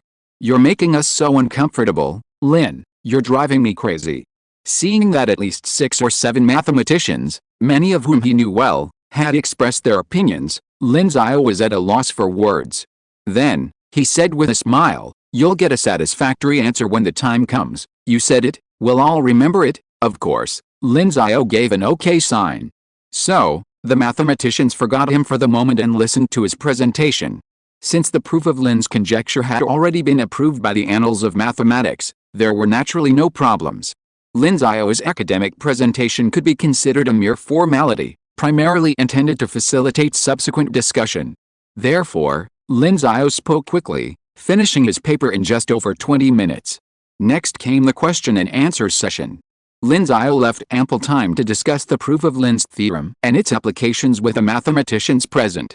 The question and answer session lasted for over 40 minutes. The students who had joined in the fun, as well as the less capable teachers, were completely lost, bewildered by the questions and Lin Xiao's responses from these experts. They could only groan inwardly, "This is too advanced." Of course, after 40 minutes, seeing no more questions, Lin Xiao finally began his closing remarks. He smiled and said, "Actually, there's a strong connection between Lin's theorem and the Hodge conjecture. I'm sure everyone is familiar with this. Later, in my research on the Hodge conjecture, I've discovered a remarkable method that will be of great help in proving the Hodge conjecture. Of course, to find out what happens next, please wait for my next talk." Today's talk concludes. Thank you everyone, and I look forward to seeing you again at the International Congress of Mathematicians. He then bowed deeply and, as if escaping, left the podium. The mathematicians present were stunned, then suddenly realized what was happening. Was Lin Xiao mentioning Hodge theorem twice in a row a coincidence, or was it intentional? But common sense dictates that when they mention the Hodge conjecture, they must have said Hodge conjecture, not Hodge theorem. Could it be? Delin was the first to react, quickly getting up and running upstairs, shouting, "Lin! Stop! Stop!" The other mathematicians also reacted. That damned Lin Xiao had lost his composure again? Suddenly, for the first time in the history of the Shengjing University auditorium, a strange scene unfolded. A group of world-renowned mathematicians ran up to the podium, chasing after a young mathematical prodigy. The audience, unaware of what was happening, stared in bewilderment. What had happened? If you're listening to this novel on a channel other than Fanfic World, it means they downloaded and uploaded it without effort. We cordially invite you to visit our channel, Mundo Fanfic Novelis. There you'll find the original version of this story and you can explore many other novels of various genres. We're waiting for you to immerse yourself in a world of incredible novels. Chapter 291 International Congress of Mathematicians, Fields Medal. Facts prove that being on one's home turf often gave one an advantage.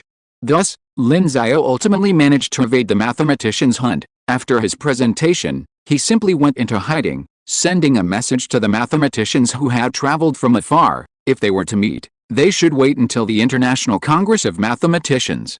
He wouldn't appear before them anymore. If they were to meet in person, they wouldn't even need to send a knife, they would just stab him. As for the mathematicians who hadn't been able to capture Lin Xiao, they were both angry and amused. After failing to apprehend him, they turned to the School of Mathematical Sciences at Kyoto University, asking them to summon him. Instead, they received Lin Xiao's words, which further frustrated them. What do you think Professor Lin is up to? That afternoon, at a banquet hosted by the School of Mathematical Sciences, Terence Tao, who had also flown in from the United States, posed the question everyone was eager to know. Who knows? A mathematics professor from MIT spread his hands, equally frustrated. But I have a feeling Professor Lin is trying to make a big story. Hey, everyone should have heard him mispronounce Hodge's theorem twice in a row at the end of his presentation. I have a feeling he's hiding something. Delin then joined in, rubbing his waist. He'd been the first to chase Lin Xiao today, and nearly twisted his back. It took a while to finally feel better. The mention of Lin Xiao mispronouncing Hodge's conjecture as Hodge's theorem raised even more questions for the audience. After all, how could someone call Hodge's conjecture Hodge's theorem? Even Hodge himself didn't have a mathematical concept called the Hodge's theorem, he only had a Hodge's theorem. A theory and a theorem are clearly different things. And the probability of mispronouncing it twice in a row was even lower. So the question was Lin Xiao truly mistaken due to a slip of the tongue, or was he completely deliberate? If it was the latter, then the question was quite horrifying. Professor Zhao, do you know what's going on? Delin then turned to Dean Zhaoqi, who was standing beside him. Zhaoqi recalled a phone call with Lin Xiao a few months ago and said, I don't know much, but about 3 months ago, Professor Lin said he was researching the Hodge conjecture. For the past few months, he's been mostly working on it at home. I don't know his exact progress, is that so? The mathematicians present grew even more agitated. Lin Xiao had been working on the Hodge conjecture for so long? So, could he have made even more groundbreaking progress on the Hodge conjecture than the integral Hodge conjecture mentioned in his report? Or even?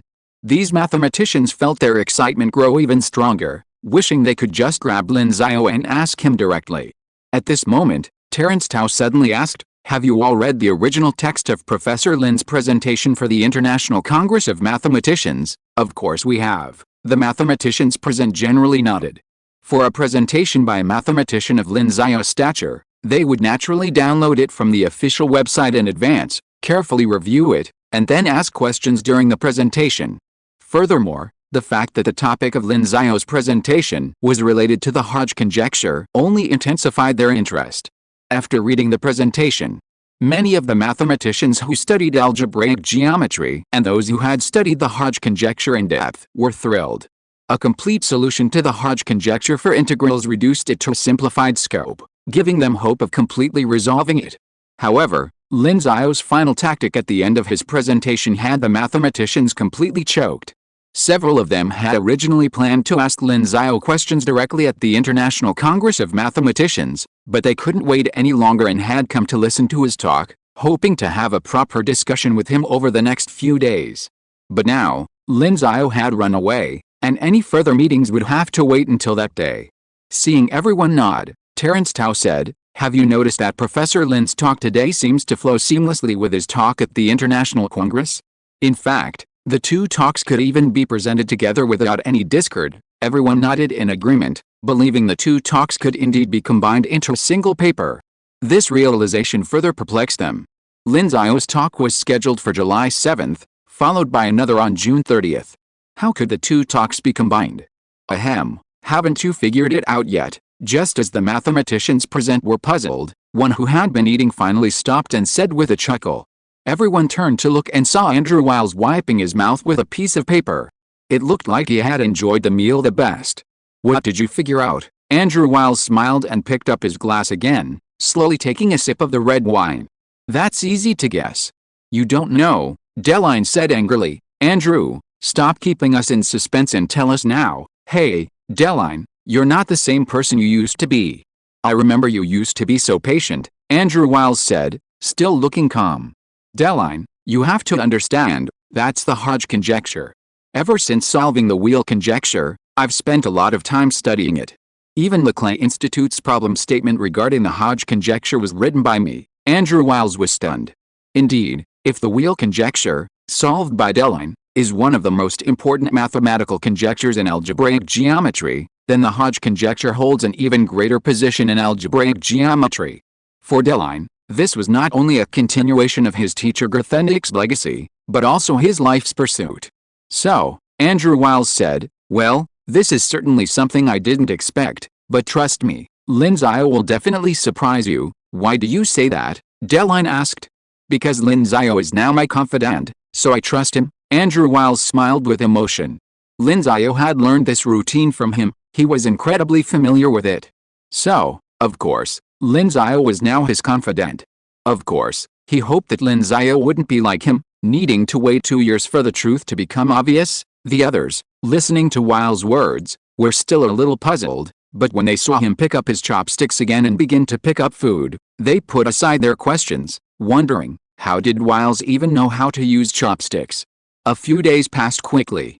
The International Congress of Mathematicians began on July 6, so the mathematicians generally departed from Beijing on July 3 and flew to St. Petersburg for the Congress. As for Lin Xiao, he had already left on July 2. However, he wasn't going alone.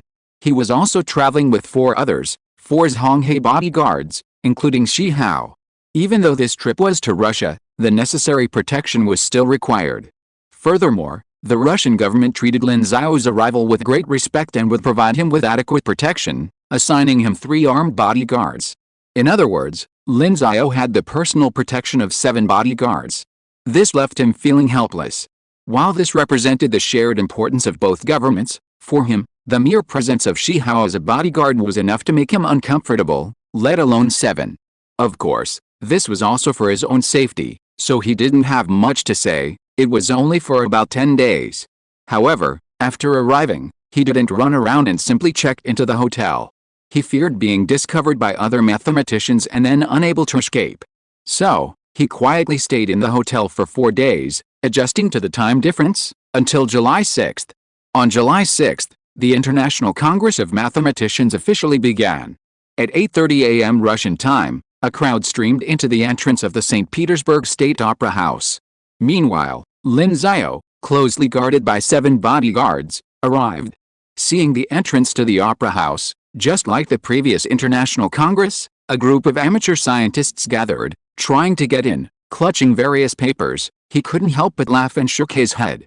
"These guys are so idle." Suddenly, His brows twitched as he spotted several familiar mathematicians who had attended his presentation a week ago.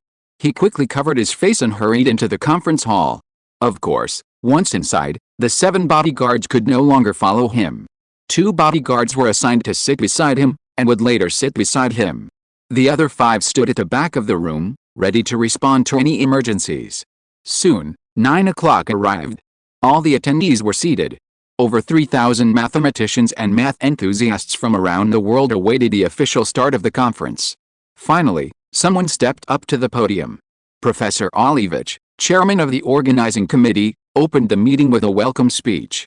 Next, Carlos Koenig, president of the current International Mathematical Union, addressed the conference. Carlos Koenig, the new president of the International Mathematical Union, IMU, walked to the podium, glanced at the mathematicians present, and said with a smile, "Hello, friends from afar, and welcome to the 2022 International Congress of Mathematicians. Let me extend my sincere greetings to each and every one of you. Looking back on 2019, when I was elected president of the International Mathematical Union, it seems like only yesterday. In the blink of an eye, the 29th International Congress of Mathematicians is about to convene. Looking back on the past 4 years of development in mathematics, I believe everyone would call it a miracle. In these 4 years, we have witnessed many things that we once thought impossible. I also hope that the next 4 years will continue to create more miracles. Well, without further ado, let's begin the most crucial part of our opening ceremony. Next, the Gauss Prize will be awarded. Carlos Koenig's speech marked the climax of the conference. The most important part of every International Congress of Mathematicians is the awards ceremony at the opening ceremony. The 5 major awards of the International Congress of Mathematicians are the Gauss Prize, the Chern Prize, the Relativity Prize, the Nevanlinna Prize, and, most importantly, the Fields Medal. The Gauss Prize is primarily awarded to mathematicians in applied mathematics and is the highest award in the field. The Chern Prize is a lifetime achievement award given to mathematicians for exceptional contributions that represent the highest level of mathematical research. The Relativity Prize is given to those who have made significant contributions to the promotion of mathematics, and the Nevanlinna Prize is awarded to mathematicians in computer science. The Fields Medal, the most notable of all, needs no further introduction. While there are differences between awards, the Fields Medal is considered the Nobel Prize of Mathematics, undoubtedly signifying its profound significance. Following the Gauss Prize, the Chern Prize, and the Relativity Prize, the Fields Medal was finally awarded at this International Congress of Mathematicians. Carlos Koenig smiled as he escorted the Relativity Medal winner off the stage. He then returned to the microphone and surveyed the now silent conference room. He then said, "Next, it's time for the long-awaited Fields Medal. First, let us thank Mr. John Charles Fields. Mr. Fields provided tremendous support for the International Congress of Mathematicians and also brought us the Fields Medal, a glamorous award that represents the pinnacle of mathematical achievement. This conference, in keeping with Mr. Fields' legacy, will present this award to recognize mathematicians who have made outstanding contributions. Now, I will announce the first winner." As Koenig spoke, the atmosphere in the room darkened again, a pin-drop silence audible. Everyone held their breath, awaiting the first winner of this conference. Koenig slowly began to speak. He, like the rising sun, cast a vast expanse of morning light upon the world of mathematics as soon as he emerged. His outstanding research in number theory is astonishing, especially his nose for prime numbers, which is like the re-illumination of the God of wisdom. From the infinity of prime numbers in the Fibonacci sequence to the distribution pattern of Mersenne primes, he once reached out and plucked the 2 brightest jewels in the crown of number theory, providing 2/3 of the answers to the 8th century question posed by Hilbert 122 years ago. Number theory is a game of genius, and this genius demonstrated the kind of talent required to master this game, and this genius was not limited to this game. He also explored the field of algebraic geometry and proposed a conjecture named after himself, and then personally resolved this conjecture, making another huge contribution to the unification of mathematics. At the same time, he also made use of mathematics, the language of God.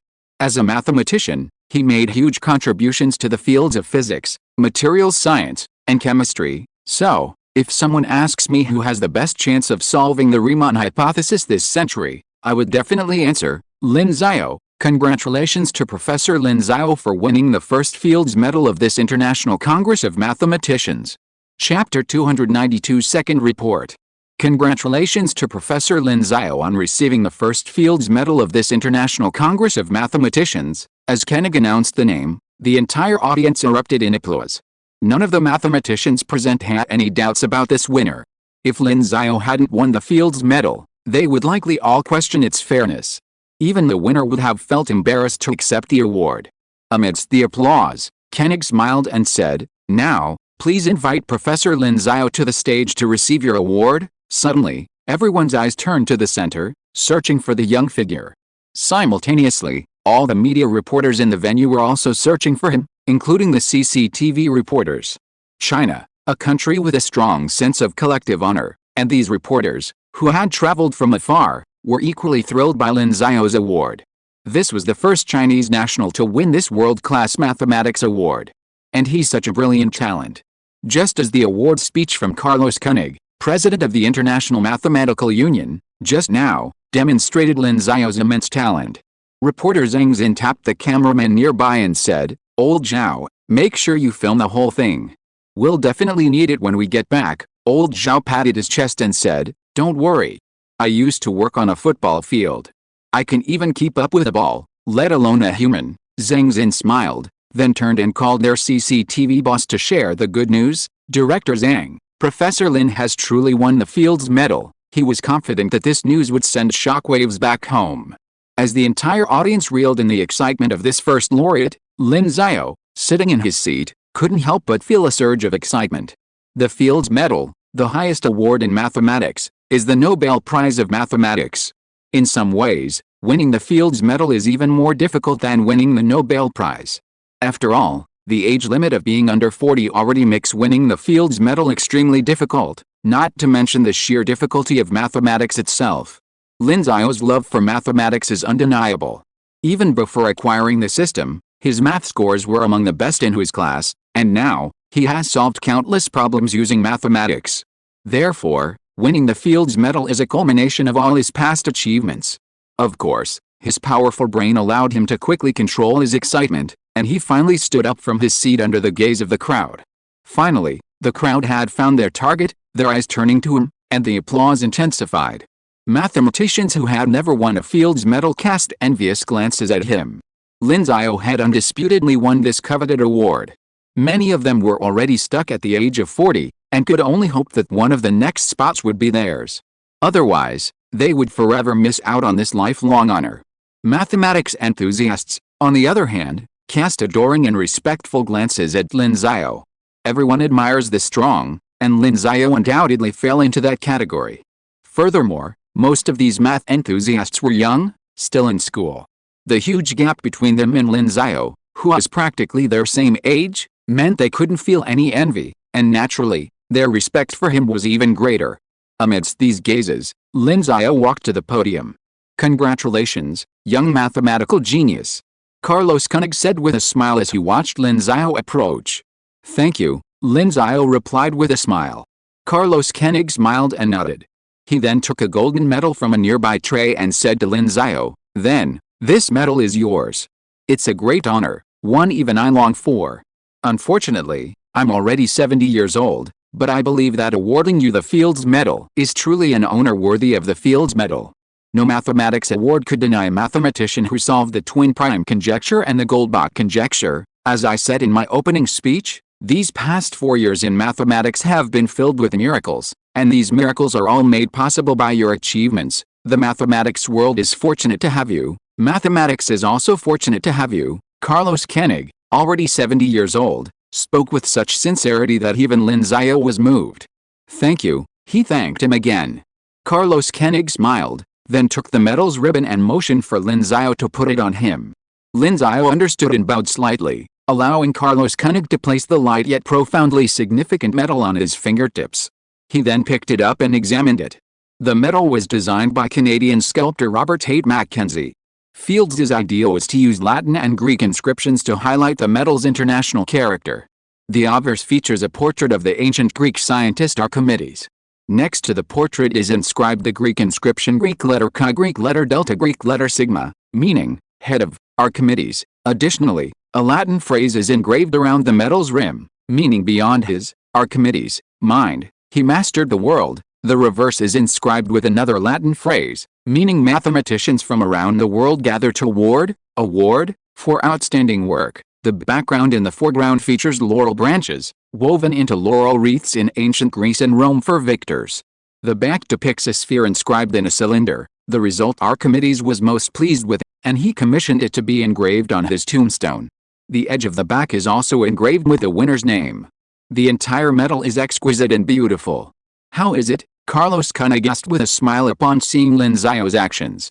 Very good. Lin Xiao smiled slightly, then placed the medal against his chest and whispered, Mr. Koenig, I'll let you in on a secret. Soon, another miracle will occur. Carlos Koenig was stunned, then smiled and said, then I'm looking forward to it. Lin Xiao smiled and nodded. Then, without further delay, he walked off the stage to the applause of the audience. The award ceremony continued. Aside from Lin Xiao, the undisputed winner, the remaining prizes were filled with uncertainty. Those lucky enough to receive an award rejoiced, while those who didn't could only lament inwardly that if they didn't win this time, they probably wouldn't win again. Regardless, the Fields Medal ceremony concluded. There were no extra awards to fill the void left for the wounded. The next step was the Nevanlinna Prize ceremony. With that award, the opening ceremony concluded. People began to leave, and Lin Xiao left early. Before he could fully resolve the Hodge conjecture, he absolutely refused to place himself among a group of mathematicians, fuming over a fragmented explanation. Furthermore, the Fields lecture schedule had been finalized. His lecture would take place on the fourth day. This meant that after his hour-long plenary presentation tomorrow, the day after, he would officially unveil the Hodge conjecture's evolution from a conjecture to a theorem. Just as he had told Carlos Koenig, he would soon perform another miracle for the mathematical world. Of course, it wasn't just him who was waiting, but also the mathematicians he had repeatedly evaded. These mathematicians were fully prepared. If Lin Xiao didn't give them a satisfactory answer, they would make sure this young man knew the consequences of his unethical attempts to deceive and attack them, the veteran mathematicians. A day passed quickly. July 7th, according to the lunar calendar, would be Kixi Festival, but since it was clearly calculated according to the solar calendar, it remained unremarkable. However, for the mathematicians attending the International Congress of Mathematicians, today marked the beginning of the conference's one-hour plenary session. The second session this morning was particularly noteworthy, featuring an hour-long lecture by Lin Xiao, this year's Fields medalist. Many had already seen his talk, and the new motivational theory and the integral Hodge conjecture he outlined therein had piqued their interest. However, Lin Xiao's abhorrent, fragmented handling at the end left every reader deeply resentful. Because of this, even more people were anticipating his talk. Everyone was eager to know how Lin Xiao would explain his fragmented passages. The first lecture began at 10:15 a.m. and ended at 11:15 a.m., while Lin Xiao's presentation began at 11:30 a.m. By 11:25 a.m., the conference hall was packed, with over 2,000 attendees quietly awaiting Lin Xiao's appearance. At 11:30 a.m., Lin Xiao, who had just ascended the podium yesterday to receive the Fields Medal, appeared again on the same platform. He smiled, looked at the audience of over 2,000, and bowed slightly. Hello everyone, welcome to my lecture. As you can see, the title of my lecture is A New Motivated Cohomology and the Integral Hodge Conjecture. In this lecture, I will start with Lin's theorem and carefully analyze this new motivated cohomology. At the same time, starting with the integral Hodge conjecture, I will reveal the mysteries from topology to algebra. Well, without further ado, let's get started. Chapter 293. I have a brilliant idea, but I don't have enough time. Lin's theorem draws an equal sign between the two forms of function and layer, so that in mathematical form, the most basic concept of function in mathematics is linked to the layer in topological space, and the Hodge conjecture forms a channel between geometric topology and algebra, making those geometric shapes that we used to think were extremely abstract able to be directly expressed in the form of polynomials. There are certain similarities between the two, just like I mentioned this in my paper proving Lin's theorem. Then, let me start with Lin's theorem, and introduce my report today to you from the process of function to topological space, and then to polynomials, after Lin Xiao finished speaking. The PPT behind him turned a page. Let X be a topological space, and C be a category. The pre-layer of an object in C on space X is given by the following data. For every open set in X, given an object Fu, in C, For every inclusion relation VU between open sets, given a morphism resu in the category C, V, FU, FV. As Lin Xiao began his presentation, everyone in the room listened intently, especially the mathematicians who were eager to see what Lin Xiao had up their sleeves. Who knew that a single sentence of Lin Xiao's could hold such crucial information? The mathematicians present were so impatient that no one commented on what he was saying as he began, all listening intently. Time passed quickly, and Lin Xiao's presentation gradually entered its final part. However, the previous part was completely standard, following the instructions in his report without going beyond the syllabus. In a presentation like this, speakers usually dabble in some extraneous material, perhaps digressing into other topics. This is perfectly normal, but Lin Xiao went against his grain, leaving the mathematicians who had come to hear him speech perplexed. Was this guy really going to keep speaking so honestly? Finally, one mathematician couldn't help but start a discussion. Is Professor Lin going to continue like this? No more extraneous topics, the other mathematicians, still maintaining a certain level of patience, said, "Don't worry, isn't this the end yet?" The final part of his presentation is the most crucial. The mathematician, somewhat impatient, heard this and continued listening. However, Andrew Wiles, sitting nearby, smiled. The feeling of being the only one who understood something was simply too good to be true. Seeing his colleagues around him all with solemn, bewildered, or puzzled expressions, he couldn't help but smile. Then, he looked up at the young figure on the stage, a surge of curiosity and anticipation welling up in his heart. He understood the arrangement of Lin Xiao's previous two presentations. Lin Xiao clearly intended to prove the Hodge conjecture once and for all. So, had Lin Xiao truly proved the Hodge conjecture? If so, it would be a shocking event for the mathematical community, akin to a Force 18 gale, an earthquake, and a tsunami. Millennium problems had the same credentials, much like the proof of the Poincare conjecture, which had stirred immense excitement in the mathematical world. It was as if the entire mathematical community was fixated on the bearded, unkempt Russian mathematician. Similarly, the mathematical world was abuzz with excitement for several years. Had Perlman not declined various awards, the excitement would have been even greater. However, the Hodge conjecture is arguably just as difficult as the Poincare conjecture. The tools to solve it, known as Ricci flow theory, were developed between 1990 and 2000. Just over a decade later, in 2002, the Poincare conjecture was completely solved. However, the tools to solve the Hodge conjecture haven't yet appeared.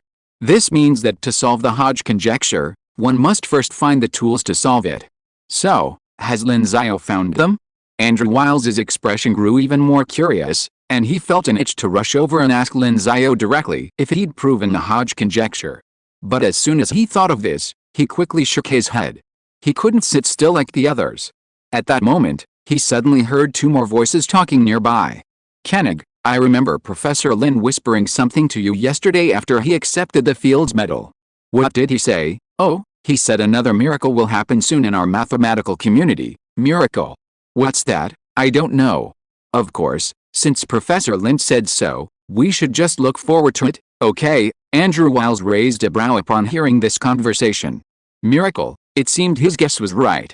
A huge weight lifted from his heart, he crossed his legs, settled into a comfortable sitting position, and continued to quietly watch Lin Xiao's performance.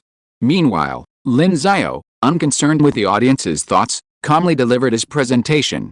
It was so unremarkable, perhaps only the brilliant discussion reminded anyone that he had just won the Fields Medal, the youngest Fields medalist in history.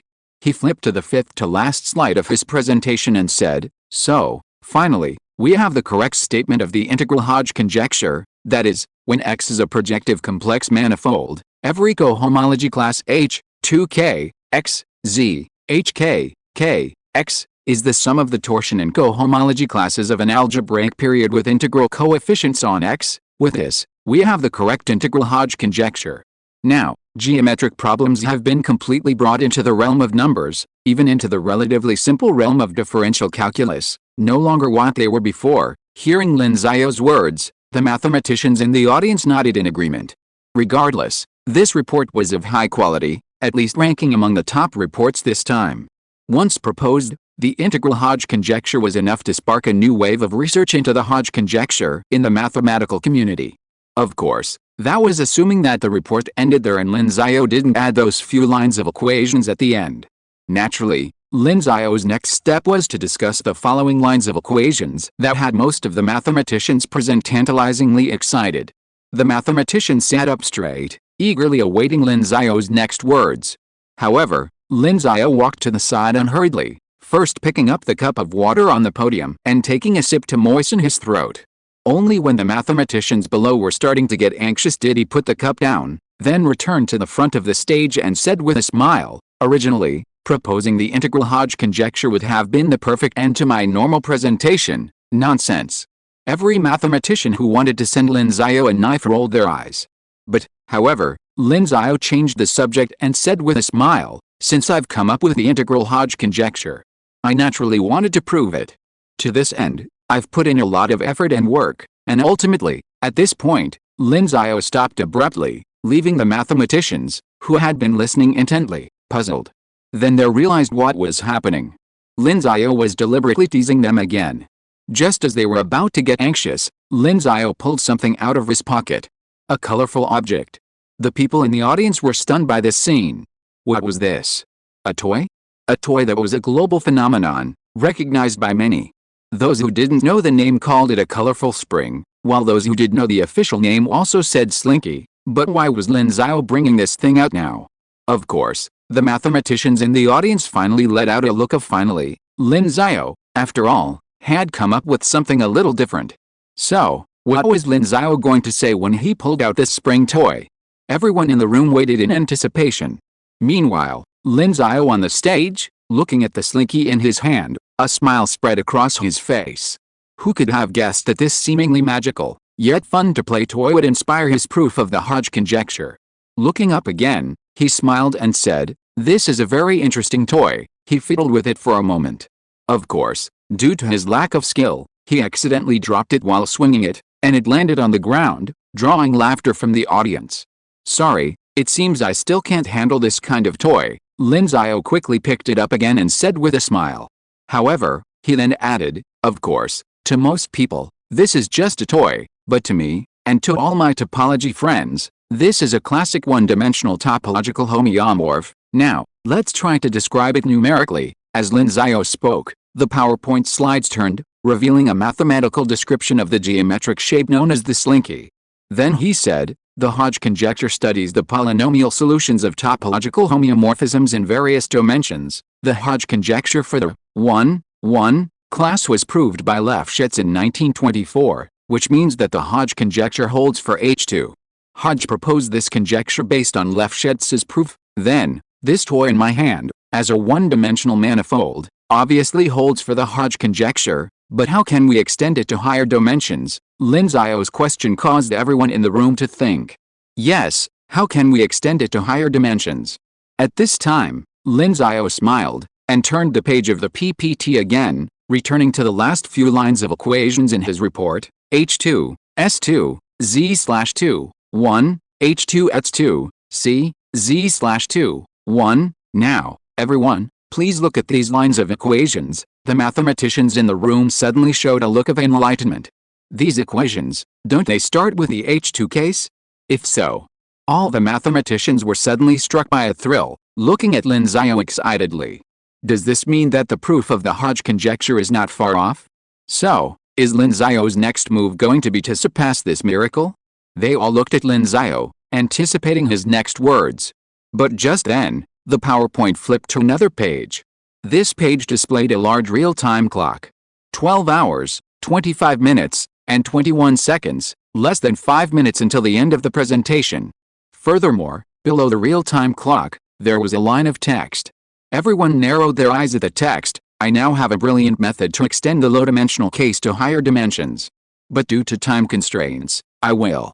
Thank you everyone, I will conclude my presentation here," Lin Xiao said with a smile. "Everyone, we've come this far, and you're still playing Fermat.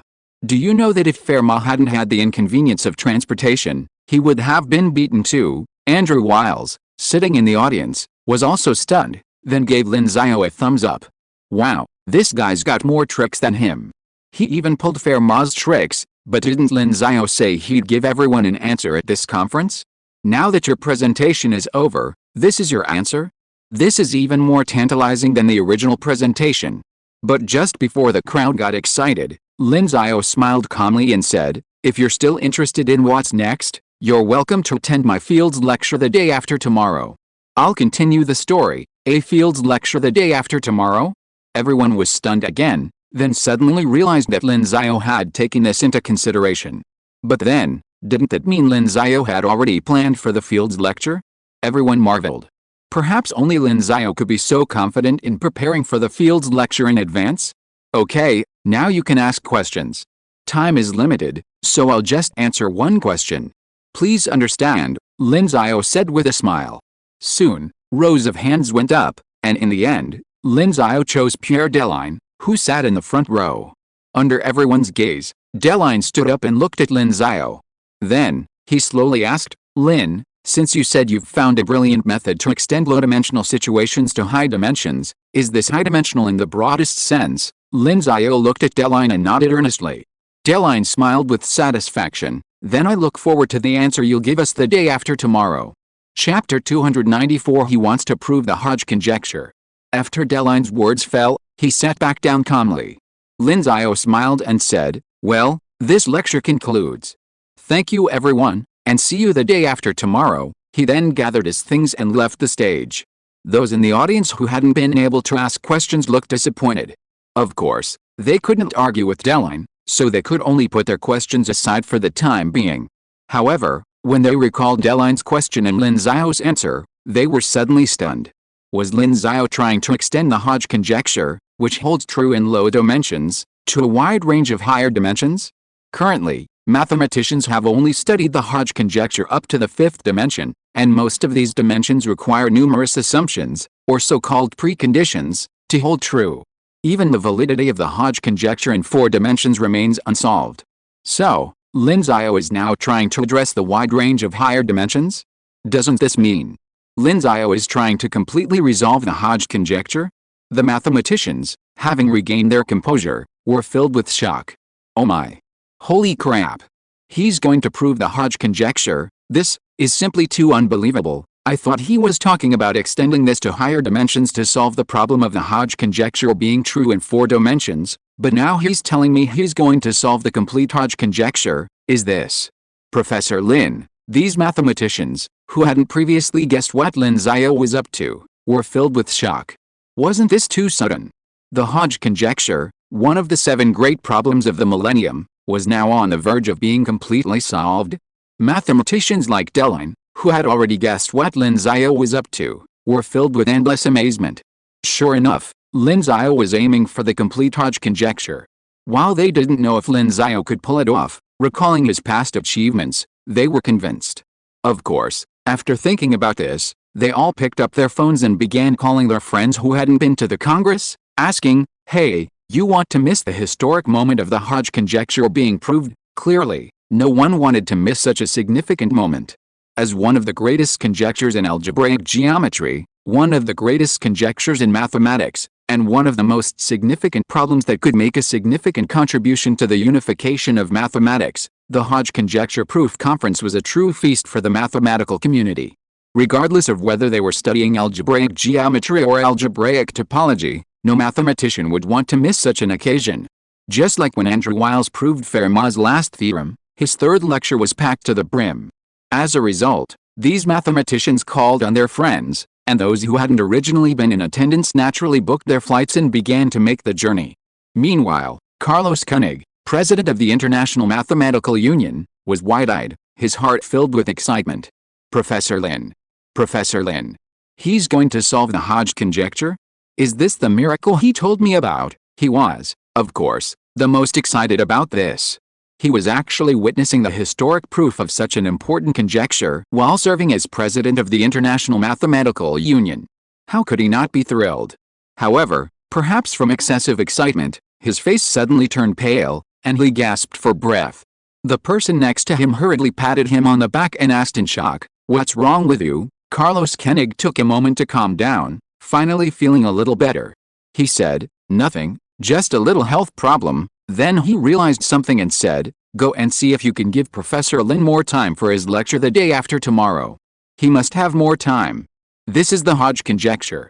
Go to the organizing committee. Upon hearing this, the person next to him immediately realized, that's right.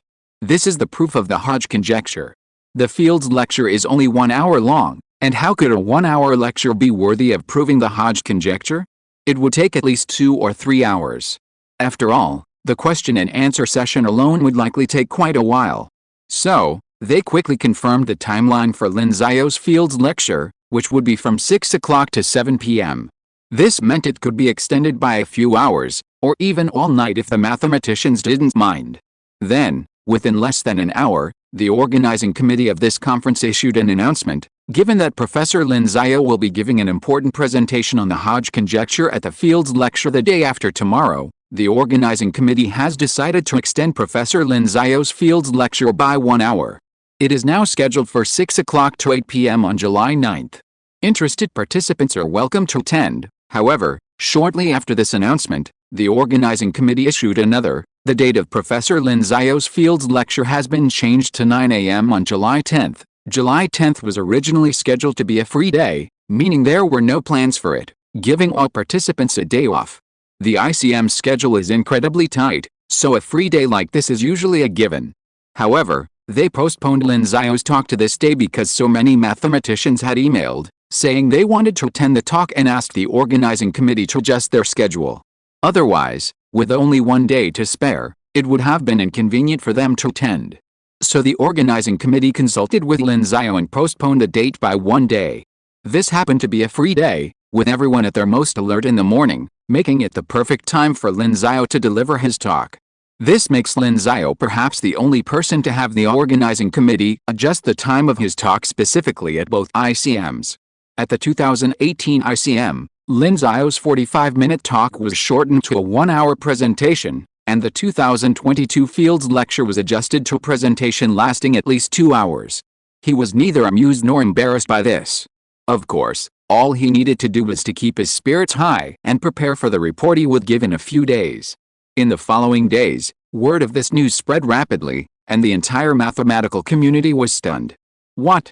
Lin Xiao would present his proof of the Hodge conjecture at the International Congress of Mathematicians? And this proof had even been certified by a top mathematician. As a result, the mathematical community, which had just been proven earlier this year by Lin Xiao's conjecture, was once again in an uproar, and the excitement was even greater than the proof itself. The Hodge conjecture, one of the 7 great problems of the millennium, was about to be proven, and no mathematician would not be thrilled. If the Goldbach conjecture was the crown jewel of number theory, then the Hodge conjecture was the crown jewel of mathematics. After all, compared to number theory, a mathematical game of genius, algebraic geometry could be considered a crucial link in mathematics, and the Hodge conjecture was just that. Of course, if any mathematician announced they had proved the Hodge conjecture, no one would pay much attention, because academia values credibility. Just like amateur scientists, why no one believes them before they announce they've proved an important conjecture? The first reason is that before proving a significant conjecture, the prover must have already achieved some results. With results comes credibility. Otherwise, if an unknown person published a significant conclusion, no one would pay attention. As for why Perelman immediately garnered academic attention after announcing he had proved the Poincaré conjecture, it's because he had already declined the EMS Prize in 1996 and accepted an invitation to speak at the International Congress of Mathematicians in 1994. The only award he accepted was the 1991 St. Petersburg Mathematical Society Prize. After all, he lived in St. Petersburg. Therefore, precisely because Lin Xiao's academic credibility is considered top-notch worldwide, people generally believe he has truly proved the Hodge conjecture. Even within China, this news has spread. In fact, before news of this incident reached China, Lin Xiao's name was already high on the trending search list. When Lin Xiao won the Fields Medal on July 6, China was abuzz with excitement. State media outlets, including CCTV News, reported the news repeatedly, and as a result, he had already been on the trending search list and remained there. No one in China had ever won a Fields Medal before, so the medal wasn't widely known there. People generally only knew about the Nobel Prize. Now that Lin Xiao had won it, coupled with the publicity from state media, People immediately realized the significance of the medal. And just a day later, Lin Xiao's name was trending again. Lin Xiao will solve the Hodge conjecture. As soon as this trending search went live, countless netizens flocked to the site, wondering, what is the Hodge conjecture, and then left in shock. The Hodge conjecture is a mathematical conjecture even more important than the Goldbach conjecture, and solving it could net a $1 million prize? With such a huge prize, it's hard not to realize the magnitude of this conjecture. After all, Lin Xiao's Fields Medal, besides a medal, only comes with 15,000 Canadian dollars. Chinese netizens were also in an uproar. Your Lin God is still your Lin God. My Lin God, forever the God. I wish I were even 1/10 as awesome as Lin God. Lin God is a fusion of the infinity of primes in the Fibonacci sequence, the distribution of Mersenne primes, the twin prime conjecture, the Goldbach conjecture, Lin's titanium bonding mechanism, multidimensional field theory, the root check method, electronic topological bonding theory, the Hodge conjecture, a double winner in both Wolf mathematics and physics, a Fields Medal winner, and so on. Do you want even 1/10 of his accomplishments? Up 1% will do, right? The gap is too big. Forget it. Professor Lin is only 22 years old this year. Let's not dwell on it. And so, amidst the excitement, the calendar moved from July 7th to July 10th. And on that day, the average IQ in St. Petersburg rose slightly compared to the previous few days. This was because over 1,000 more mathematicians and enthusiasts had descended upon the city to witness that historic moment. Chapter 295. Congratulations to the mathematical community. 2022, 8:30 a.m. St. Petersburg State Theater, Main Hall. Countless mathematicians streamed into the venue and began to take their seats. The top mathematicians sat near the front, and then, generally, the rows moved back in order of proficiency within the mathematical community. Here, age and experience were irrelevant. Whoever was most likely to understand the presentation sat in the front. Pierre Deline, choosing a seat in the front row, suddenly noticed an elderly man next to him who looked familiar. He exclaimed in surprise, "Professor Searle, you're here too? You look well." The man was none other than Professor Jean-Pierre Searle, Lin Xiao's doctoral advisor. Searle smiled and said, "It's only a few hours' flight, a journey I can handle." Then, turning his gaze toward the stage, he sighed, "Besides, Lin was once my student. He's achieved such significant results, so of course, as his teacher, I have to come and see him." Hearing this, Deline's face twitched. He still couldn't get over it. How great would it have been if Lin Xiao had gone to study for his doctorate? And look at Lin Xiao's recent mathematical achievements, all in algebraic geometry and topology, areas in which he excelled. But regardless, Lin Xiao already had someone else's doctorate. He could only sigh, expressing his frustration, and then say, "You're so lucky." "Ha ha ha, I thought so too," Searle laughed. "Look, I won the Fields Medal at 28, the youngest ever to win it. Now my student has successfully achieved this breakthrough for me, and it will be difficult for anyone else to surpass it in the future." Just imagine, in the future, the mathematical world will know that the two youngest Fields Medal winners are a teacher and student. How fascinating is that? Indeed, it's fascinating. Deline was even more envious. "It's a pity I wasn't there the day he presented the award. Otherwise, I would have had a few drinks with him. Tonight would be fine." "Haha, not tonight," Searle smiled, then pulled a bottle of champagne from a bag on the ground. Deline was stunned for a moment, then burst out laughing. "You're always so well prepared." "Of course," Searle smiled. After Lin Xiao finished his proof, he would personally go up and deliver the bottle of champagne. Meanwhile, on the other side, the Chinese team was sitting together, chatting. "There are so many people," a mathematics professor from Kyoto University couldn't help but exclaim, looking at the crowd in the hall. Even the previous plenary sessions hadn't had so many people, not even the opening ceremony. Now, the entire main hall was packed, including many in the aisles. It was almost like the Great Hall of the People, with over 10,000 people listening to the report. Nearby, Suji, who had just arrived yesterday, smiled and said, "After all, Lin Xiao is trying to prove the Hodge conjecture. A lot of people are quite normal. When he proved the Goldbach conjecture, there were even more people. Oh, sometimes I really envy Lin Xiao's talent. I used to think I could remain calm, but now, I can't stand it any longer." Elsewhere, another professor couldn't help but say. Everyone looked at him and smiled. "Professor E, let's not compare ourselves with Lin Xiao. You've even received an invitation to give a 1-hour lecture this year.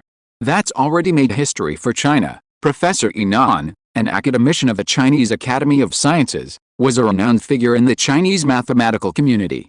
He had also received an invitation to give a 1-hour lecture at the International Congress of Mathematicians, a truly historic event for China. After all, there weren't many Chinese mathematicians who had received a 1-hour lecture. Professor Yinan smiled. Receiving an invitation to give a 1-hour lecture was truly a cause for joy, as it was considered a high honor in the international mathematical community. Of course, compared to Lin Xiao's Fields Medal and the Hodge conjecture he was about to prove, the 1-hour report suddenly paled in comparison. However, as they chatted, there was a sudden commotion behind them, and many eyes turned toward the door. They were all puzzled by what was happening. They all turned their heads and looked toward the door, their faces filled with surprise. Suddenly, a bearded, rather scruffy-looking man appeared at the door. However, it was precisely because of his beard that everyone present recognized him. Perlman, the mathematicians present were all surprised. The prover of the Poincaré conjecture, who hadn't been seen for over a decade, was actually here? Of course, this was likely because Perlman lived in St. Petersburg, making it convenient for him. Regardless, his presence still surprised everyone present. It seemed that even he, who had almost no contact with the mathematical community, could resist coming out to listen to the proof of the Hodge conjecture. Of course, considering Perlman's personality, the people present quickly averted their gazes, lest they get bored and run away. After all, he had said before that he didn't want to be displayed like an animal in a zoo. Perlman quickly found a seat in the corner, and the crowd's attention faded. By then, it was already 8:55, with only 5 minutes left before the lecture officially began. Backstage, Lin Xiao sat in his seat, eyes closed, resting.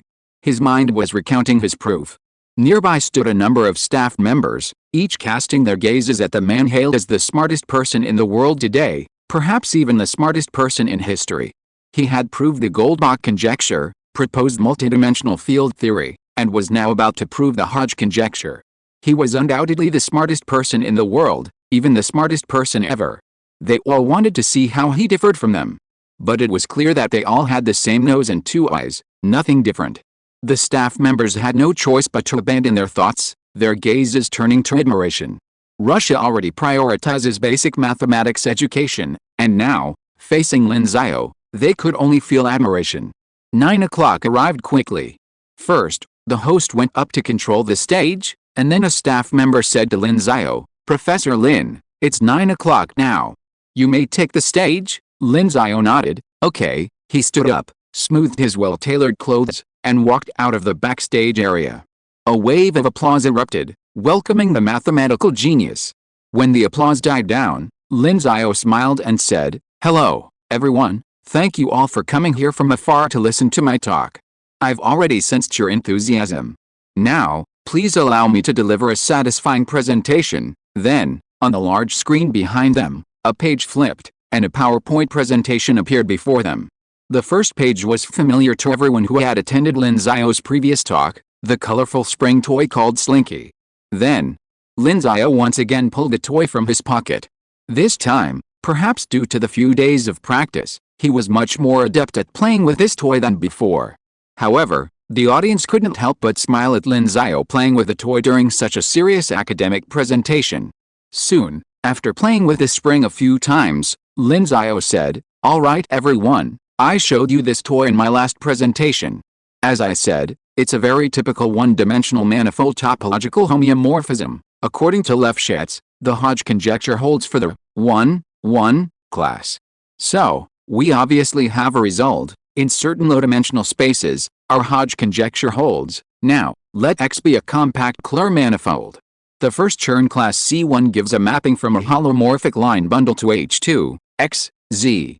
According to the Hodge decomposition, the de Ramco homology group H2, X, C, can be decomposed into. Lin Xiao's presentation began to get on track, and the mathematicians present were all following his lecture, mesmerized.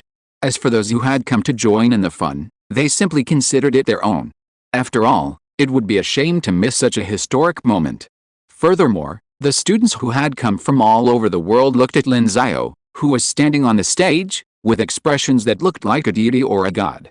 Everyone was in their 20s, so why was he the only one different? At the back of the hall, there was still a swarm of media, even more than at the opening ceremony. After all, this was a world-class conjecture. There were at least 2 Fields medals awarded every year, but in the history of mathematics, there was only one Hodge conjecture. Naturally, these media wanted to join in the fun. Among them were the same reporters from CCTV from a few days ago. They looked at Lin Xiao on the stage, chatted cheerfully with a nearby Russian reporter, and proudly declared, "Lin Xiao is a genius from our country." The Russian reporter, not scornful, nodded towards Perlman and said, "We have Perlman too." The reporters from the United States, Britain, France, and other countries all curled their lips. Why didn't they have a mathematician who had proved the millennium problem? In the special case where X is a projective variety, the linear equivalence bijection of the holomorphic line bundle and the divisor class is bijective, and given a divisor D on X and the associated line bundle OD, the class C1, OD, is the Poincare dual of the homology class given by D. Therefore, this establishes the general formula for the Hodge conjecture for divisors of projective varieties. So far, we have fully understood the Hodge conjecture in low dimensions. Clearly, they hold, that is, when k equals 1, but how do we extend the Hodge conjecture to other dimensions? That is, when k equals n. At this, Lin Xiao smiled. The mathematicians in the audience immediately sat up straight. Now comes the key point. How will Lin Xiao extend from low dimensions to higher dimensions? The proof of the Hodge conjecture hinges on this crucial point. In algebraic topology, studying multiple dimensions is a common practice. They don't have the 3 dimensions we live in, but rather study dimensions from 1 to n. Therefore, proving the Hodge conjecture also requires extending it to n dimensions. In fact, over the past few days, the mathematicians who attended the previous presentation had all been mentally exploring solutions along the lines Lin Xiao had outlined that day. However, they had only gotten so far as to the point Lin Xiao had just described, and still had no idea what to do next. Seeing so many eager eyes, Lin Xiao curled his lips and said, "Everyone, do you know anything about multidimensional field theory?" The mathematicians present were stunned. Multidimensional field theory? Isn't that a theory of quantum physics? How does it relate to the purely mathematical theory of the Hodge conjecture? Suddenly, many mathematicians who had previously studied multidimensional field theory were struck by a sudden realization. Hadn't Lin Xiao previously done the same work in multidimensional field theory? Expanding from low dimensions to high dimensions. Although that was a physical theory and this was a mathematical problem, weren't the mathematical methods used in physical theory also universally applicable to mathematical problems? All the mathematicians couldn't help but stare in amazement. Lin Xiao had actually thought of using methods from physical theory to solve this problem. What a brilliant flash of inspiration. This is a true flash of genius, Deline couldn't help but murmur, and Searle beside him nodded. Many of the other mathematicians also showed signs of sudden realization. This included Perlman, sitting in the corner, whose face also showed a look of "I see." Although multidimensional field theory is a physical theory, the mathematical methods it employs are already exceptional, and numerous mathematicians have studied them. By this point, they had all grasped the principle. As for those who didn't, they could return to their own research. Seeing the mathematicians' reactions, Lin Xiao smiled calmly and continued, "Of course, the methods used in multidimensional field theory aren't entirely applicable to solving the Hodge conjecture. Therefore, I need to make some modifications to them." He then flipped to the next page of the PowerPoint presentation and explained his modified method to the audience. From then on, the steps to solving the Hodge conjecture gradually became clearer. The mathematicians' eyes lit up, and Lin Xiao's PowerPoint presentation gradually reached its end. Finally, so, we can now prove that on non-singular complex projective algebraic varieties, any Hodge class is a rational linear combination of algebraically closed chains. In 1950, Mr. Hodge announced his conjecture to the mathematical community, and today, I can confidently say that this conjecture will become a theorem. So, please allow me to congratulate the mathematical community, because we have added another foundation to the edifice of the Langlands program. Lin Xiao finished speaking, bowing slightly to the audience. The next moment, thunderous applause resounded throughout the venue. The mathematicians in the front row rose one after another to offer their congratulations on the birth of truth. The audience in the back rows also stood up, even if they didn't understand, but they still shouted "awesome." With this, Humanities difficult problems could add another mark in the mathematics column. Chapter 296 Hodge's conjecture is more difficult than Lin's conjecture by 1 month. The audience erupted in applause, relentless. Even the previous Goldbach conjecture presentation had only been louder due to the presence of over 10,000 people.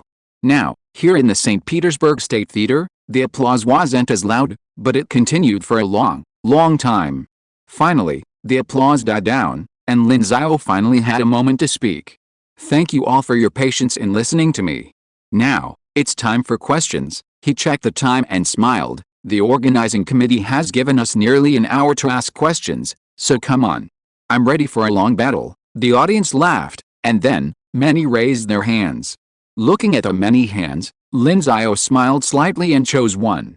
Soon, the chosen person stood up, nodded at Lin Xiao with a smile, and then said, Professor Lin, may I ask, in 4, 3, 6, why does the restriction on the geometric special fiber W0K in Greek letter gamma 0H3ETW0K, Z/2, 2, not disappear under the mapping to Calavero cohomology? Lin Xiao smiled slightly and said, this step is very simple. Then he pulled a blackboard from the side and began to write, H3ETW0K, Z/2, 2, H3, F, Z/2, 2, where F equals KW0, K. Well, that's about it. Lin Xiao smiled and said, please note that W0 is of the form UXS0.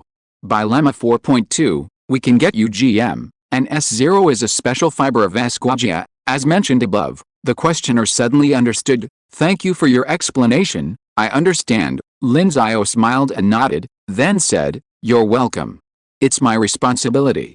Next one, please. He quickly selected another person.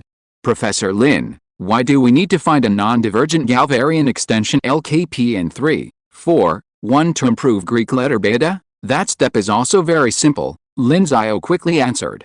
And so, question after question, the lecture finally drew to a close. The number of raised hands dwindled until, finally, there were none. This also meant that Lin Xiao's proof of the Hodge conjecture had been universally recognized in the lecture. Now, it was time for the International Congress of Mathematicians to compile his report and publish it as a conference paper. I'm sure this volume of conference papers will be a huge hit. In fact, the final proceedings of the previous International Congress of Mathematicians also sold quite a few copies. After all, it was in those proceedings that Lin's conjecture was proposed. And this time, with the Hodge conjecture proven, I'm sure everyone will be eager to buy a copy as a keepsake. Seeing no more questions, Lin Xiao smiled and said, it seems my presentation concludes here. Thank you. He then bowed once more. Applause rang out from the audience again. After the Q&A session, everyone in attendance knew that the Hodge conjecture had been completely proven. At least, it had been accepted for the time being. The International Congress of Mathematicians would later convene a group of mathematicians to conduct a final analysis of the entire proof. Even after its publication, it would undergo years, if not decades, of academic scrutiny. Of course, a few months of testing would be sufficient. After all, the proof of such a weighty conjecture would inevitably be scrutinized and examined for every possible error. Therefore, with so many mathematicians in the field, a few months would be more than enough. Of course, everyone was confident that Lin Xiao's proof would be flawless. After all, Lin Xiao's reputation was worth several top-tier conjectures. At this moment, Jean-Pierre Serre stood up, and in full view of the crowd, he picked up a bottle of champagne and walked to the stage. Seeing this, how could anyone not know the old man's intention? The applause grew even louder, and smiles spread across everyone's faces, awaiting that moment. Seeing Professor Searle take the stage, Lin Xiao was stunned at first, but then, upon seeing the bottle of champagne, a smile crept across his face. Professor Searle, Lin, seeing you again, you've surprised me just as much, Searle said with a smile. He then handed the champagne to Lin Xiao and said, open it. This is the moment for the victors. Lin Xiao accepted the champagne and smiled, thank you. Then, with a silent excuse me, cleaner, he shook the champagne vigorously and popped the cap with his thumb. Pop! The liquid burst out of the bottle, spilling out in a triumphant cheer. The atmosphere in the audience reached another climax. Meanwhile, photographers in the back row captured the moment. In the photo, Lin Xiao, standing on the stage, popped a bottle of champagne in triumph, while the audience stood up and applauded, ensuring this photo will forever be etched in mathematical history. Below, a small caption read, "On July 10, 2022, Lin Xiao celebrated his successful proof of the Hodge conjecture at the International Congress of Mathematicians." The lecture concluded. In fact, even before it concluded, the news had spread. Needless to say, the mathematical community, and indeed, the entire academic community, was already abuzz with this event. For the general public, the Hodge conjecture, as one of the world's most difficult mathematical problems, was also a source of considerable interest. Of course, the fact that it was one of the 7 millennium problems and carried a $1 million prize also garnered considerable attention. Consequently, with the media coverage, ordinary people expressed envy towards Lin Xiao. That's $1 million. Who wouldn't want to get their hands on it? This is where the cleverness of the Cray Institute comes into play. Founded in 1998, the Cray Institute was initially relatively unknown. However, in 2000, they launched a $1 million prize, catapulting it to academic prominence. However, for Lin Xiao, while $1 million was tempting, he could make money these days. Furthermore, to claim the $1 million, he would likely have to travel to Colorado, where the Cray Institute's headquarters are located, a move he wouldn't consider unless the event was held in China. Therefore, he didn't care about the prize. Naturally, he remained in St. Petersburg and attended the upcoming conference presentations. He had hoped to discuss the matter with Perlman, but unfortunately, Perlman disappeared after his presentation, so he had to give up. And so, time passed quickly. The International Congress of Mathematicians had finally come to a close. Undoubtedly, this conference will be one of the most historic of all international mathematician conferences, past and future. Every participant felt the trip was worthwhile. However, when it was time to leave, they still had to leave. July 15th, St. Petersburg Airport. Many mathematicians attending the conference left together that day, and Lin Xiao also arrived at the airport with a Chinese group. Of course, before boarding the plane, Lin Xiao was surrounded by many mathematicians, all bidding him farewell. Professor Searle said to him with a smile, "Lin, I hope the next time I see you, it will be when you surprise us again." Lin Xiao smiled, "Of course, I'll try my best, then I look forward to it." Searle nodded and smiled, "If possible, I hope to hear about a few more important conjectures you have solved before I die." Lin Xiao nodded seriously. Professor Searle is already in his 90s, and although he seems to be in good health, who knows if he will have an accident. Lin Xiao can only hope that his former mentor will live longer. Nearby, Carlos Koenig, president of the International Mathematical Union, was also present. Although he had some final conference matters to attend to and couldn't leave, he still took the initiative to see Lin Xiao off.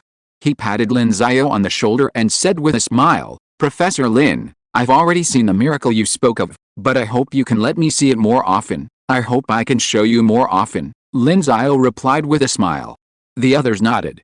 They all had great faith that Lin Xiao would continue to create more miracles. Then, the other mathematicians, including Deline, Terence Tao, and Papieli, said their goodbyes to Lin Xiao one by one. Sometime later, Lin Xiao checked the time and saw that it was time to board the plane. He smiled and said, "Okay, everyone, it's time for me to leave. If you have time, please come to China." The mathematicians all smiled and said, "Next time, for sure." Then, Lin Xiao left the hall and headed for the gate. Protected by Xu Hao and 4 other bodyguards, they boarded the plane, which took off smoothly and began its 9-hour flight. After today, the average IQ in St. Petersburg has returned to its previous level. On July 16th, Lin Xiao's plane arrived at Shengjing Airport. Naturally, he was greeted by a large crowd, a testament to the grand reception he received as a Fields medalist and prover of the Hodge conjecture. Not only did the Chinese Mathematical Society and Mongolian come to greet him, but many high-ranking government officials also showed up. CCTV reporters were also present, recording and interviewing him. However, because the flight had been so long, he kept his words to a minimum during the interview. Reporter: "Professor Lin, how does it feel to have proved the Hodge conjecture? Do you feel a sense of accomplishment?" Lin Xiao: "As for proving the Hodge conjecture, it's not so bad." "Not bad." Reporter: "You're quite modest. We've also learned about the Hodge conjecture. It's a very difficult problem. It's said that many mathematicians around the world have dedicated their lives to proving it. You must have put a lot of effort into proving it, right? Lin Xiao agreed. Of course. It took me nearly 4 months to solve this problem. It was a real effort. Thinking back to when he left the house, no one could recognize him. Reporter, 4 months? Only? What are you doing here? The reporter took a deep breath and continued, how does it compare to your Lin's conjecture? Which do you think is harder? Well, I think the Hodge conjecture is harder. After all, the Hodge conjecture has to account for n-dimensionality. Finally getting a more normal answer, the reporter breathed a sigh of relief and then curiously asked, how much harder do you think it is? Hard. About a month. Reporter, question mark? What do you mean by a month? Lin Xiao chuckled and said, it took me about 3 months to prove the Lin conjecture. The Hodge conjecture took 4 months. That's only a month, isn't it? The reporter and everyone around him, since when did the difficulty of a top mathematical conjecture start being measured in months? Perhaps only Lin Xiao has that ability. Chapter 297. No one knows better than me. Although Lin Xiao's interview was somewhat outrageous, the CCTV reporter happily returned with the transcript. After the interview, there were still some social engagements to attend, but Lin Xiao declined them all. Although the people who invited him were quite high-ranking, he wasn't afraid of resentment. After all, he was a researcher, and with the Dingguang Research Institute there, how could anyone with higher status affect his research?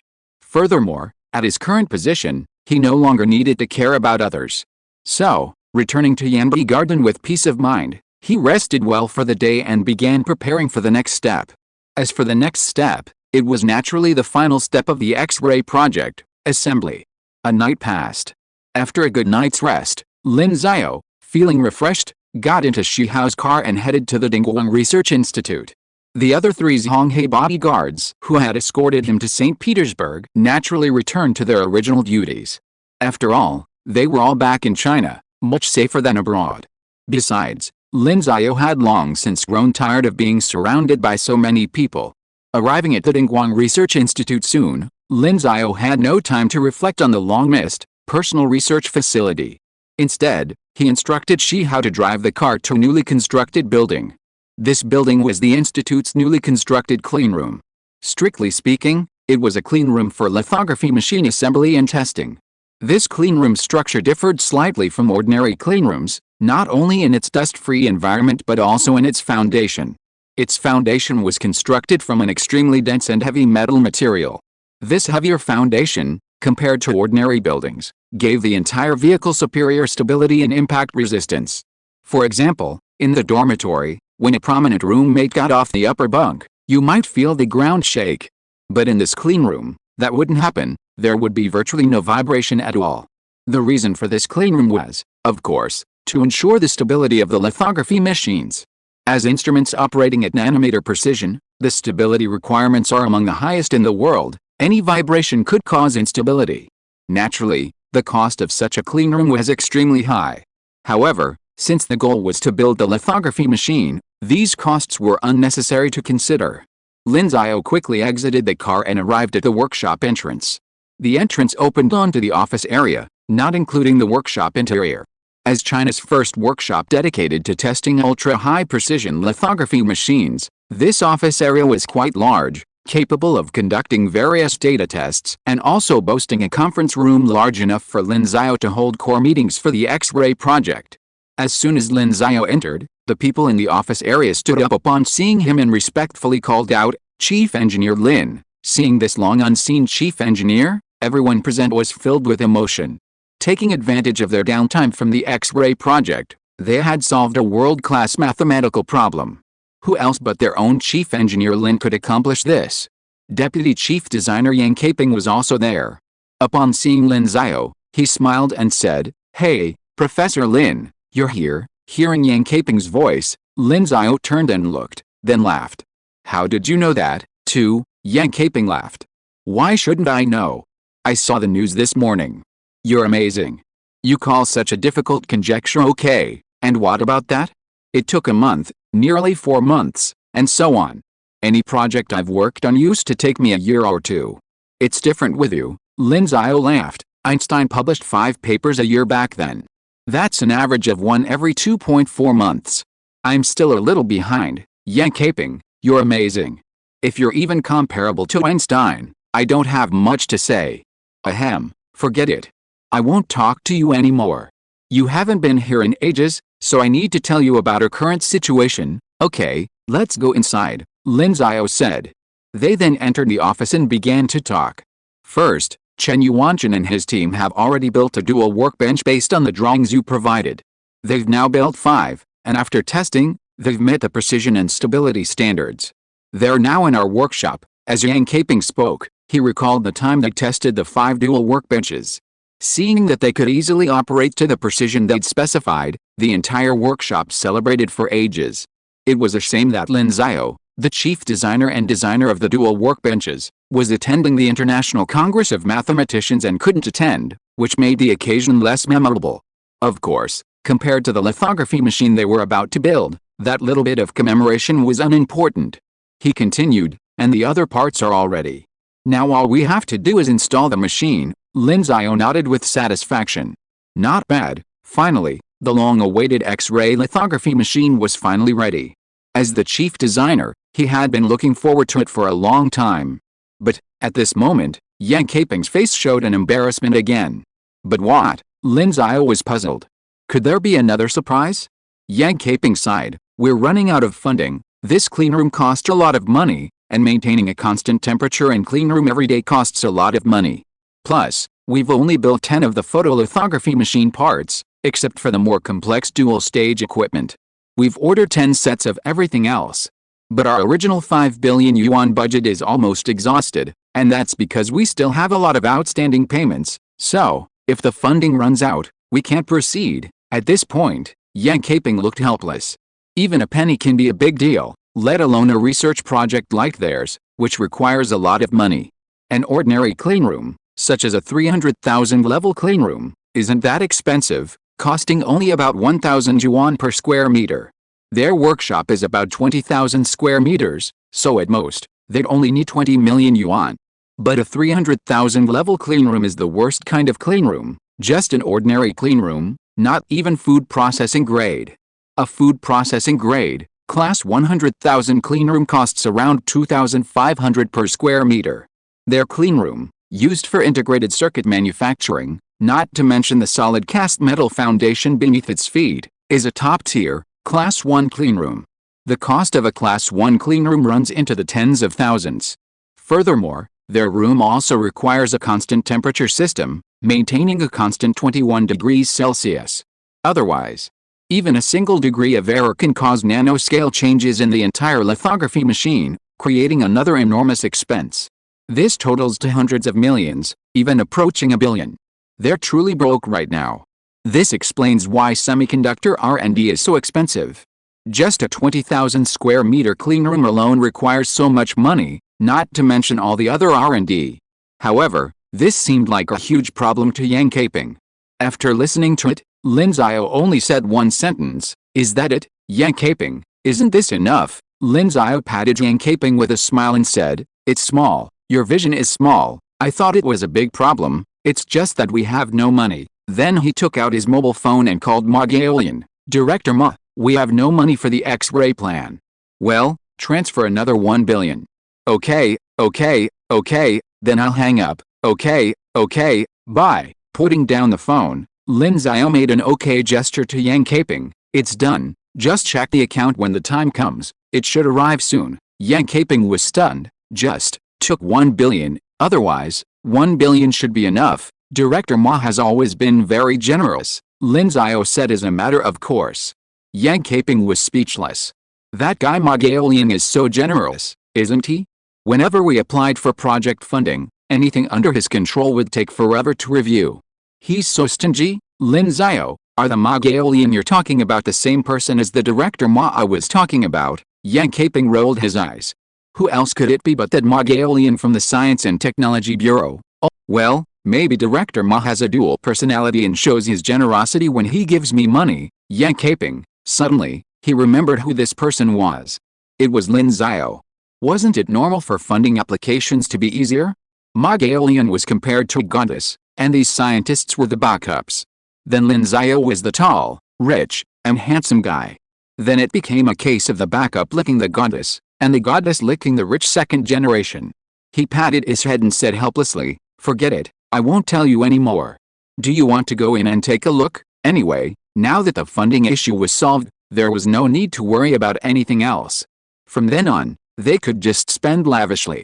"Okay, let's go take a look," Lin Xiao nodded, then stood up and left the office with Yang Caping, heading towards the actual workshop. Before entering the workshop, they first stepped into the ventilation room, where the powerful wind blew away all the dust and other debris from their bodies. After nearly a minute of blowing, the air stopped, and they entered the changing room, which provided disposable cleanroom suits. After changing into them, they reached the actual entrance and walked in. The biggest source of contamination in the cleanroom is people entering from outside, so they all had to go through this process before entering. Once inside, they were greeted by a vast space filled with numerous mechanical devices, including 5 already constructed, seemingly enormous instruments. These 5 instruments were the X-ray lithography machines they were currently constructing. Because they had already built 5 double workbenches, they could only produce 5 for their first assembly. Of course, if they succeeded, they could prepare for large-scale production. By then, China, the world's factory and the nation with the most comprehensive industrial system, will be fully operational, powering X-ray lithography production. Lin Xiao's pace quickened as he gazed at the 5 machines, quickly approaching them. Machinery is a man's passion, especially with the lithography machines, now uncased. Their complex internal mechanisms are among the world's largest. Upon seeing Lin Xiao, the surrounding engineers and mechanics immediately called out, "Chief Engineer Lin." "Well, hello everyone," Lin Xiao nodded and asked, "How long will it take to complete the installation?" "Probably early September," a mechanic replied. Early September, Lin Xiao frowned slightly. Adding to that the subsequent commissioning work, his planned National Day completion date would be difficult to achieve. While National Day wasn't a must, it was still preferable. "Can't it be completed a little earlier?" he asked. The mechanic's face was filled with resignation. "We all want to, but we're working from morning till night, and we have limited manpower.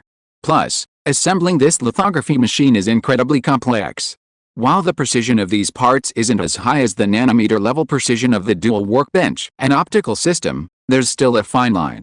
We simply can't speed it up." Hearing the mechanic's words, Lin Xiao didn't say anything. Further demands would indeed be asking too much. However, turning to glance at the surrounding machinery, his eyes suddenly lit up. "If you're short on manpower, then add me." Everyone present was stunned. "Chief Engineer Lin, you want to do this?" The mechanic thought he'd misheard. "Why, can't I?" Lin Xiao raised his eyebrows and said, "After all, I'm the inventor of the 8-point structure, and I also drew the structure for this lithography machine you're installing. Seriously, no one knows more about X-ray lithography than I do." He made an accordion-like gesture with his hands, a serious expression on his face. If you're listening to this novel on a channel other than Fanfic World, it means they downloaded and uploaded it without effort. We cordially invite you to visit our channel, Mundo Fanfic Novelis. There you'll find the original version of this story and you can explore many other novels of various genres. We're waiting for you to immerse yourself in a world of incredible novels.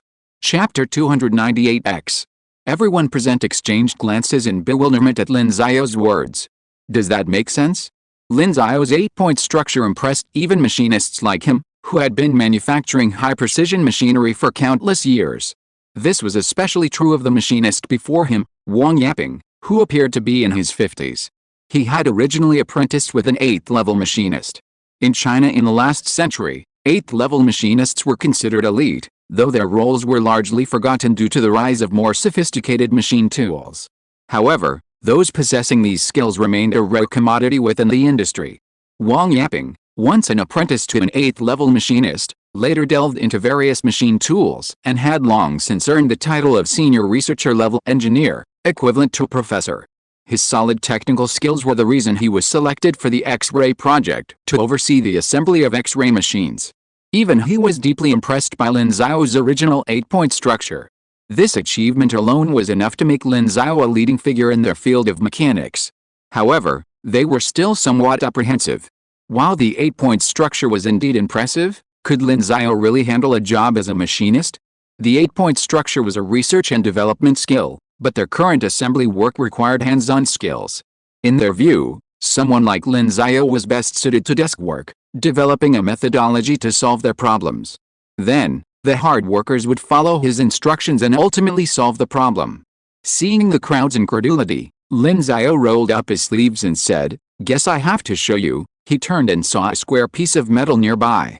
He picked it up, squeezed it, and examined it closely with squinting eyes. Everyone around him couldn't help but wonder what he was doing. After a while, Lin Xiao said, "This thing is 3.234 centimeters long, 2.251 centimeters wide, and 1.324 centimeters high. The error should be around 3 millimeters. Everyone present was stunned by Lin Xiao's data. Lin Xiao could directly determine the length, width, and height of this piece of metal?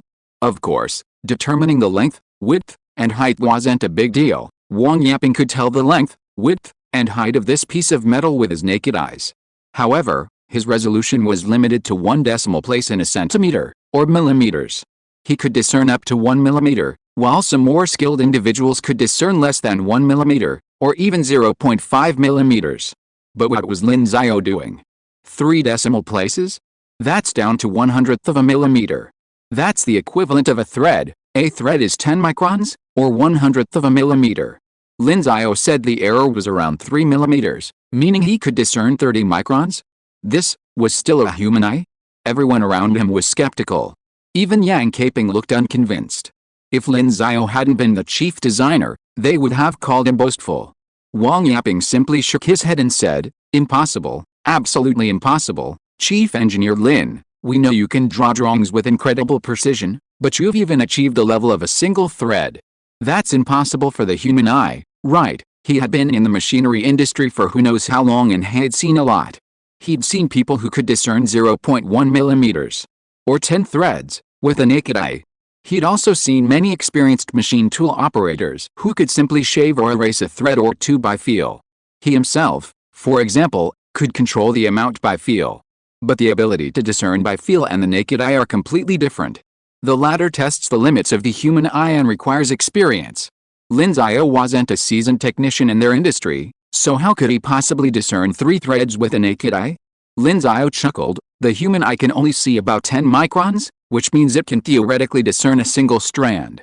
I've only managed 3. He then handed the metal block to Wang Yaping and said, "You should have a micrometer here, right? Just measure it." Wang Yaping, still a little skeptical, took it from Lin Xiao and began measuring with a digital micrometer nearby. First, the length. Fortunately, the metal block didn't exceed the range of the caliper, so it just fit.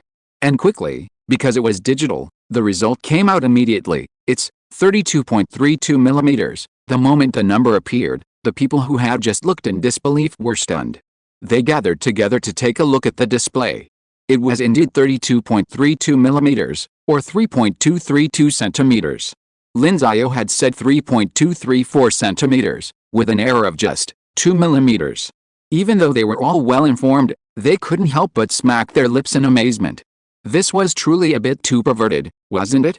Wang Yaping gave Lin Xiao a deep look, then lowered his head again and continued measuring the width. The width is 22.52 millimeters. It was just a hair's breadth away from the 2.251 centimeters Lin Xiao had just said. If the first time could be considered luck, then could the second time also be considered luck? The third time. The height is 13.21 millimeters. Wang Yaping quickly measured the height. It was 3 inches off from Lin Xiao's 1.324 centimeters, but still within Lin Xiao's stated tolerance. For a moment, everyone was silent. But Lin Xiao quickly broke their silence. "Is it okay now?" Wang Yaping gave a wry smile and gave Lin Xiao a thumbs up, saying, "Chief Engineer Lin, I've never been convinced by anyone before, but today you've completely convinced me. I've seen people online saying you're omnipotent, and I didn't believe it before, but now I see you truly are." Lin Xiao laughed heartily. "Not omnipotent. For example, I haven't made any achievements in biology or informatics." "Don't be so modest." Wang Yaping waved his hand and said, "If you're determined to stay, then I have nothing to say. Just with your ability to discern 3 strands, I don't know how much time you'll save us in measuring. Originally, it was early September, but now I estimate it will be mid-August. Measurement is a time-consuming task, but it's something they have to do, especially since their current work already requires a lot of measurement. Now with Lin Xiao, they can save a lot of effort. Although Lin Xiao's accuracy with the naked eye is still around 3 strands, he's still a huge help to them. So now Wang Yaping was confident he could finish the project 10 days ahead of schedule. Lin Xiao smiled and said, "All right, that timeline meets my requirements. Let's get started now, shall we?" Seeing Chief Engineer Lin's enthusiasm, Wang Yaping smiled and said, "Okay." Lin Xiao then immediately joined their work, and his astonishing visual acuity proved invaluable. Unless they needed to use specialized instruments for measurements, they basically followed Lin Xiao's instructions. Their speed increased significantly. Yang Caping, who had come with Lin Xiao, was filled with frustration. He hadn't expected their chief engineer Lin to personally handle such physically demanding work. But there was no other way. Top-tier machinists like Wang Yaping were difficult to find, and they were indeed short on manpower. However, Yang Caping was still puzzled. Why was Lin Xiao rushing things? As he watched Lin Xiao get to work, he asked this question. Lin Xiao replied, "I hope we can use our lithography machines to produce our chips by National Day." Yang Caping was stunned. National Day? Then he understood Lin Xiao's meaning. Presenting this gift to the nation on National Day was truly a worthwhile undertaking. He said, "I understand. I'll tell the others, including the people in the software department, about this and ask them to expedite it." "Okay." Lin Xiao nodded, saying nothing more, and returned to his work. Yang Caping, meanwhile, left the room to inform Lin Xiao of his intention to officially produce the chip by National Day. The software department, in particular, was working furiously on the development of their lithography machine operating system. Building the lithography machines wasn't enough, they also needed an operating system. So, now it was just a matter of waiting for these two carriages to reach their destination together. Time passed in the blink of an eye. Thinking back to the proof of the Hodge conjecture, it seemed like only a few chapters ago. As a prover and Fields medalist, Lin Xiao was originally at the height of his popularity after the International Congress of Mathematicians. However, people noticed that during this period of limelight, Lin Xiao was completely missing. If someone else had come, wouldn't they have started with a Don't Laugh challenge? Or perhaps even live-streamed the product, like Papanga? However, Lin Xiao never showed up, and the media couldn't contact him. Aside from CCTV's interview with Lin Xiao, which became a famous online event, other media outlets that wanted to interview him were helpless and had to give up. Thus, the hype gradually faded. The day finally arrived in August. August 15th. In the clean room of the Dingguang Research Institute, 5 square instruments stand in the center. Each one occupies approximately 5 meters by 2 meters and stands 4 meters tall. Compared to ASML's UV lithography machines, these machines occupy a smaller footprint, but are taller. This is because X-ray sources have simpler optical paths than UV lithography machines. After all, X-rays don't refract like UV light, so the X-ray source can be installed in a straight line. However, the X-ray generator needs to be mounted on top, which increases the height considerably. Meanwhile, a technician is operating the machine, installing the final aluminum plate, now wrapped in lead. Thus, all 5 X-ray lithography machines are complete. Each one has an X printed on its outer shell. Simple, yet revealing the cutting-edge technology hidden within. Chapter 299. Mr. Ren, are you interested in reproducing the Kirin 9000 chip?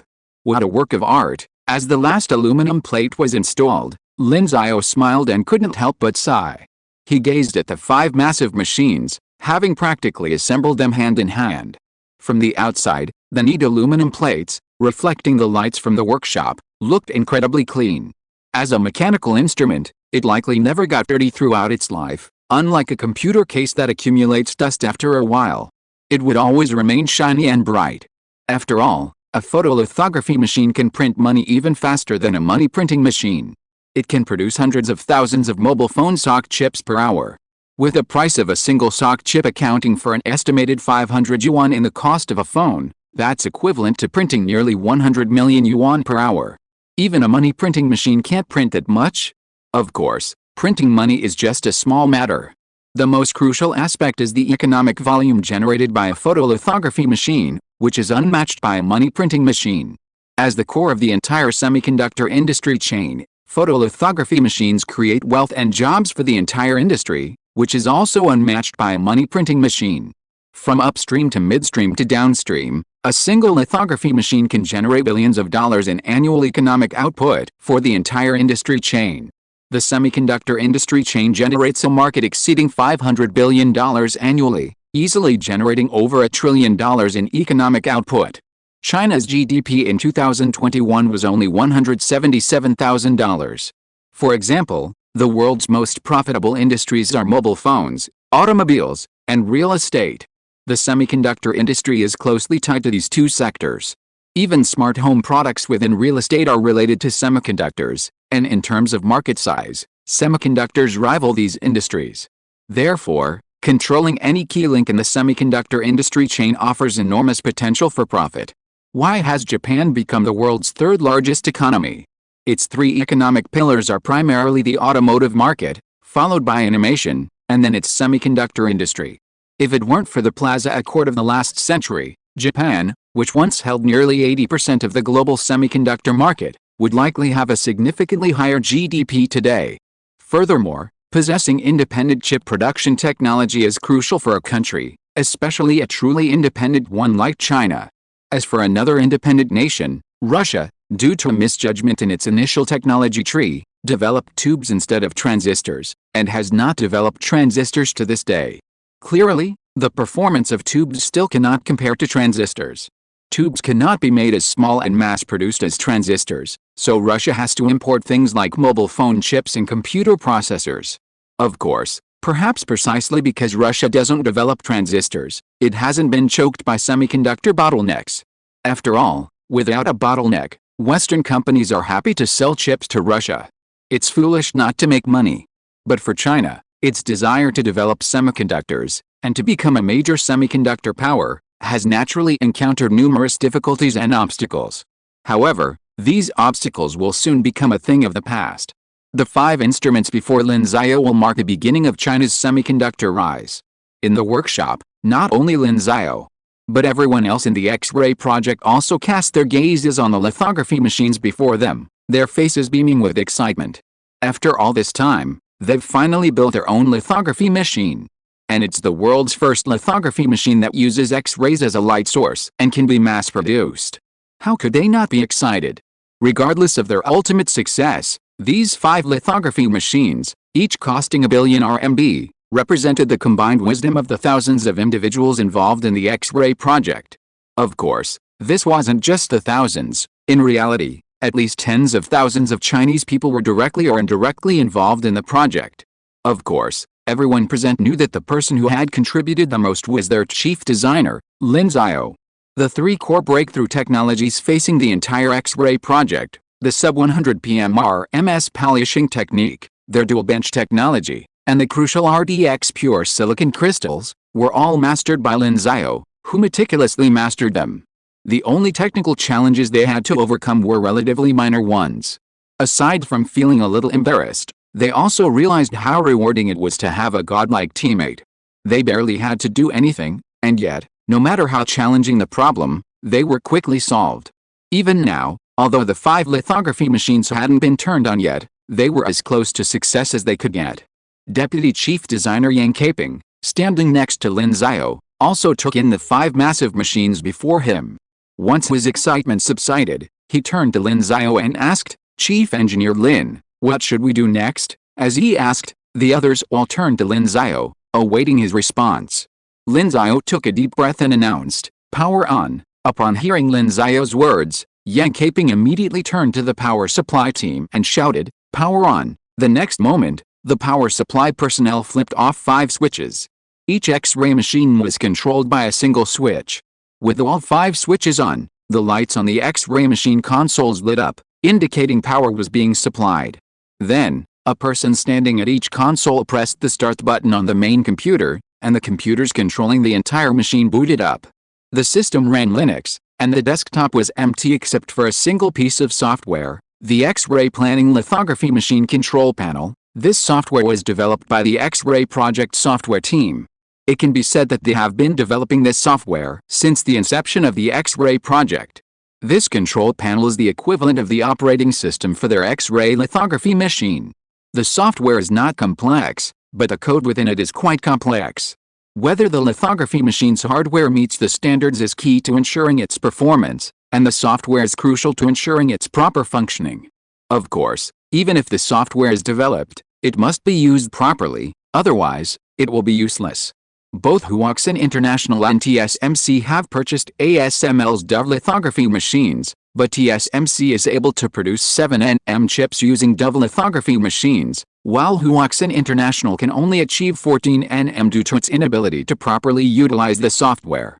Of course, before using the software, they must first ensure that it is functioning properly. First, they click on the software.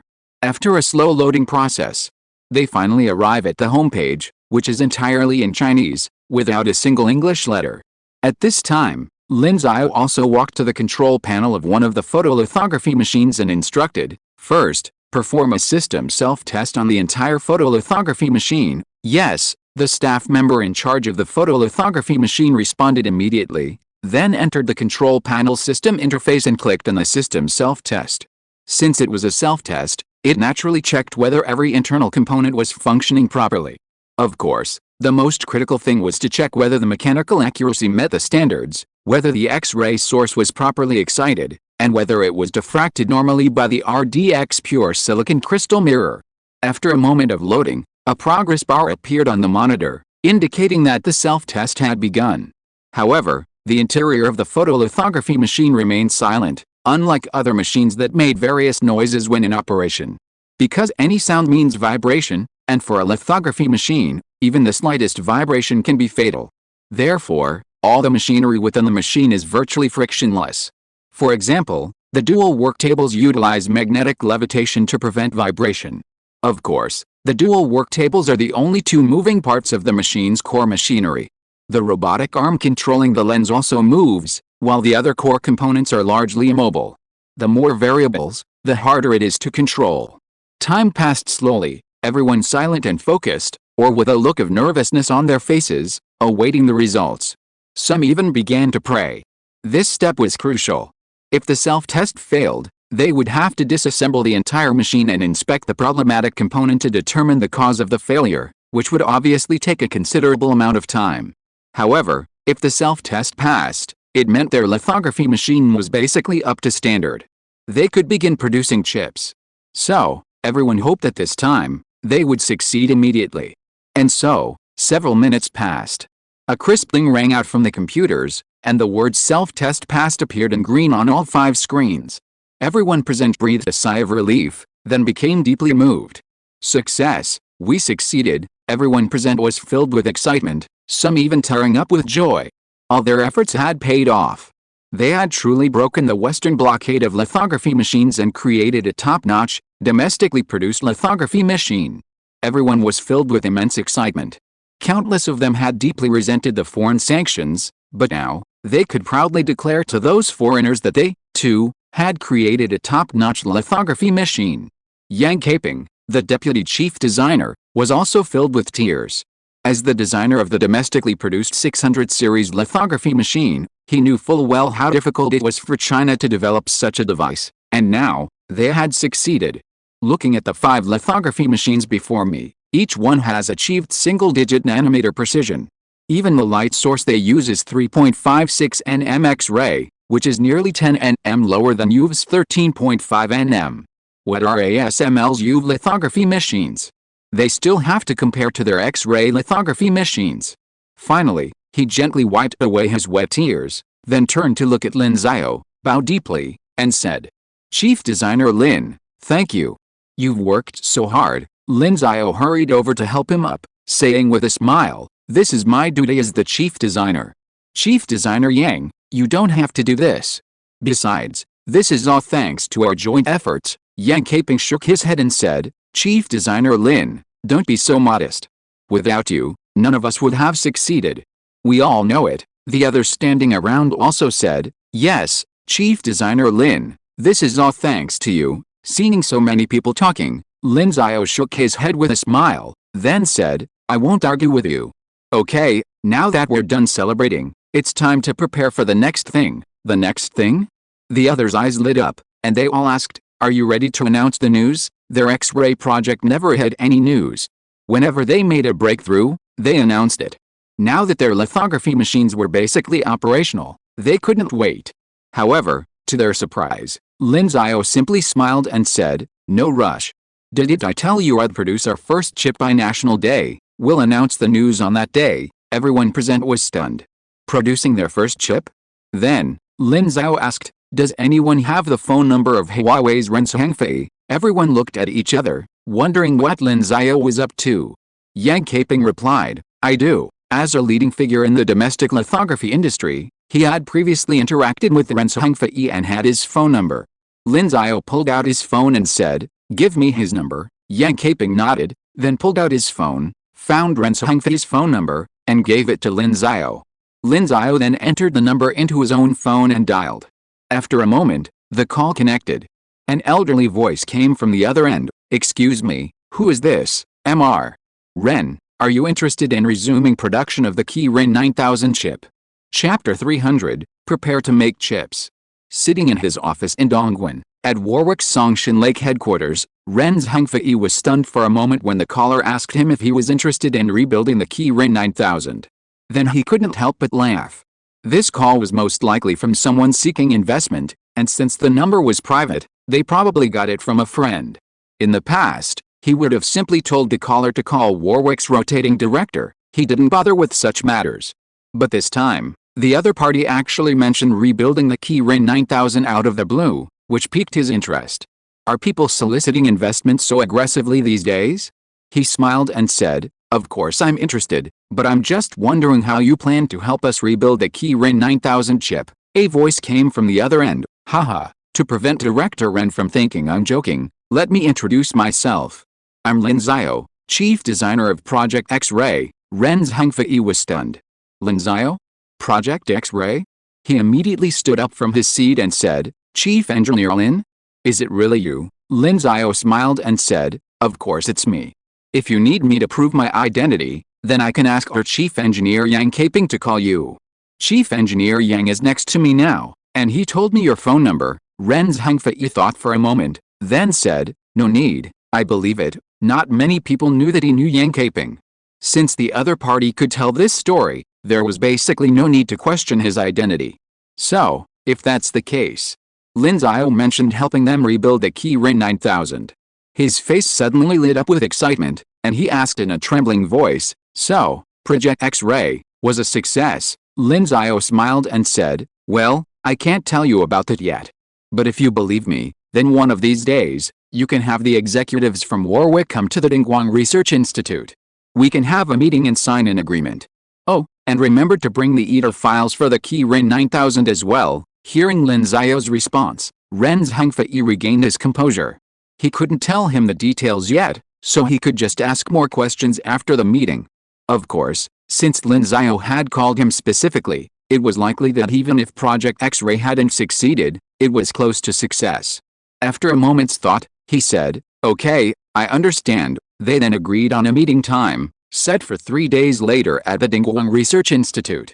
Before hanging up, Lin Xiao asked with a smile, Mr. Ren, you should know that even if the X-ray project succeeds, without the corresponding manufacturing process, it will be difficult to produce qualified chips. Do you believe me now? Ren Zhengfei smiled and said, of course I know. But if the X-ray project does succeed, I'll give you all the chip designs designed by Hayes so you can use them to research the production process. If you succeed, Huawei will also benefit. Mr. Ren is indeed Mr. Ren. I'll look forward to meeting you later. Haha, I can't wait either. See you in 3 days, okay? After hanging up, Lin Xiao mentally admired Ren Zhengfei's entrepreneurial prowess. Clearly, if they could develop a lithography machine, Huawei would be the company that would benefit the most.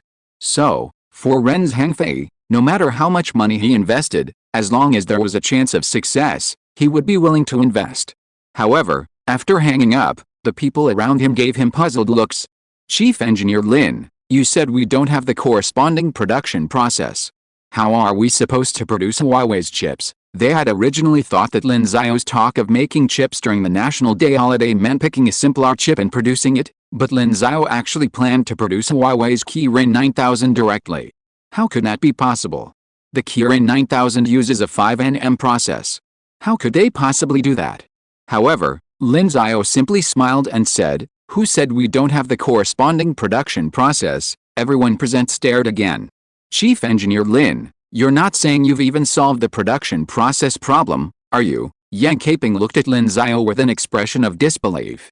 Lin Xiao smiled mysteriously. This matter will remain confidential for now. Then he said, okay, let's continue testing the complete workflow of our lithography machine. Seeing that Lin Xiao wouldn't say anything, everyone present was itching to learn. Could their chief engineer Lin really have solved even the most critical production process? But there was no way. They couldn't force Lin Xiao to speak, could they? They could only internally grumble that chief engineer Lin lacked professional ethics and preferred to keep them on suspense. Then, they dutifully followed Lin Xiao's instructions and began the second inspection phase of the X-ray lithography machine. If self-testing was the key to a lithography machine's quality, then simulating its complete workflow was crucial to ensuring it could fully achieve its design goals. This was especially true in terms of production efficiency. According to their calculations, their X-ray lithography machine's production efficiency was 40% higher than ASML's most advanced UV lithography machine. So, could they achieve this level of efficiency with the simulation tests they were about to begin? Everyone present was eagerly anticipating the outcome. The first step was to load the lithography machine with silicon wafers. Soon, a staff member wheeled a cart loaded with 10 wafers to the machine's wafer entry port, then fed each wafer in, one by one. These wafers had been provided free of charge by Shaanxi Industry, specifically for their testing. A year later, Shaanxi Industry's silicon wafer production had reached the top 3 globally. They were expanding their production lines, aiming to compete with the top 2 Japanese manufacturers. Now financially strong, they had previously stated that they would provide as many silicon wafers as needed for the X-ray project testing, free of charge. For Shaanxi Industry, this small amount of silicon wafers was nothing, they were simply returning the favor. Back inside the X-ray lithography machine, as the silicon wafers were placed into the machine's wafer inlet, a robotic arm lifted the first wafer, lifting it from below to avoid damaging the smooth surface. The arm then held the wafer, rotated it, and placed it squarely on the first workbench. This workbench then moved into its designated position and began pre-scanning the wafer. After approximately 8 seconds of scanning, the workbench concluded its scan and quickly swapped positions with another workbench, placing it beneath the RDX pure silicon crystal lens. Now came the crucial moment. Could their X-rays carve the desired pattern onto the silicon wafer, covering 650 of them? That's equivalent to 650 chips. A single chip is 80 square millimeters.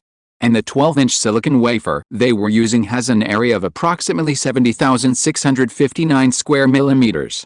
Excluding scrap material loss, the optimal solution would produce just 650 chips. Of course, the chips they planned to carve were simple, or even barely chips at all, as they were merely carving nanometer-scale X patterns. The wavelength of the light source they used was 3.56 nanometers, meaning they could carve X's with a line width of 3.56 nanometers and a line length of approximately 35 nanometers, 10 times the line width. This meant that each X occupied an area of approximately 600 square nanometers. Thus, a single 80 square millimeter chip would be densely packed with 133.3 billion X's. This was humanity's most sophisticated machine. X-rays, invisible to the naked eye, were emitted, passing through the RDX pure silicon crystal lens and shining onto the silicon wafer. It had been coated with X-ray photoresist, long developed in China, and began to react with the X-rays. The workbench slid along, carrying the silicon wafer, and gradually, invisible patterns formed on it. 10 seconds later, the photolithography was complete. The dual workbench carried the silicon wafer to the exit, where it was lifted up by a robotic arm and carried out.